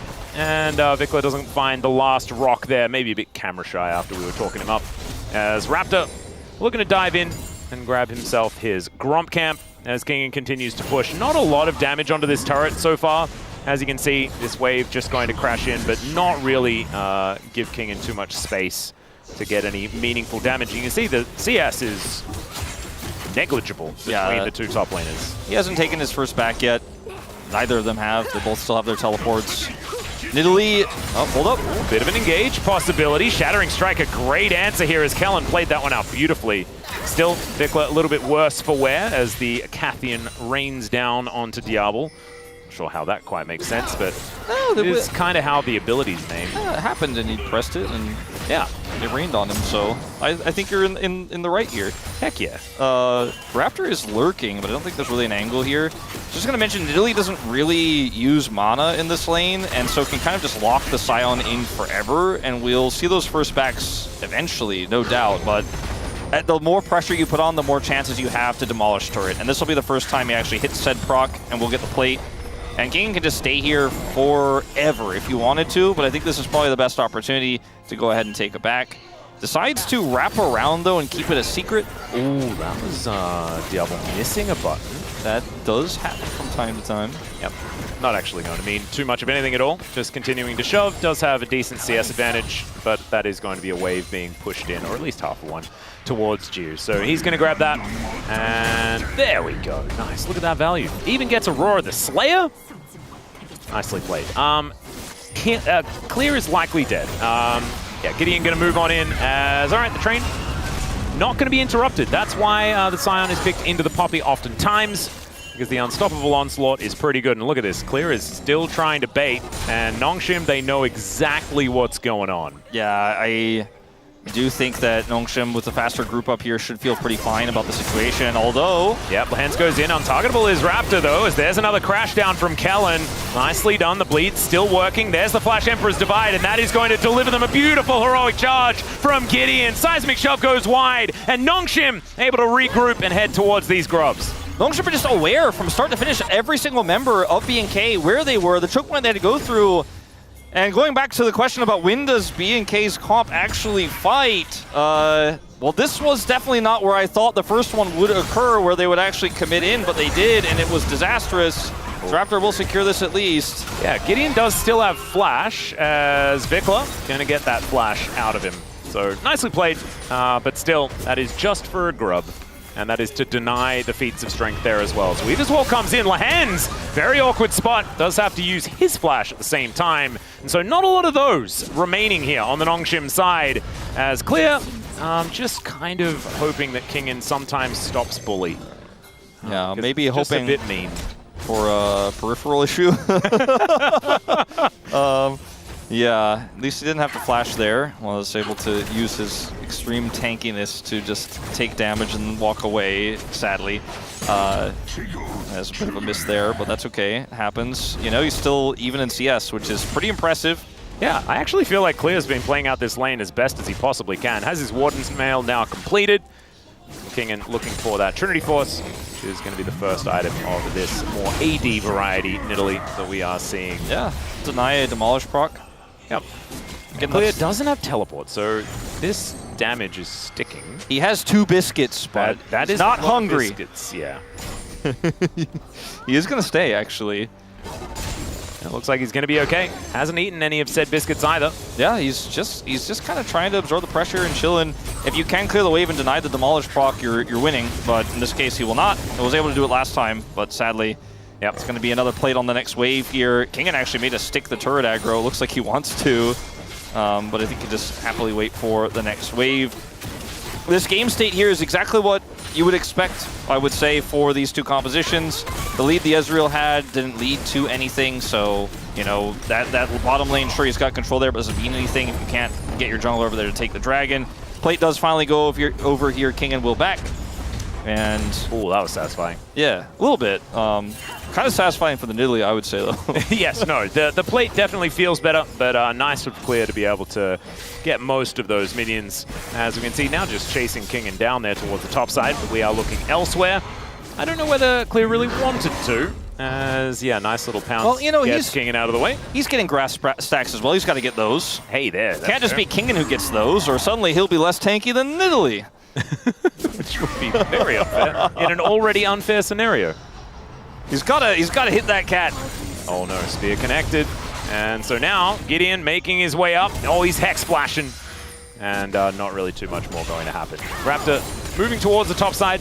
And here having a look in the bottom lane, it is a slight lead from Diablo, but nothing too much there to speak of. So looking up at the top of your screen, about 800 gold is going to be what separates BNK and Nongshim. A back here to come through from Kellen is interesting. Oh dear. Kingen is going to have to try and pounce his way out of this one, but I don't know whether it's necessarily going to work. There's the flash, as Kingen didn't quite have the pounce cooldown back off yet. And so now with no flash, it might be a little bit more dangerous to play out this top lane as some rocks go down in the mid lane and another Emperor's Divide being looked for and will be found. The flash comes through, but it's still going to slam Vikla into the wall of Sand Soldiers. And Gideon and Calyx look real good with this combo. Yeah, really clean here from Calyx and Gideon. And Vikla didn't respect it. Tried to flash, but it was too late.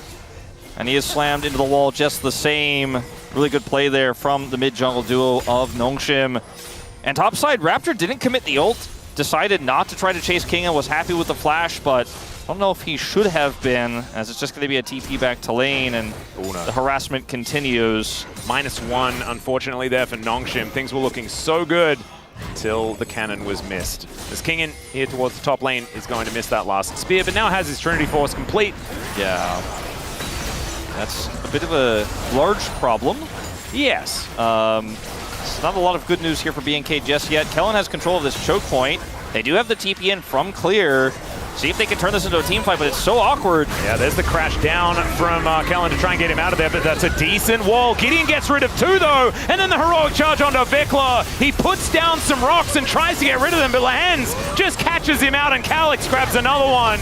Now they're looking to make their way back in as Kellen finds a Magnet Storm. Lahan's gets the Solar Flare gorgeously, though. Another heroic charge. Gideon is on an absolute tear today. My God, this guy. And Diablo just wasn't even there. There's no damage in this fight once you lose your Talia. And now Kingen is just back where he belongs in the top lane. Yeah. So he'll take a little bounce there, but I don't think he really minds. Calyx picks up a plate additionally on top of all the damage done here. 1-0-3 on this Poppy. My God, Gideon is just a man possessed. The fight was saved by him, as you called out in the fight, as it looks like, okay, this is the best angle BNK can hope for. Lehen just kind of isolated himself here. Weaver's wall is perfect. Although his situation zoom to be paused there, you're like, oh, they lose unless Gideon gets the 2-man. And then now it's a 3v3, and Calyx has Prio, and guess who's dead? Your only damage dealer, Vikla, because look where Diablo is. He's in the bottom lane. He's chilling. He was catching the wave. And the Kaisa is here. The damage is unreal. Gideon plays this fight so beautifully. And then gets the grubs as well. Yeah, unless this is indicating that there was a steal. 300, 200, Trisha Barrage. There we go. Nicely done by Diablo. Oh, see, Diablo was helping, actually. He was there. Never mind. And this is actually really huge because it does mean that BNK are now even. 3-3 as far as grubs. No Void Mites now available for Nongshim, and that might be something that they can rely on later on. Good flash there from Clear, but still has to use it to avoid Gideon, who's continuing to be everywhere. Kingen wishes they had that 4th grub, because he's PvE this game. Yes. But he's still like, well, I guess I'm still hitting the Scion. It's fine. All right, Gideon going to move on over. Fighting for blue buff here. Hens and Kellen spot one another. Raptor does find the smite. That's nicely done. But that is just Nongshim backing away, continuing to have almost a 3,000 gold lead as the Scion heads down towards that bottom side of the map. And we'll be able to grab the minion wave that does turn up. But now won't have that unstoppable onslaught for the next fight. Yeah, the game is not done, Atlas, but it's feeling like it may be spiraling towards an insurmountable lead here that Nongshim have. 4 kills to 0, 3,000 gold, lots of plate gold picked up. The Scion obviously getting bullied. But I want to go back to the draft because I feel like if you had picked Renekton or if you had picked Aatrox, sure, you wouldn't have the same front line for your Ezreal in this comp, but you would have at least had some power in some of these early skirmishes where you have a top lane champion that has a lot of agency to get you through those early skirmishes before the Ezreal hits 2 items, something that would work well with the Talia shove and the dive you already have with this Naafiri. And I think picking this Scion blind has been a mistake a lot of teams have made here in the LCK. It really just isn't working out. Yeah. And I feel like we're just seeing the symptoms of it all over the map. Like the trades there we did see were kind of all right for Clear. And I think that if they are ever able to get themselves into an honest 5v5, then they are going to be able to find some angles. Because, of course, Scion does have the ulti, can avoid the steadfast presence being a problem, and that gives them a way to engage that isn't just Rel flash in with a Magnet Storm. And so that's, I understand, like, the thinking here.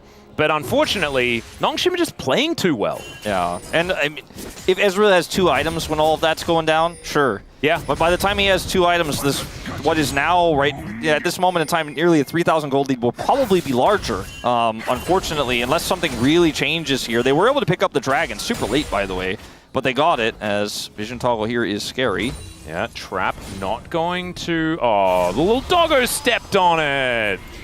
Oh, man. At least it's not a hot doggo. Yeah, true. And at least he doesn't need to worry about spears because he is, of course, the Naafiri. So she just kind of ignores them because she's got little doggos all hanging around. Diablo picks up a longsword. The zoom in there, I think, really showcasing how far away he is from hitting that 2-item spike in this game. And this is just going to be another free turret, it looks like. Demolish procs. Feats of strength. So that is Nongshim locking it down. Some upgraded shoes now going to be there as the Unstoppable Onslaught is going to bring the Scion to a wall. And Clear doesn't exactly have a huge health bar and then just gets stunned up. Even the Mystic Shot is not going to connect. True Shot Barrage, but it's not going to take down the Kaisa before she kills the Scion. And Kingen, in the meantime, is in the bottom lane just throwing turrets. 2 turrets down here.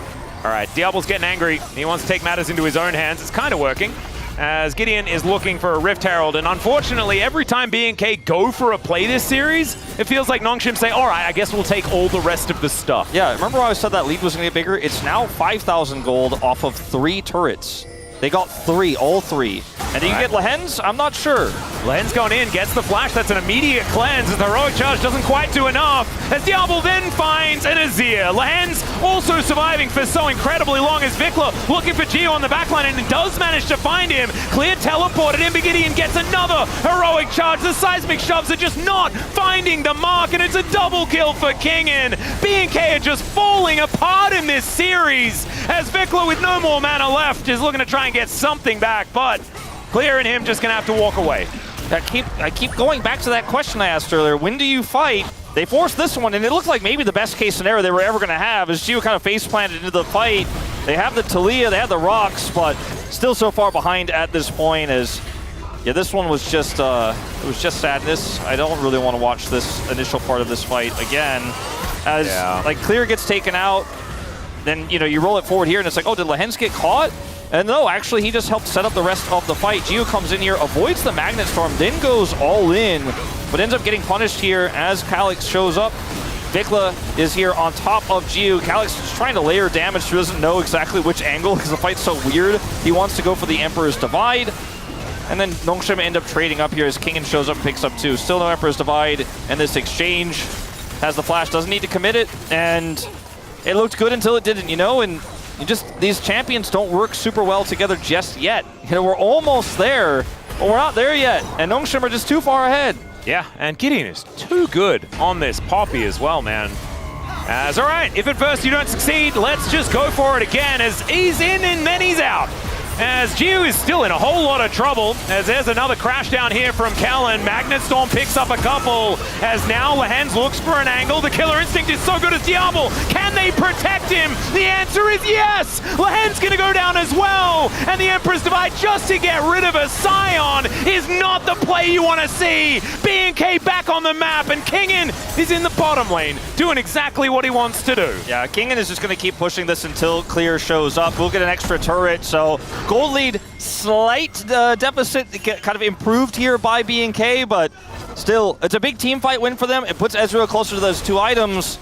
We're going to need a few more of these before we can sing their praises here, but this fight shows that it is possible, and it was also not super well played out here by the side of Nongshim, as yes, this engage looks very silly at first. He gets knocked away by Gideon again here, but Diablo is so well protected in this fight. His positioning is phenomenal. He just layers in damage before Calyx can get there, and when they do finally engage on him, they just engage to their deaths. Gio just walks again right into the waiting arms of B&K, trying to get that kill onto the Ezreal, who survives, and then end up picking up 3 kills here in the fight. Yeah, Vikla is now pretty scary. You can see 2 items now completed. We almost have the Muramana done for the Ezreal as well, as this Hextech Dragon now being started. B&K were able to get the first Drake, which was that Cloud to start us off. So it will just be an equalization of dragons if Nongshim are able to get it, and it looks like B&K have no interest in contesting for this one. So another Chemtex, oh my god, there have been way too many of these, man. You are absolutely right. It is getting curious. Yeah, a little suspicious. I'm just saying. I think everyone's kind of turning the other way, but I'm looking like, I don't know if I'm allowed to say it, but it feels like there's an abnormally large amount.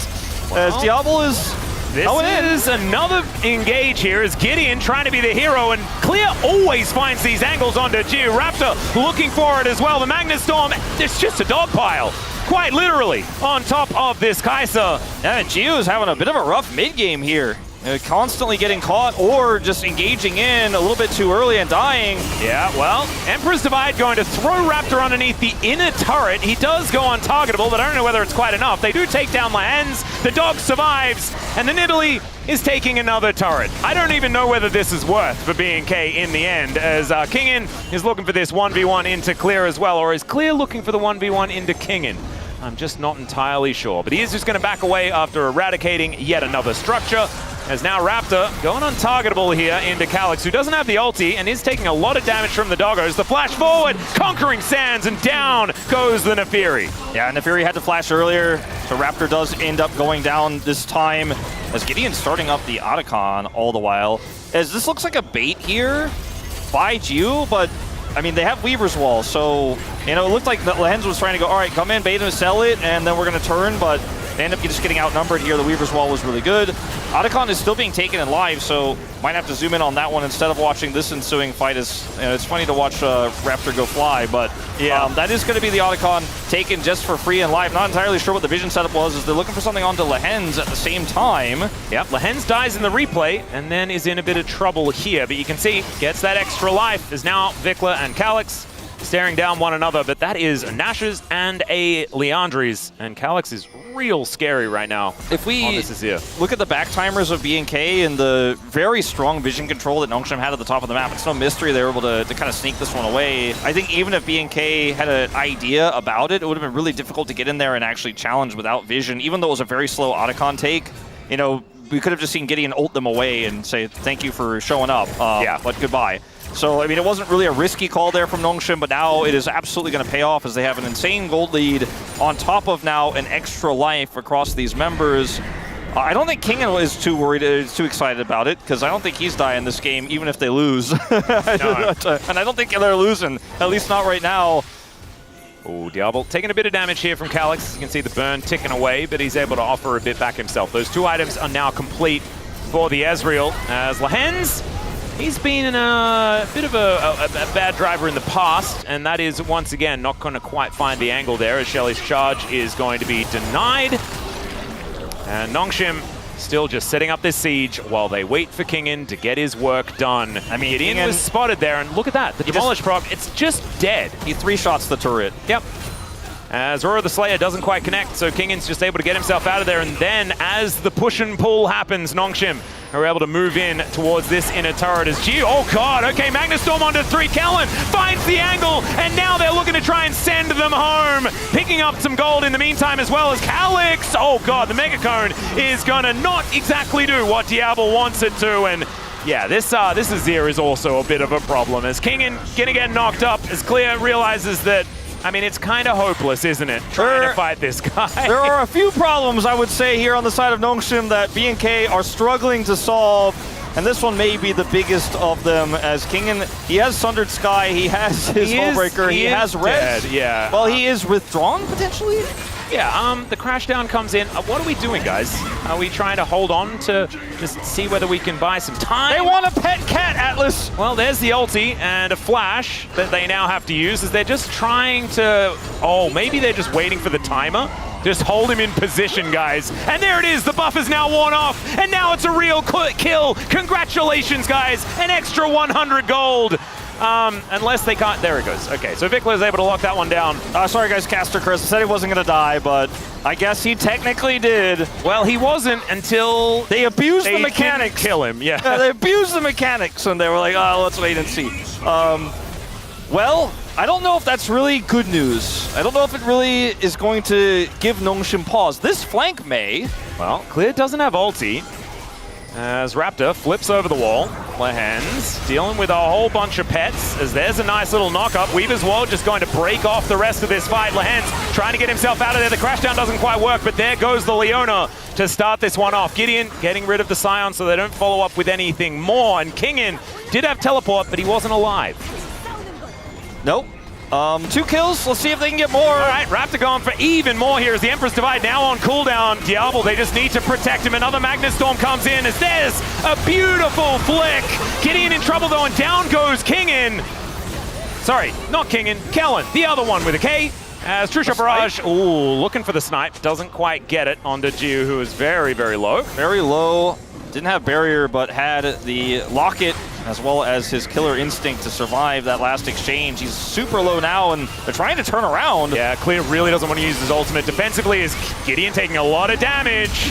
And there he goes, and there he goes down. As the Zombie Scion actually going to be helping out here for a few moments. Calyx goes golden, and Clear will find a few autos. Jiu just still trying to be useful, but it's so difficult at such a low health bar. And Diablo also playing in similar condition. This is wild. This suddenly just became this random hands game between these two teams. I mean, in the mid lane, you say suddenly, but the last game I think was exactly that as well. It's just so weird to see the fact that Nongshim has struggled to control Prio on this dragon, played a little bit fast and loose there in the mid lane, got punished a little bit, and now, despite being up 6,000 gold, can't quite end it, but they have that, of course, control of the bottom side of the map. The inhibitor being down means that the opposite side of the map, where the Baron is always kind of going to be under their control because someone on B&K has to push out that bottom wave. Vikla does not have teleport. He's the closest one to said bottom wave right now.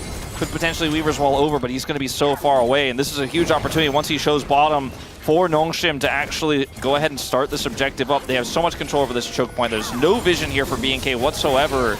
Oh, look at Diablo, just immediately Arcane shifts forward. That's what we want to see out of this young man, as Giu's in trouble yet again. Raptor managing to pick up the kill pretty comfortably, and that was not the keeper's verdict that Gideon was looking for. Still he's able to run, but is it actually going to get him to safety, as Raptor is going to chase him down and say nope, it is absolutely not. As now Clear looking to turn it. Another seismic shove, and Diablo's over the wall. Lehen's in trouble. He does have the Eclipse, but it is not enough to keep him alive. Calyx finds 3 with the ulti, but there's no follow-up. Does he need it though? That's the question. He takes down the damage. Shattering strike from Kellen, and Raptor is running away, and I don't think Kellen's going to be as lucky. Why is every fight like this? I mean, it was so close for B&K. It looked so good for them, but they chased way too deep onto that Azir, and this time Calyx pressed his R button, and I think now he's going to press the right-click button on the Nexus turret to try to end the game. 8-0-8! Yeah.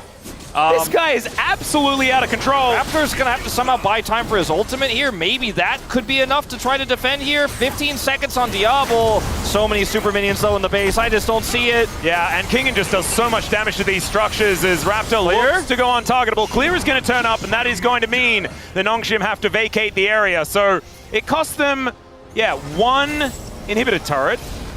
Sorry, Nexus turret as Calyx. Ooh. Okay, now Nongshim look for the Baron. Okay, and that should be the big winner. I think that they could have just done this off of the outset, done a reset and come over there, but they decided to try to end the game. They did not get the mid inhibitor, by the way, so that one actually stays alive because they walked through it to try to end. So that's actually huge for B&K. I don't think they can deny this Baron in any world, though. They're just going to try to push out this mid wave preemptively to keep this inhibitor alive. Although the Baron's just taken. Yeah, they thought about maybe going over there, but it was a little bit too slow, and Nongshim still with a massive lead here. Yeah. Let's see if maybe the next fight is a little bit cleaner, because this should be an unlosable game, right? As we'll watch this, the Azir on the flank the entire time goes in for the Emperor's Divide. They're way too close to him. Oh my god. And he's giga huge. Like, I don't know what else to say. It's the lethal tempo version as well, so these auto attacks, like each Sand Soldier stab just hurts, man. True Shot Barrage just coming on through here, as I believe that was a dragon. Never mind, it was not. The dragon is ignored. Third Drake, no one cares about. As now Kingen moving back down towards the bottom lane. There is a respawned inhibitor. And Clear just looking for a Mega Cone angle. Yeah, Raptor gonna hold this dragon. I mean, if a bit cute. If B&K just take this dragon and Nongshim are considering contesting it, but don't actually push anywhere, this Baron may not be real. Yeah, let's put double the damage. Those numbers away. Let's put those away. 8-0-8, man. 16 out of 17 kill contribution, no deaths. This is the best I've seen Calyx look. We might be breaking records for damage per minute. Yeah.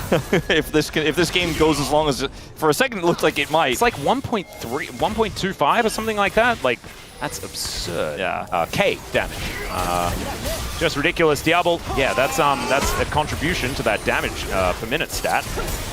After all, here down towards the bottom side. Yeah, Vikler on a flank angle as well, looking for a wall, wants to set it up.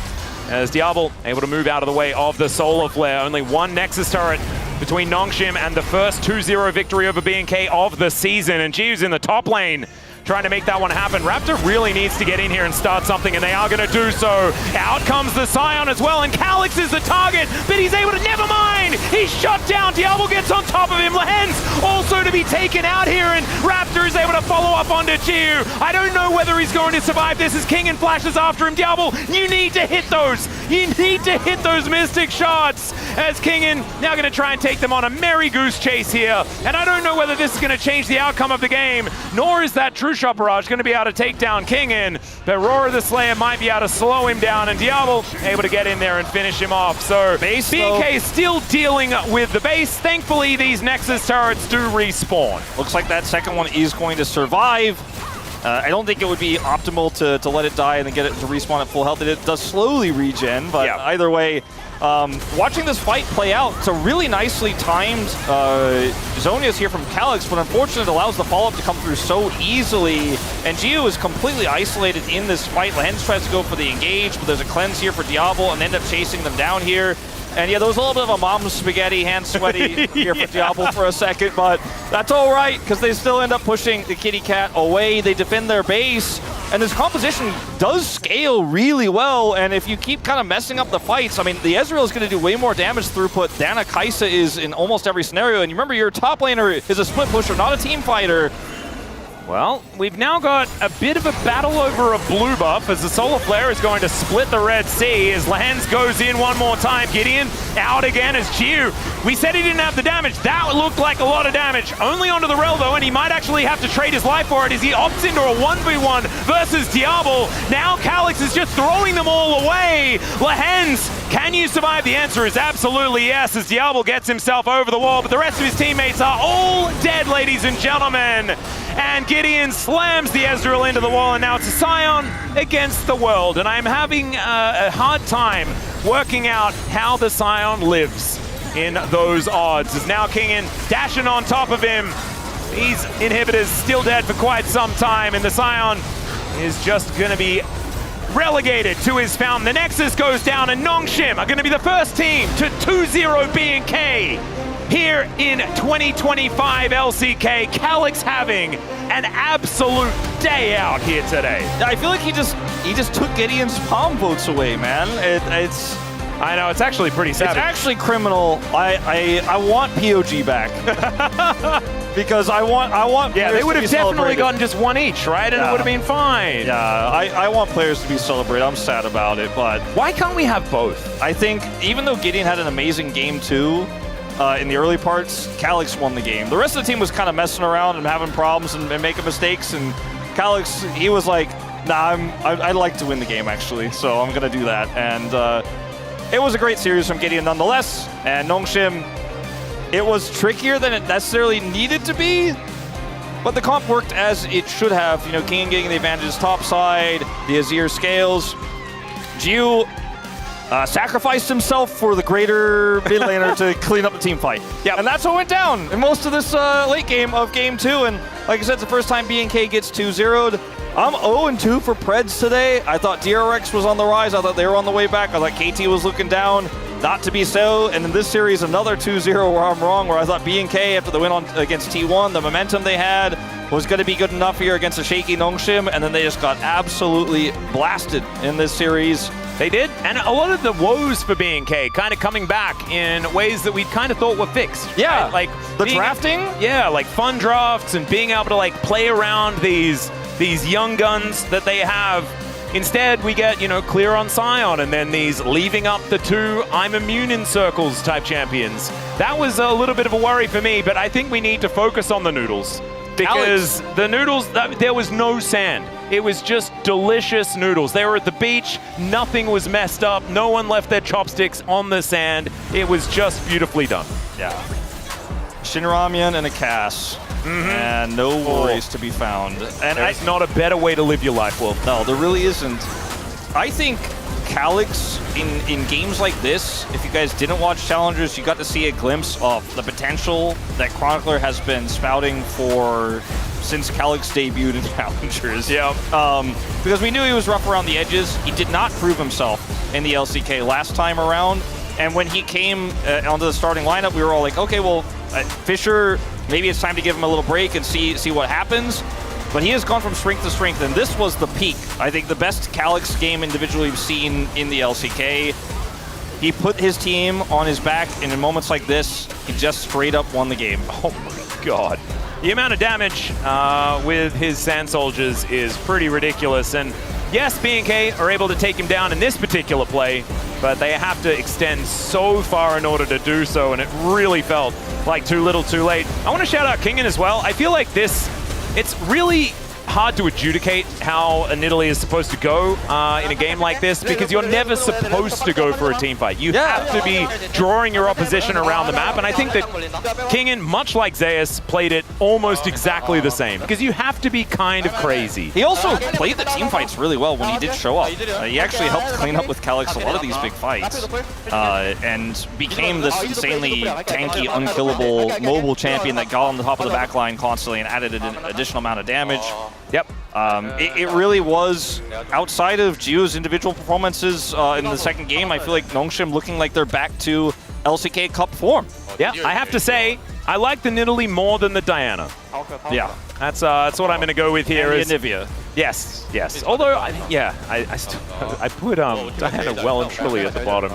Still, Nongshim, Great performance here, and this is going to put them ahead on the standings over another team that was even with them at 3-3. And so Nongshim now, I believe, moved to outright 4th place, but still waiting for some more matches to occur. Calyx, yeah, almost 20K more. 1.5. Almost 1.5k damage on this Azir. Pretty insane performance from this guy. That's a pretty good DPM stat. Yeah, and he also had a great that's lane his phase. first match win. Yeah. Really? Yeah. That's kind of mind-blowing. I mean, I don't like to talk about it, but remember the last times he played, it was a really rough time for Nongshim, and he will pick up player of the match with a pretty phenomenal Rise performance as well. In terms of KDA, it's so binary across the series. What does that say in computer? I kind of want to know. 'Cause it's just ones and zeros, man. Oh. I don't know what it says. I don't think it says hello or anything like that. But man, what an incredible performance. Today was not supposed to be a 4-0 day. I actually feel like we were kind of robbed of some LCK that we were supposed to have, you know? It's just not really unfair. But he's got so many ones and, okay, so here it is. We have a bunch of ones to celebrate a first win for Calyx. That's what those behind and to put the zeros of the 0 wins of the past. Yes, and the 0 wins are definitely the past. Let's go over to the interview with him right now, though. Take it away, dear. Thank you very much, guys. This is Dear for the POM interview translation, joined by Calyx on the side of Nongshim Red Force. Congratulations! Thank you. Calyx, congratulations on the victory, and this was your first victory since debut. Please give it up for Calyx. And with your first debut victory, you got a POM. How do you feel? You know, today's match was so crucial for our standings today, and being able to win with a clean 2-0 victory makes me so happy. How did you feel after winning today?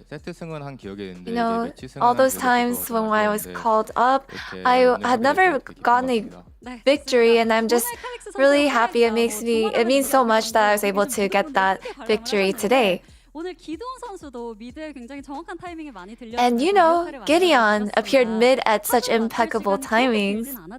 Despite the lack of time to build synergy with Gideon, how were you two so able to stay on the same page so well? You know, I think it was back when we were both in CL, we actually did play together, and with Gideon being such a great player and him playing so well, I think it was never really that much of a homework to actually build synergy with him and build that chemistry with him. And game 2 actually looked like there were so many risky moments, so what were the comms like to stay focused? Even if those risky moments show up during game, I think it was just, we were just talking about how as long as I am able to stay focused and play well, that we would be able to win. And do you actually have any favorite moment from today? You know, a lot of our teammates were dead in the moment in front of Baron, but I think we were able to turn it around with my ult. That moment was my favorite. Of course. Let's take a look at that replay then. We were all so shocked in this moment. How did you make this decision in the spur of the moment? You know, I think I saw a really good angle, and Kingen was able to poke them down, and I was only able to do this because he set this up for me. And in that moment, I think Talia was the one who actually gave me a good angle. From this moment, did you expect a POM? Yes, I did. And with this refreshing, spicy gameplay, you earned a new nickname in Korea. It's Calyx. Do you like it? Yeah, I like it. So do you mind if we keep using it? It would be an honor if you did that.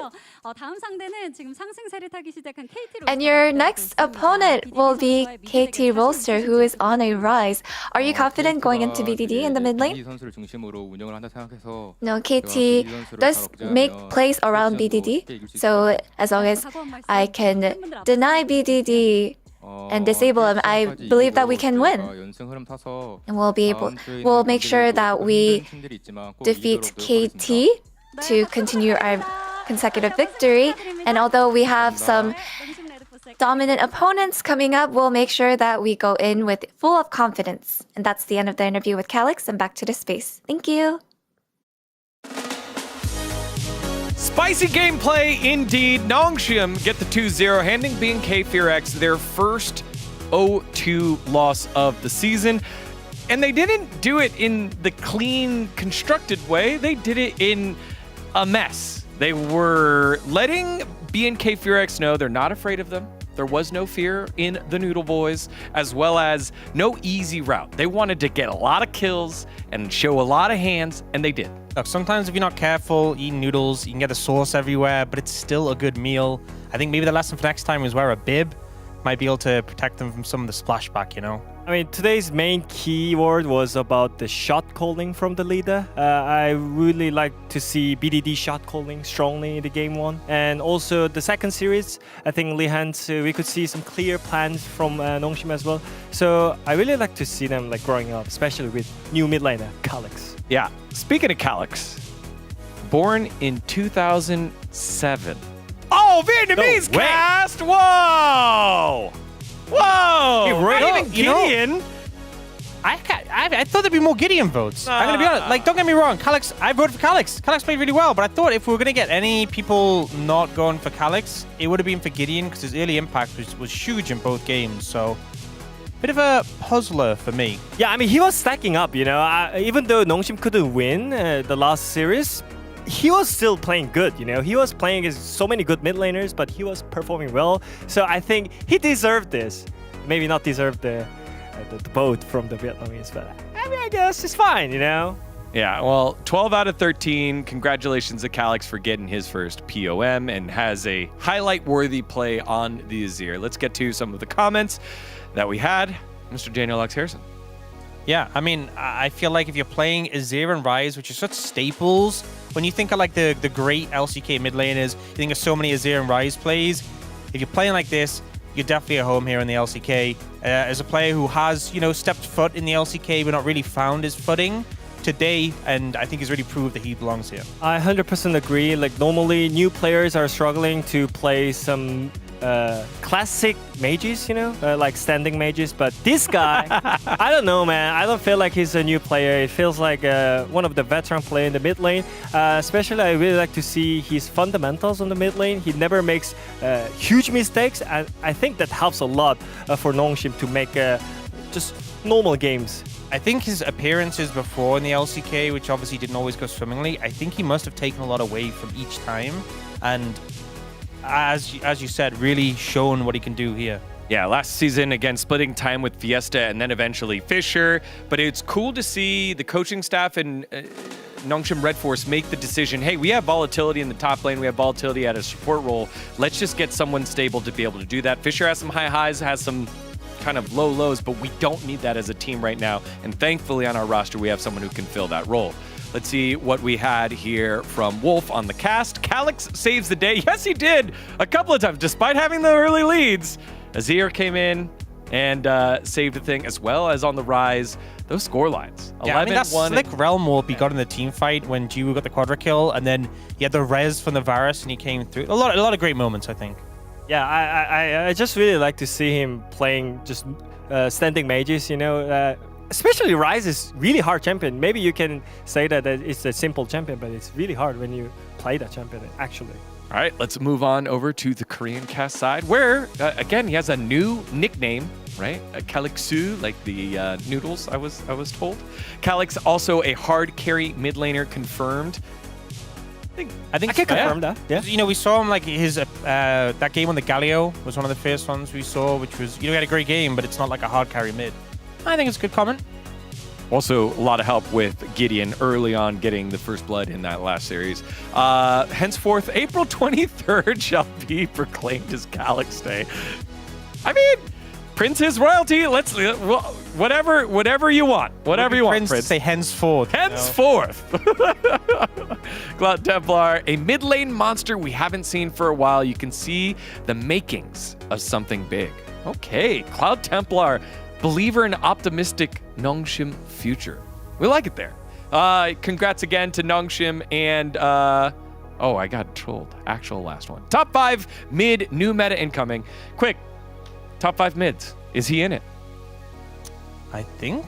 I mean, Nongshim is considered as top 5 team. I think I would say yeah. Right? I mean, it's like the question is BDD. Yeah. Value BDD. Oh, that's true. That's the difficult one. Yeah. So you wanna have a young talent who we putting out, or a veteran player with a shot goaler. Well, if we're not putting out Chovy, I can tell you that much. You know.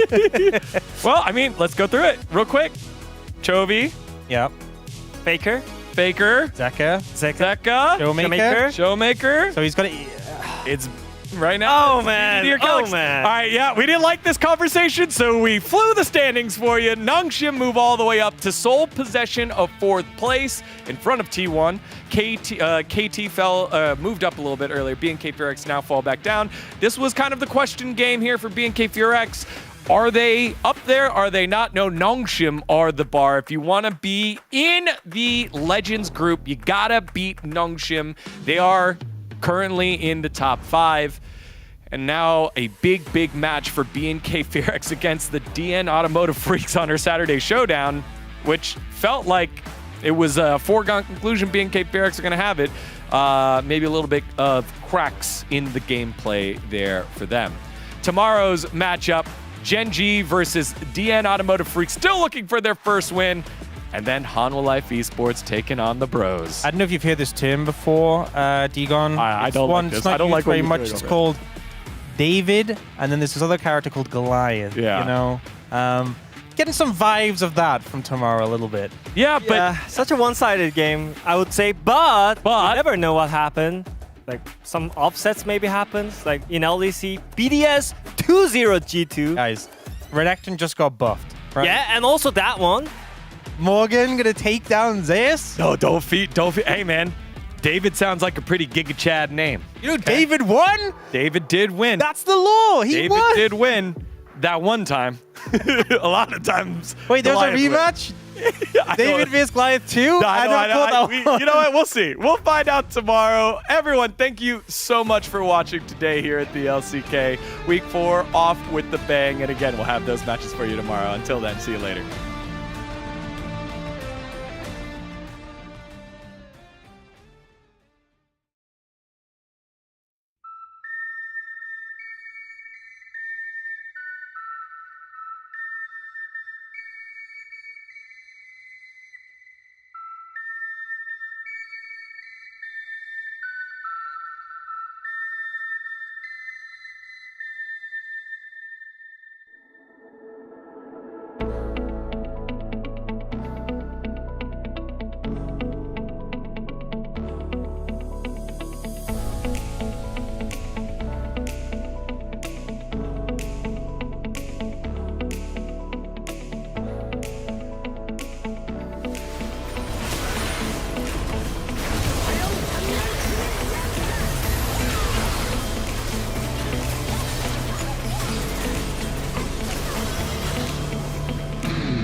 DRX 오늘은 첫 승 신고하고 싶었을 텐데 뭐 다음 주로 미룰 수밖에 없게 됐습니다.